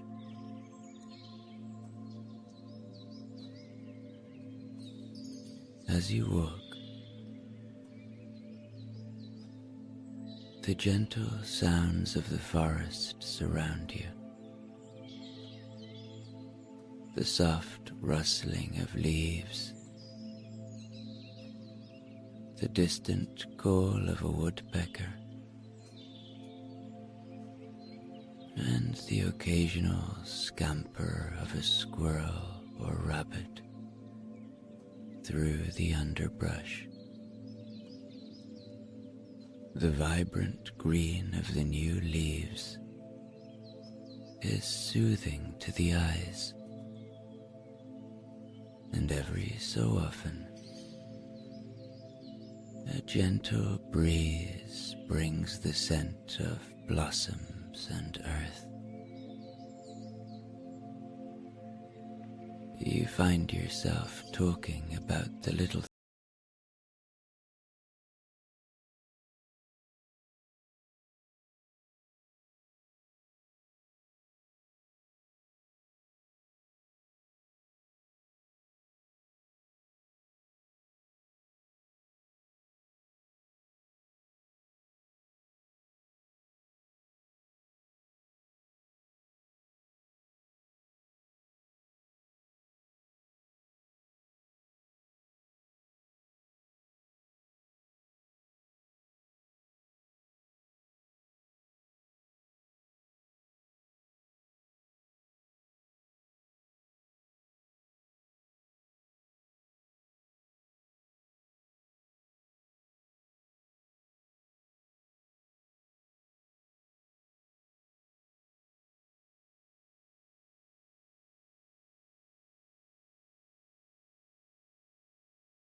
The cozy interior of the cabin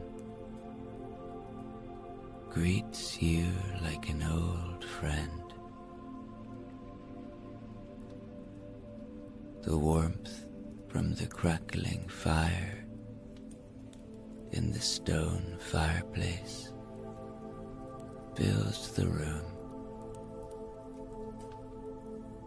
a stark contrast to the cool, damp air outside. The cabin is thoughtfully furnished with plush sofas draped in soft blankets, a small but well-equipped kitchen, and walls adorned with rustic decor that adds to the cabin's charm.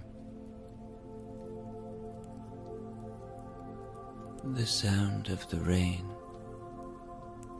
beginning to tap gently against the roof and windows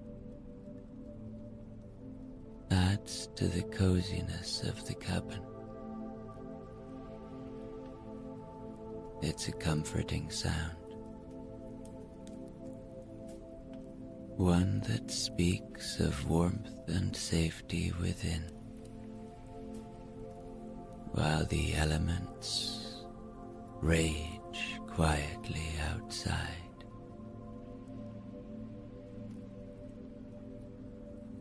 You and your loved one take a moment to stand by the door,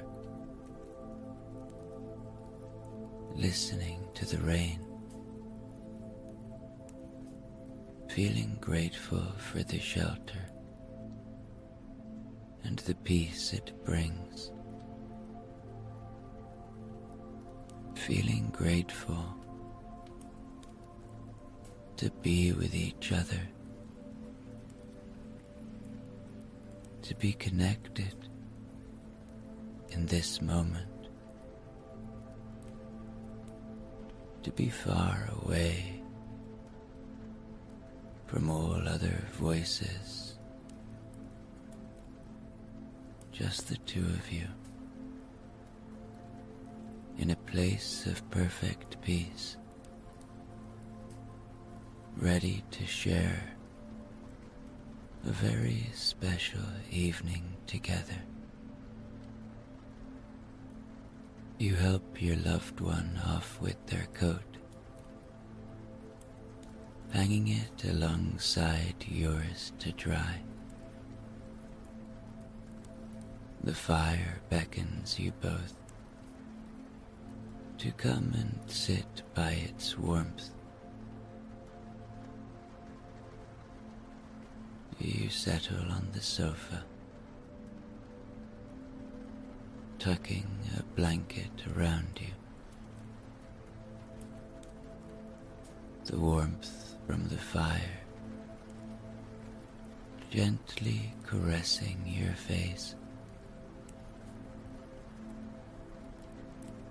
The cabin, with its soft lighting and the gentle crackle of the fire, feels like a haven, a world away from everything else.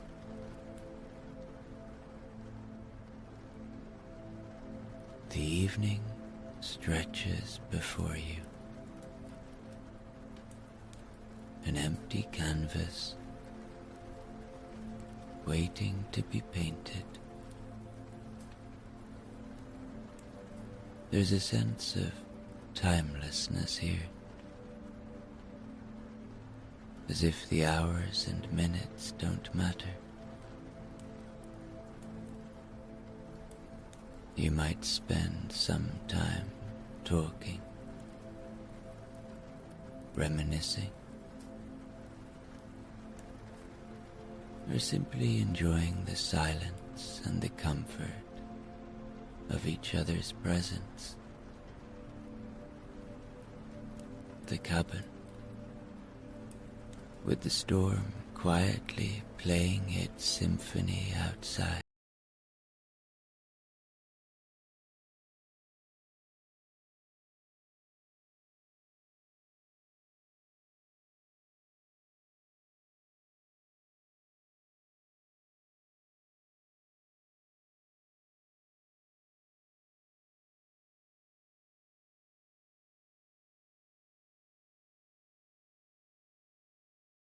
Reminisce first. On the table in front of you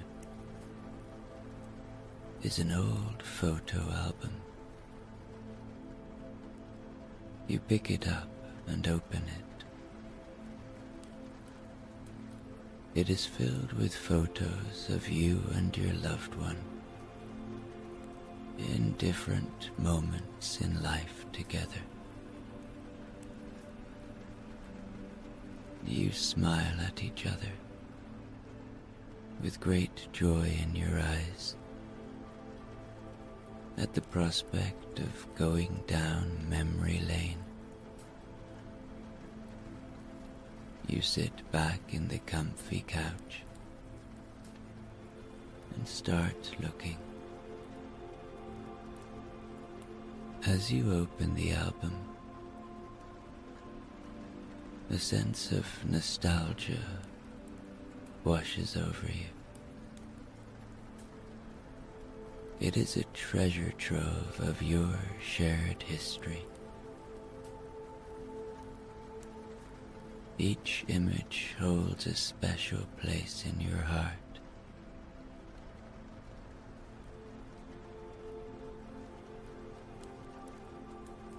Maybe the first photo you find is a slightly faded but still vibrant photo of the two of you at a beach. Maybe you find a photo of the two of you on holiday together at a holiday dinner.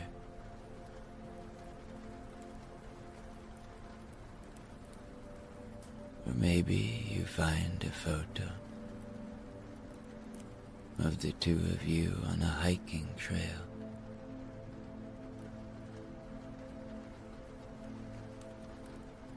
You share a glance with your loved one, and in that look,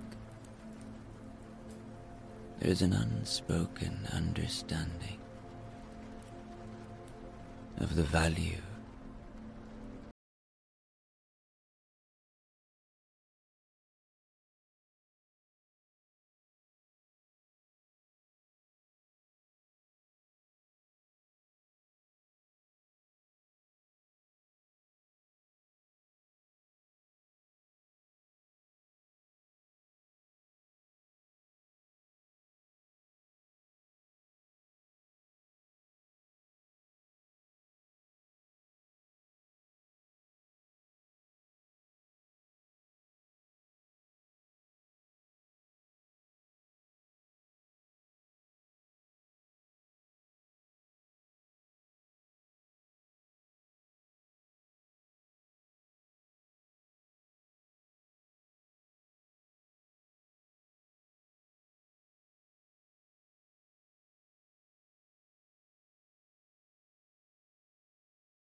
speaking volumes of the comfort and understanding between you.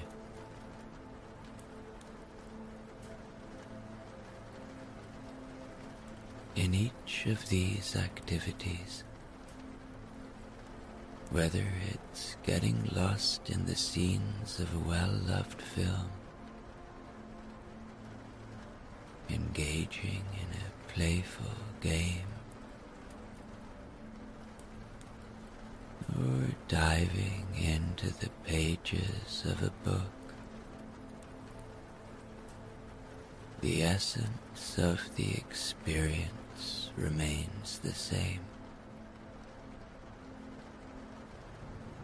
It's about being together,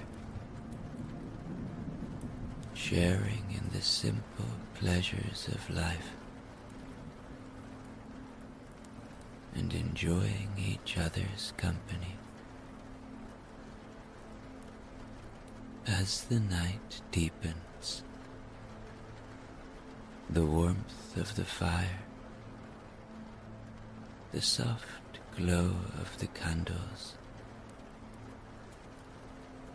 and the rhythm of the rain create a symphony of coziness.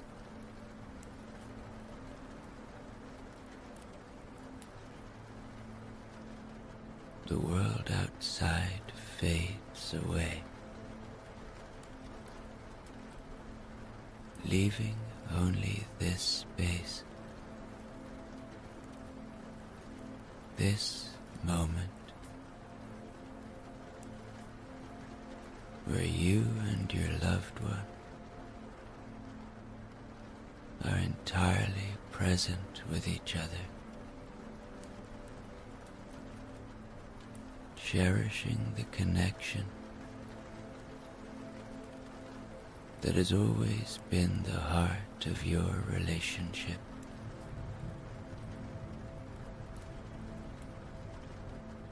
As the evening winds down, a sense of peaceful tiredness settles over both of you. The activities of the night, filled with warmth and shared joy, have brought a comfortable sleepiness. In the cabin, the sleeping arrangements are as cozy and inviting as the rest of the space, promising a night of restful slumber. The bedroom feels like a haven. Even the smell of the room is deeply calming. Whether you choose to sleep in the same bed or in separate beds is up to you. The beds are enveloped in soft, high-quality linens and plush duvets. The room is softly lit by the glow of a bedside lamp,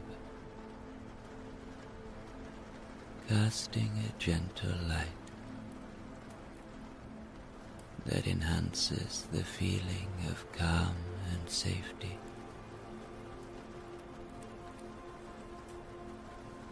As you settle into bed, the mattress perfectly contours to your body, providing an embrace of comfort. The pillows are soft yet supportive,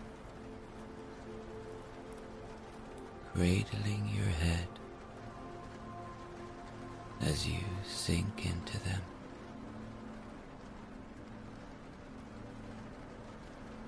Every detail of the bed has been crafted for ultimate relaxation and comfort. Your loved one is next to you, their presence a reassuring comfort. Allow maybe a little gratitude for this moment, for the peace that fills the room, and for the shared experience of the day. In this space, with this person who means so much to you, you feel a deep sense of contentment and security. The cabin, nestled in the heart of the forest, shelters you as you drift off to sleep. The worries and noise of the outside world seem miles away, irrelevant in the face of the tranquility that envelops you now.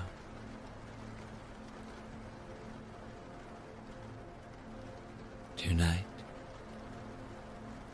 in this cozy cabin, with the gentle rhythm of the rain and the warmth of shared memories, you bid good night to your loved one. Then sleep comes easily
cones, the sun gently warms your skin like a warm coat.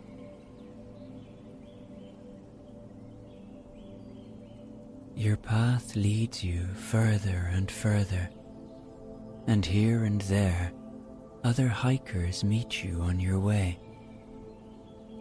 Their faces radiate exuberance and tranquility. They also seem to appreciate this place and its beauty. Deep peace and security fills this place. As you walk along your way, you notice a little stream gurgling, gently flowing beside the path.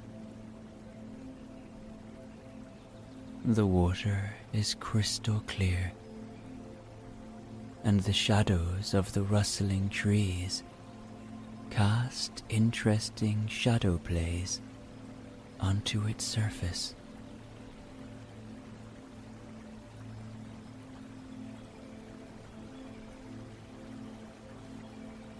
After some time, you see a tree trunk as a seat by the right side of the forest path. If you like, you can sit down and take a little break. Sit down on the tree trunk and feel the rough bark under your seat. Perceive it carefully. Is the trunk rather warm, or is it cool? Take your time, and maybe you want to brush your hands over the bark of the trunk. Everything is possible in your imagination.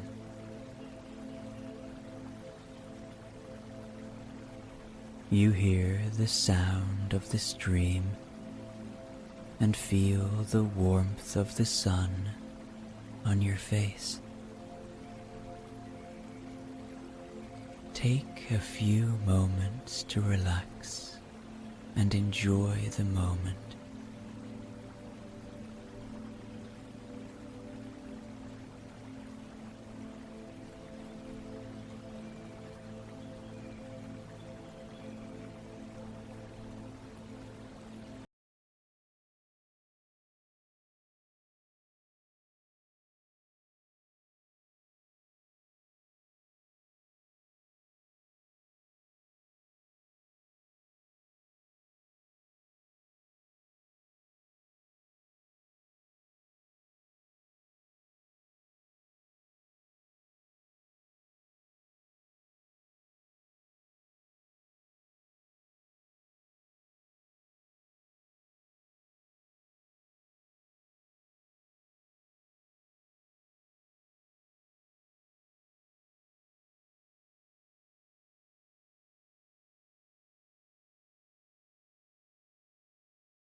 and the water glistens invitingly through the treetops. As you continue your descent, you can see the lake so crystal clear. Soon, you reach its shore, consisting of warm sand.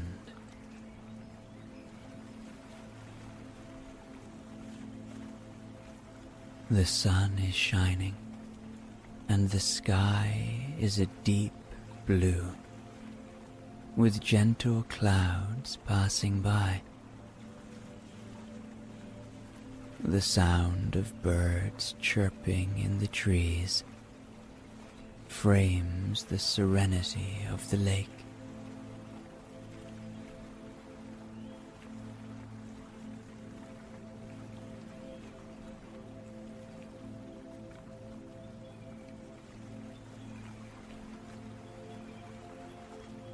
Feel the warmth of the sun on your skin as you take in the beauty of the surrounding mountain range that makes up the background.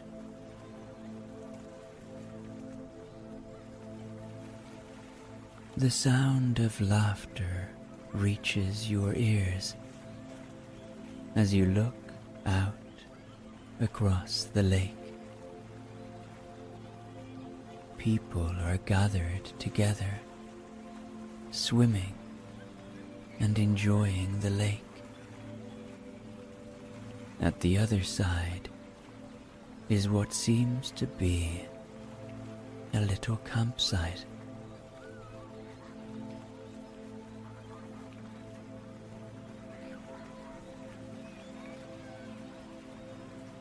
A gentle breeze blows through the air, caressing you and carrying the smell of flowers and trees.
Finally, you reach the top of one of the mountains, from which you can see for miles. And there is your cozy cabin, nestled in the hilly mountain landscape.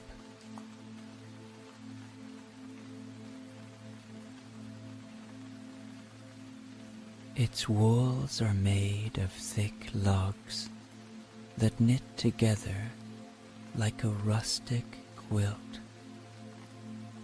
topped by a sloping tiled roof in dark, rich hues.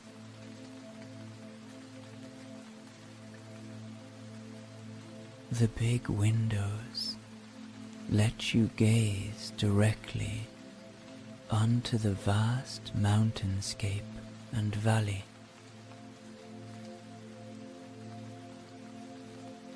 Tracks of smoke spiral up from the chimney, curling in a welcoming greeting.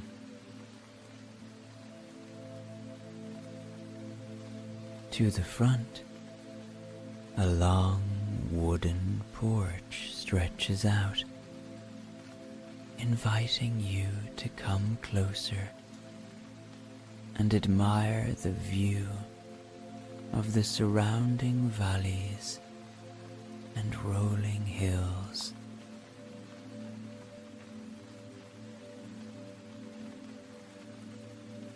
To the right, a sturdy oak door stands tall, beckoning you to enter and discover what lies within.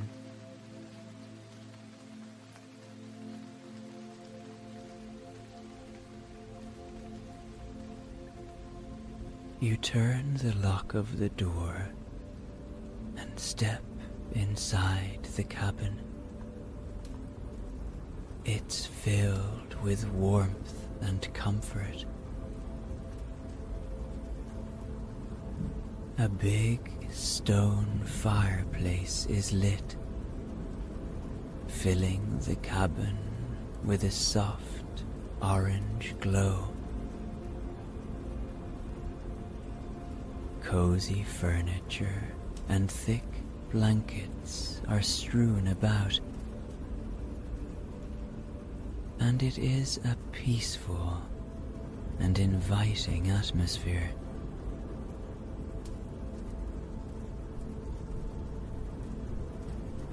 The walls retain the heat of the fireplace and emanate a cozy feeling of warmth and security. Enjoy the beauty of your soothing mountain retreat and allow yourself to arrive.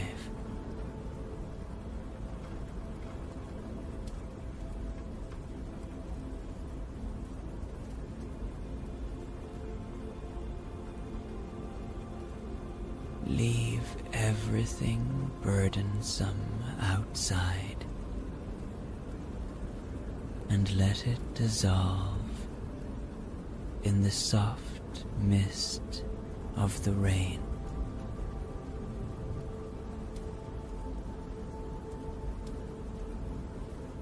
Listen to the sounds of the warming fireplace.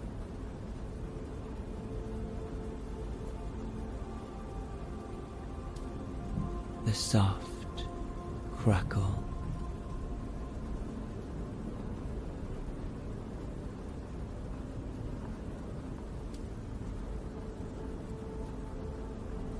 The distant rain pattering against the windows.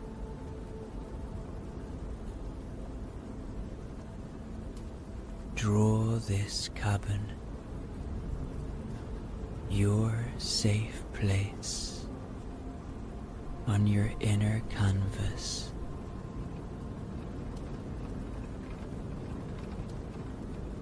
anything is possible, and you can imagine this place just the way you like it best.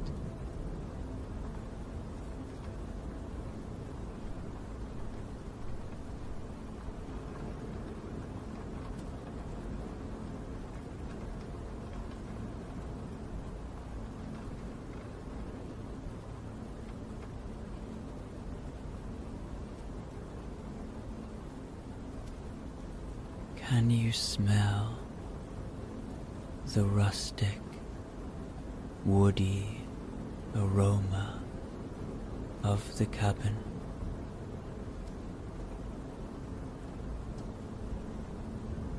The scent of burning wood.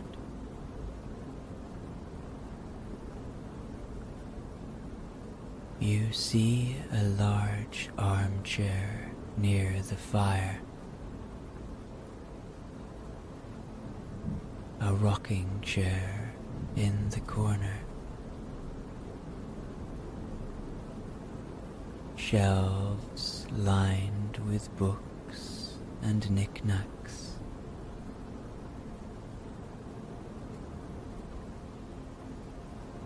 You let your feet sink into the plush rug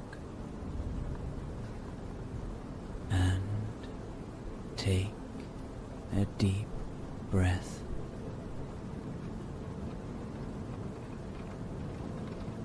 Feeling the tension melt away from your body.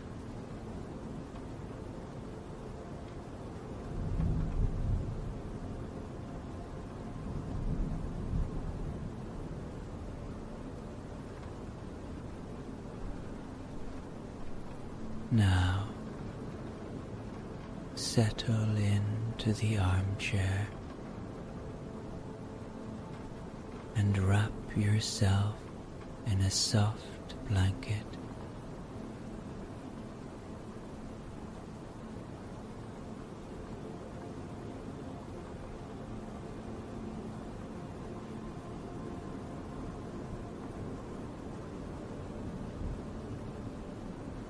Outside, you can hear the gentle patter of rain against the roof and windows.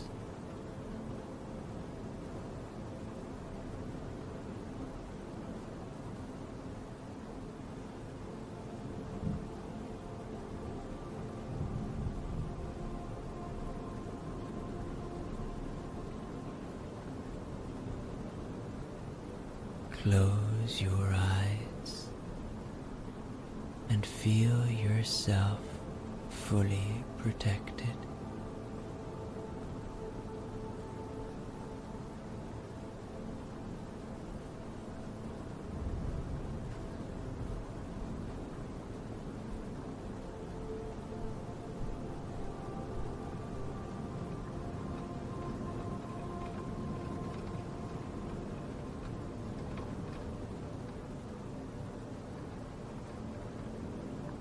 The day was long and exhausting, but now you can finally rest.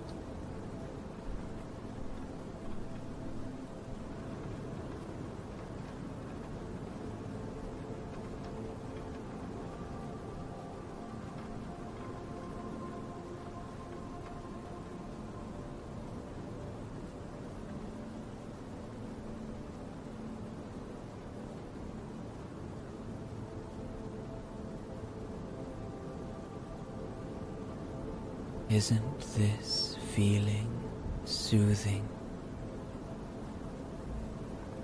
The feeling of relaxing each and every muscle after a long day's walk.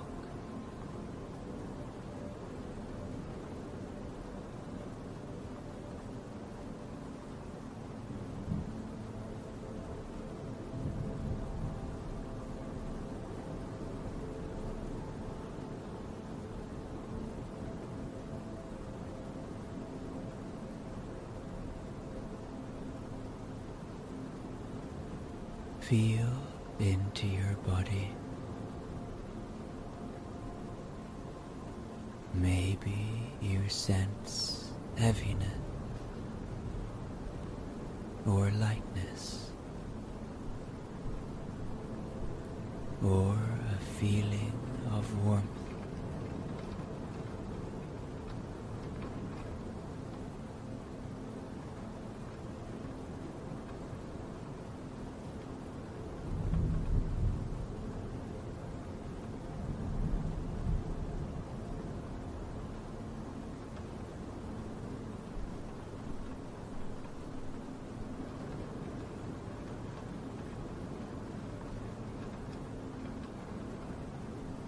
Your legs become heavy.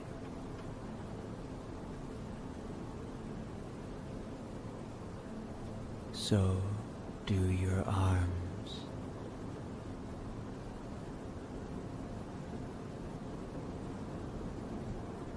Your back stretches in a pleasant way, and your muscles grow heavy and warm.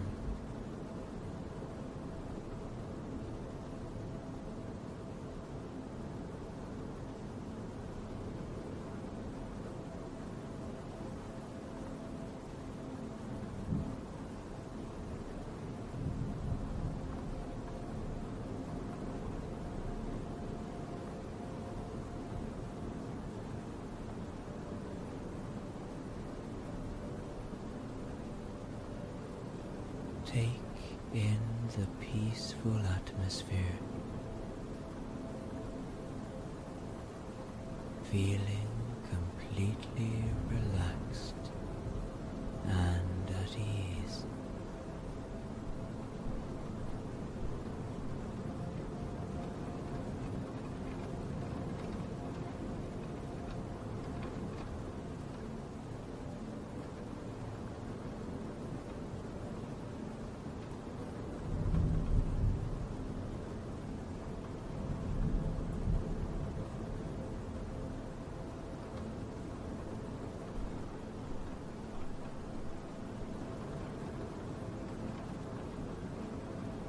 Allow yourself to just be in this moment.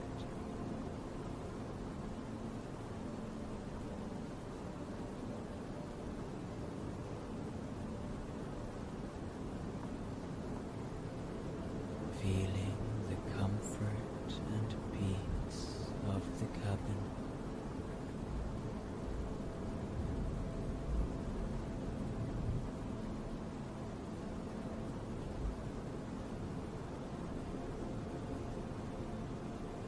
And the rain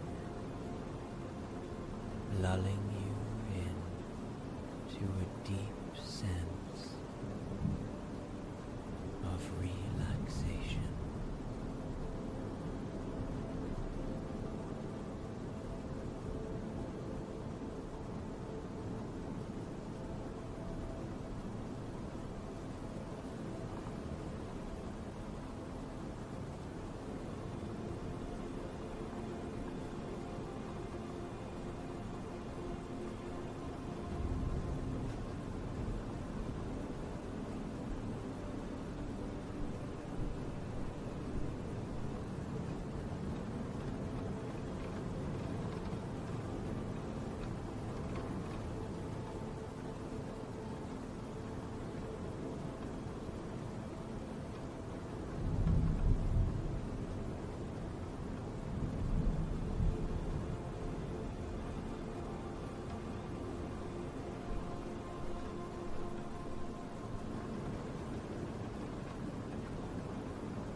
through a beautiful forest.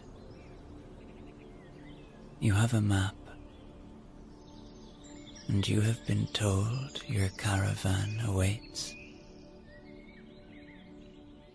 It is afternoon, and you have time to find the caravan. And you know you will, because my voice will guide you, and because this is a very, very easy walk, and above all, a very, very safe place. As you walk under the shade of the trees, you look above, and through the leaves you can make out the blue of the sky above you. It's one of those really beautiful days. The type of day you never forget. One of those special ones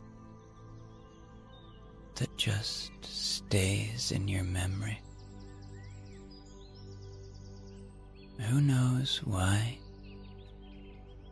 but those days happen. Perhaps it's because of the senses coming alive so much.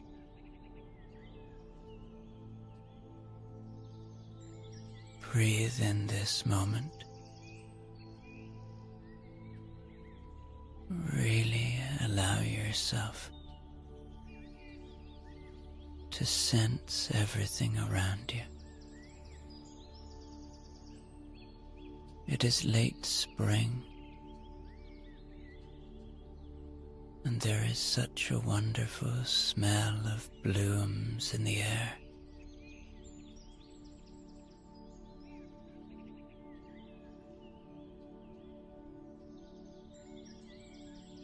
You stop next to a beautiful sequoia tree.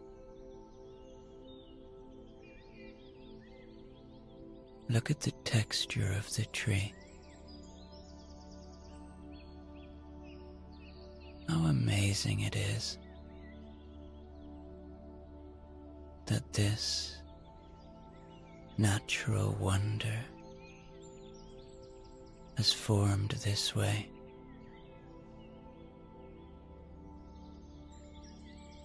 How much time it has taken. Bit by bit,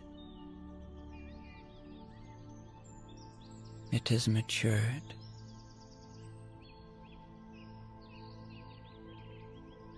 From a tiny seed in the ground to this huge, stunning feature of nature that is now so tall you can't see the top of it.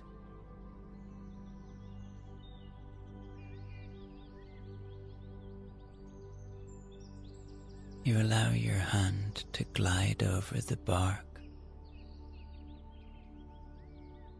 feeling the randomness of the wood beneath your hands.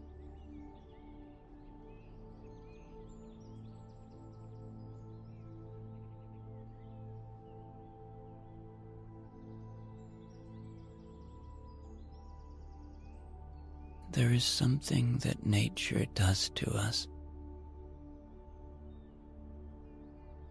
It softens us.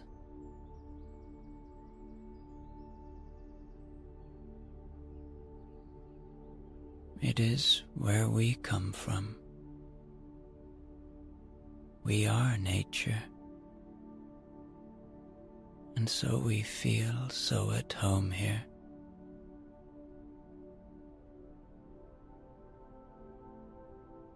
For we are a part of this world, and this world is a part of us.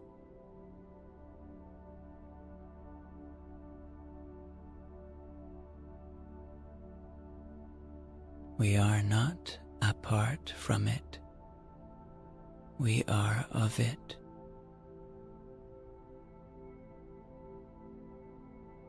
You continue your walk. The soft forest floor beneath your feet is cushiony and so soothing to walk upon.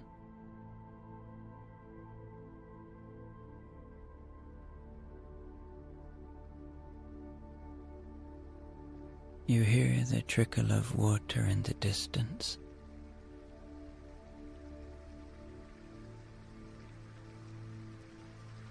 It is a little stream, and you go towards it.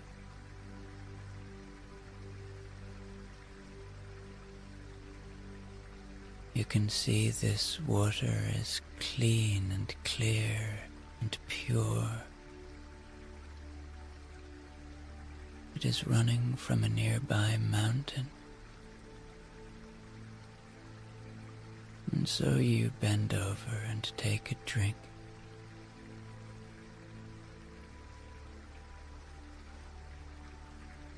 It is cleansing, nourishing, and life-giving.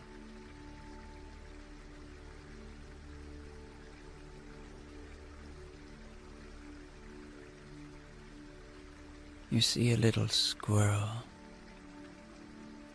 scurry up a tree. This little life going about its business,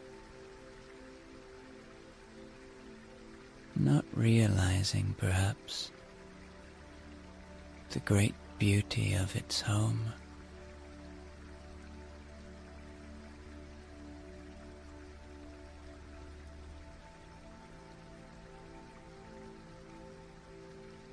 A slight breeze blows through the leaves.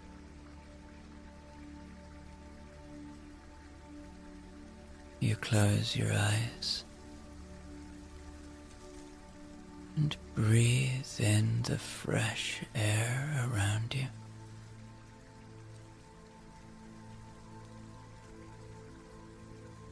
And you breathe out anything you don't need now.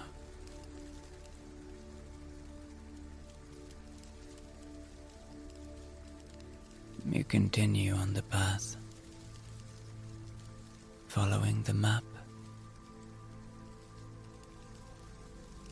You pass by ancient stones.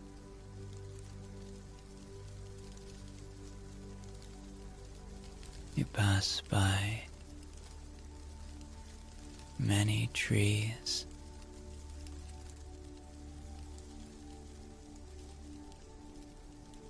And eventually you come to a clearing, a kind of circle of trees that surround a grassy area.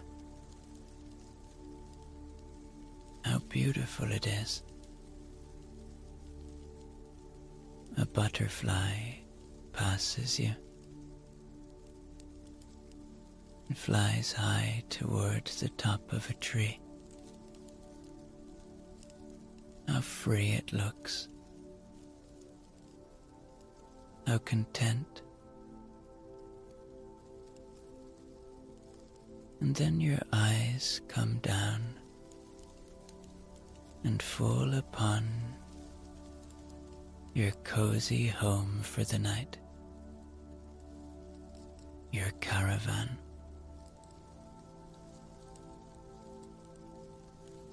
Now this is not a swanky, plush, high-end caravan. This is a very simple caravan. It might be 20 even 30 years old. But the main thing is that it is shelter for the night, and it is cozy, and it is filled with stories, and it has seen such joy, and you are about to add to that joy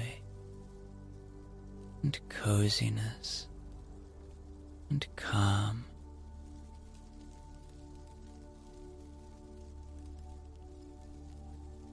You open the door of the caravan and look inside. It has been beautifully prepared for you. It is clean and fresh. It smells of lavender. It is a veritable sleep sanctuary. And it is all yours for the night.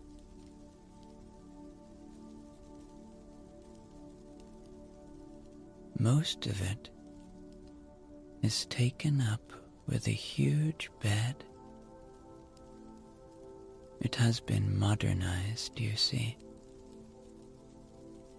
to only have a bed and a little loo.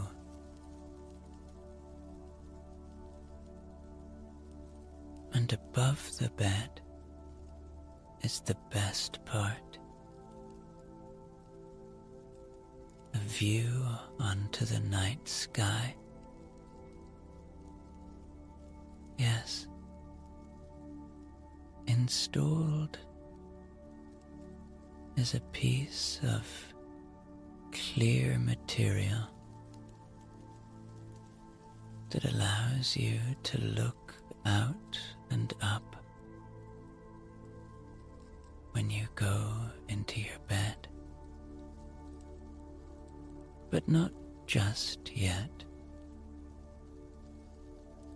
for there is a sunset to watch first.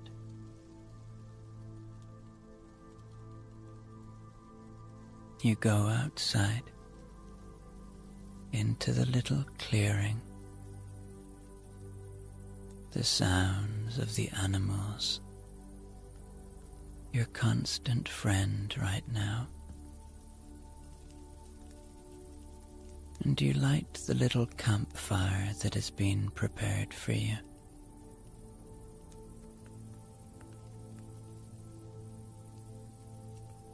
And you look towards the west as the sky turns orange and pink, and the sun, our nearest star, starts to say goodbye to the day.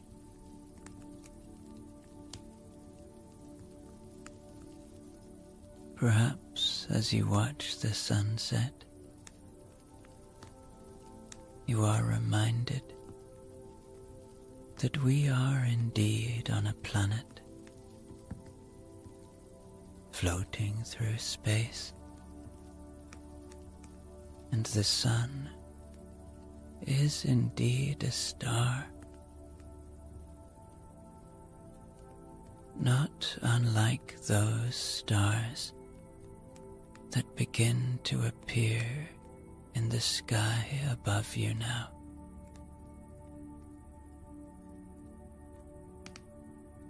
Breathe in this moment. You are safe. All is well. This is your time.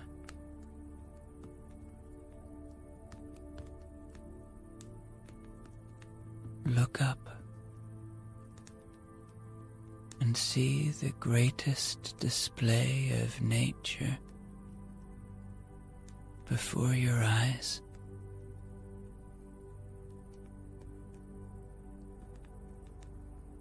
A shooting star passes. Make a wish. Whatever you want.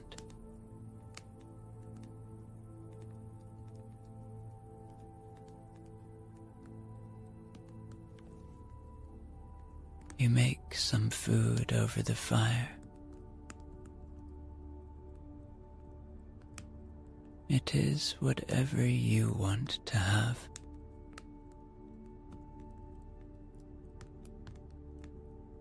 It is a comforting meal.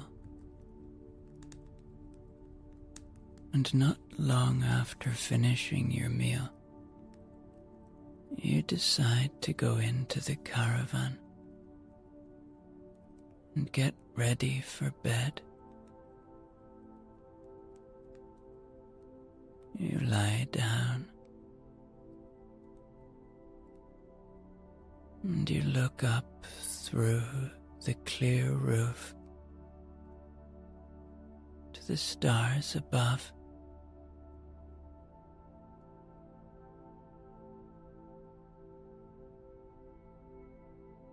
Then clouds start to move over the stars, and soon the first raindrops are falling.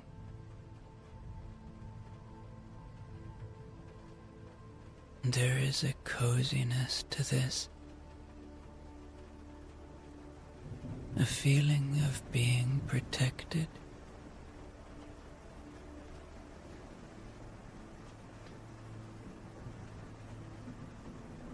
The rain gets heavier and heavier, and you are safely within your caravan, under the cozy blanket. And you decide to listen to an audiobook called The History of the Caravan, a Travel Through Time. Introduction. In the heart of every road, every path, and every journey lies the story of the caravan. Not just a vehicle, but a vessel of dreams, a bearer of adventure, and a home away from home. The History of the Caravan, a Travel Through Time, is an ode to this humble abode on wheels, which has been a silent witness to the changing landscapes of human history, culture, and the relentless pursuit of freedom and discovery.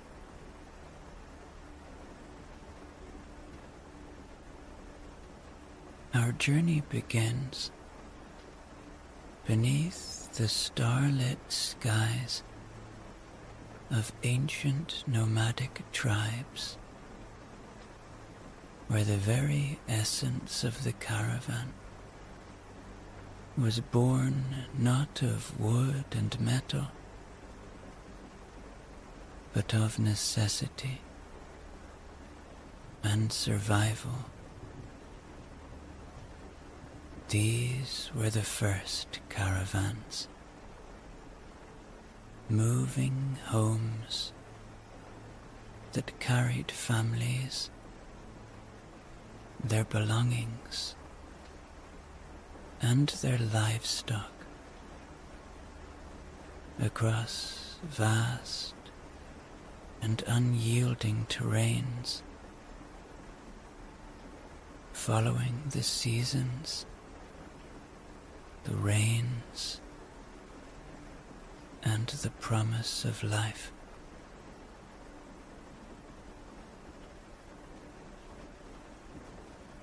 As we traverse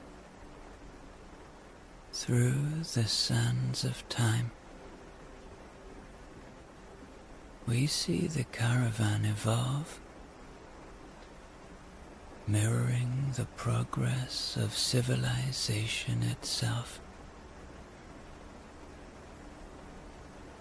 From the silk-laden camel caravans that tread softly over the Silk Road,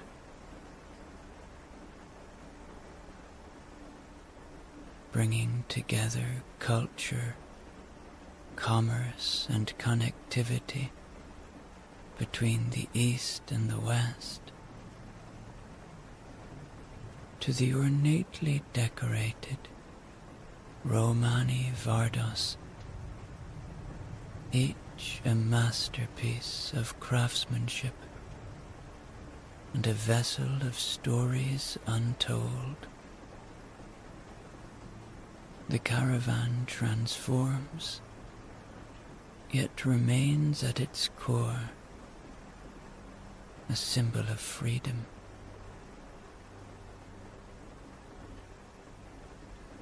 The Industrial Revolution brings with it the winds of change, and with these winds, the caravan finds a new identity, no longer bound by the limitations of beasts of burden. The caravan embraces the age of the automobile, the recreational vehicle, or RV, as it would come to be known, emerges as a beacon of modernity, combining the comforts of home with the allure of the open road. In the history of the caravan, a travel through time, we invite you to embark on a journey, not just through the annals of history, but through the heart of human aspiration.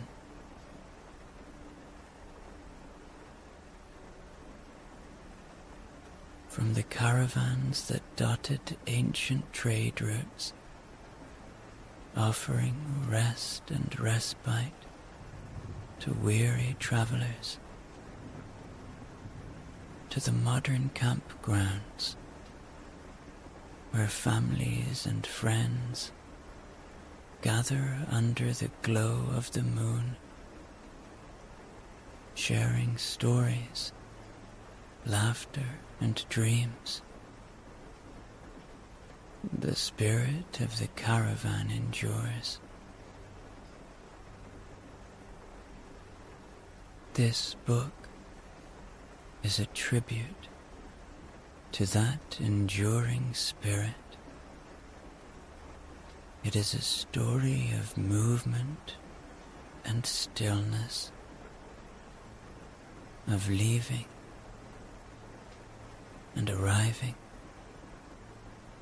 and of the spaces in between.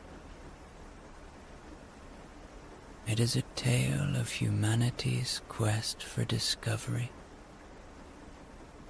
not just of new lands, but of oneself. In these pages, you will find not just the history of the caravan, but a reflection of the nomadic soul that resides within us all, calling us forth on a journey without end, a travel through time. Welcome aboard. You pause your audiobook now and just continue to enjoy the coziness of this moment. The soft lighting of the caravan, the sound of the rain,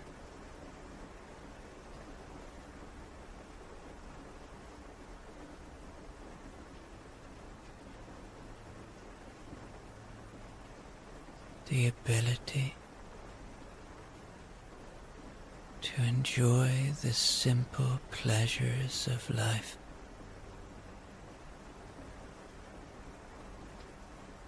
Free from distraction.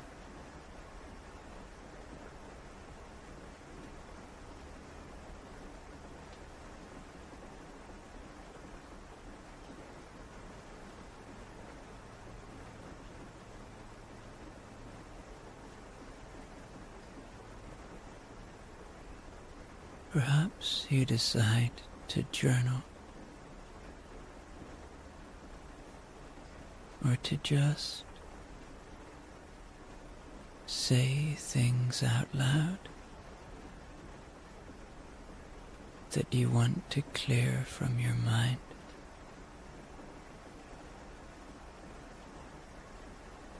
Or that you want to record things that you might be grateful for.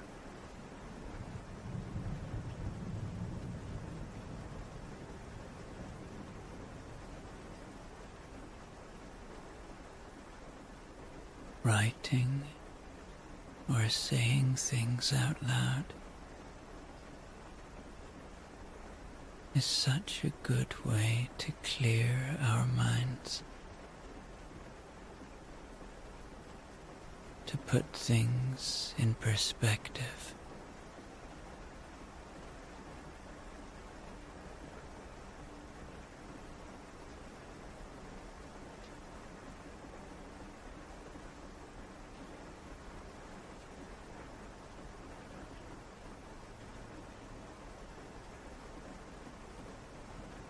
You stretch out now.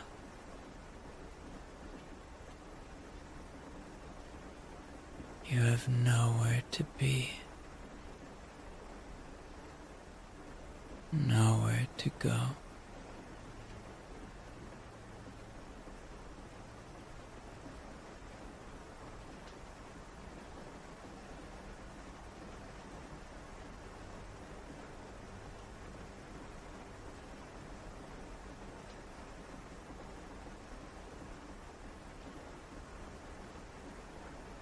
You are not alone here.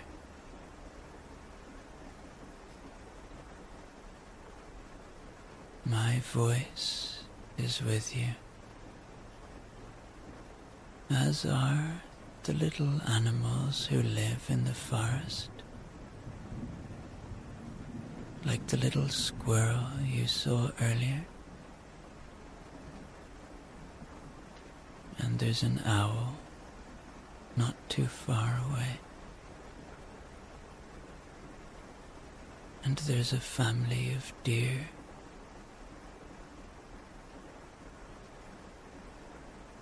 You are safe here. Safe to have the sleep of your dreams.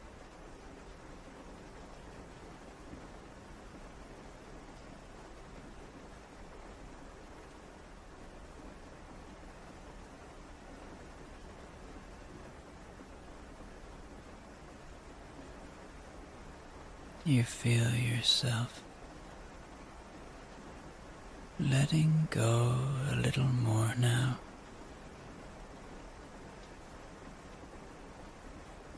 Really settling in as the night deepens.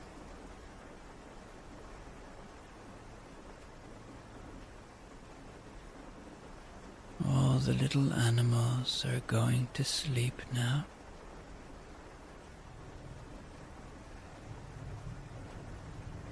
Each one saying goodbye to the day.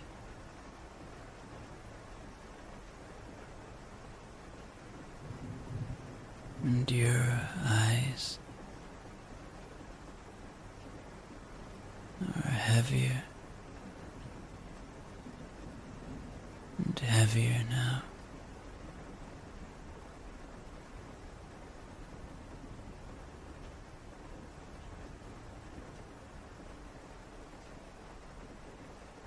The owl keeps watch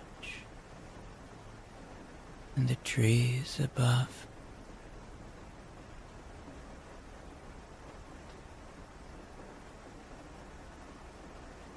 And the cozy caravan protects you from the rain outside.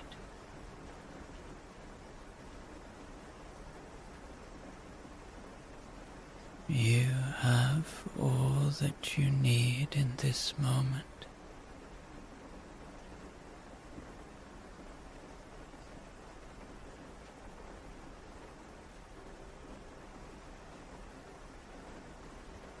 You have all that you need in any moment.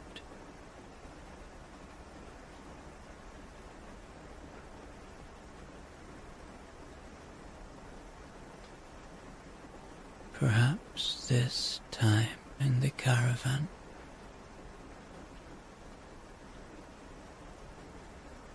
has served as a reminder to you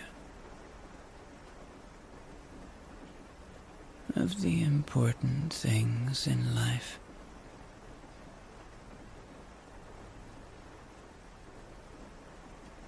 Of the beauty of nature.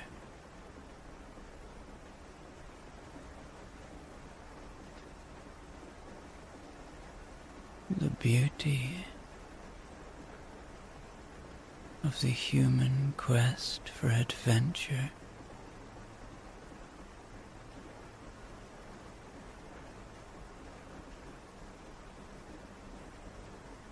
The beauty of our universe.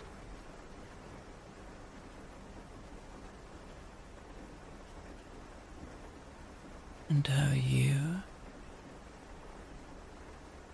have your own small but very significant role to play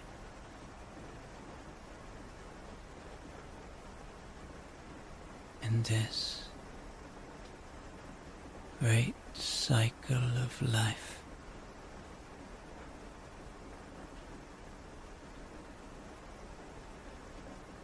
And so, under your cozy blanket,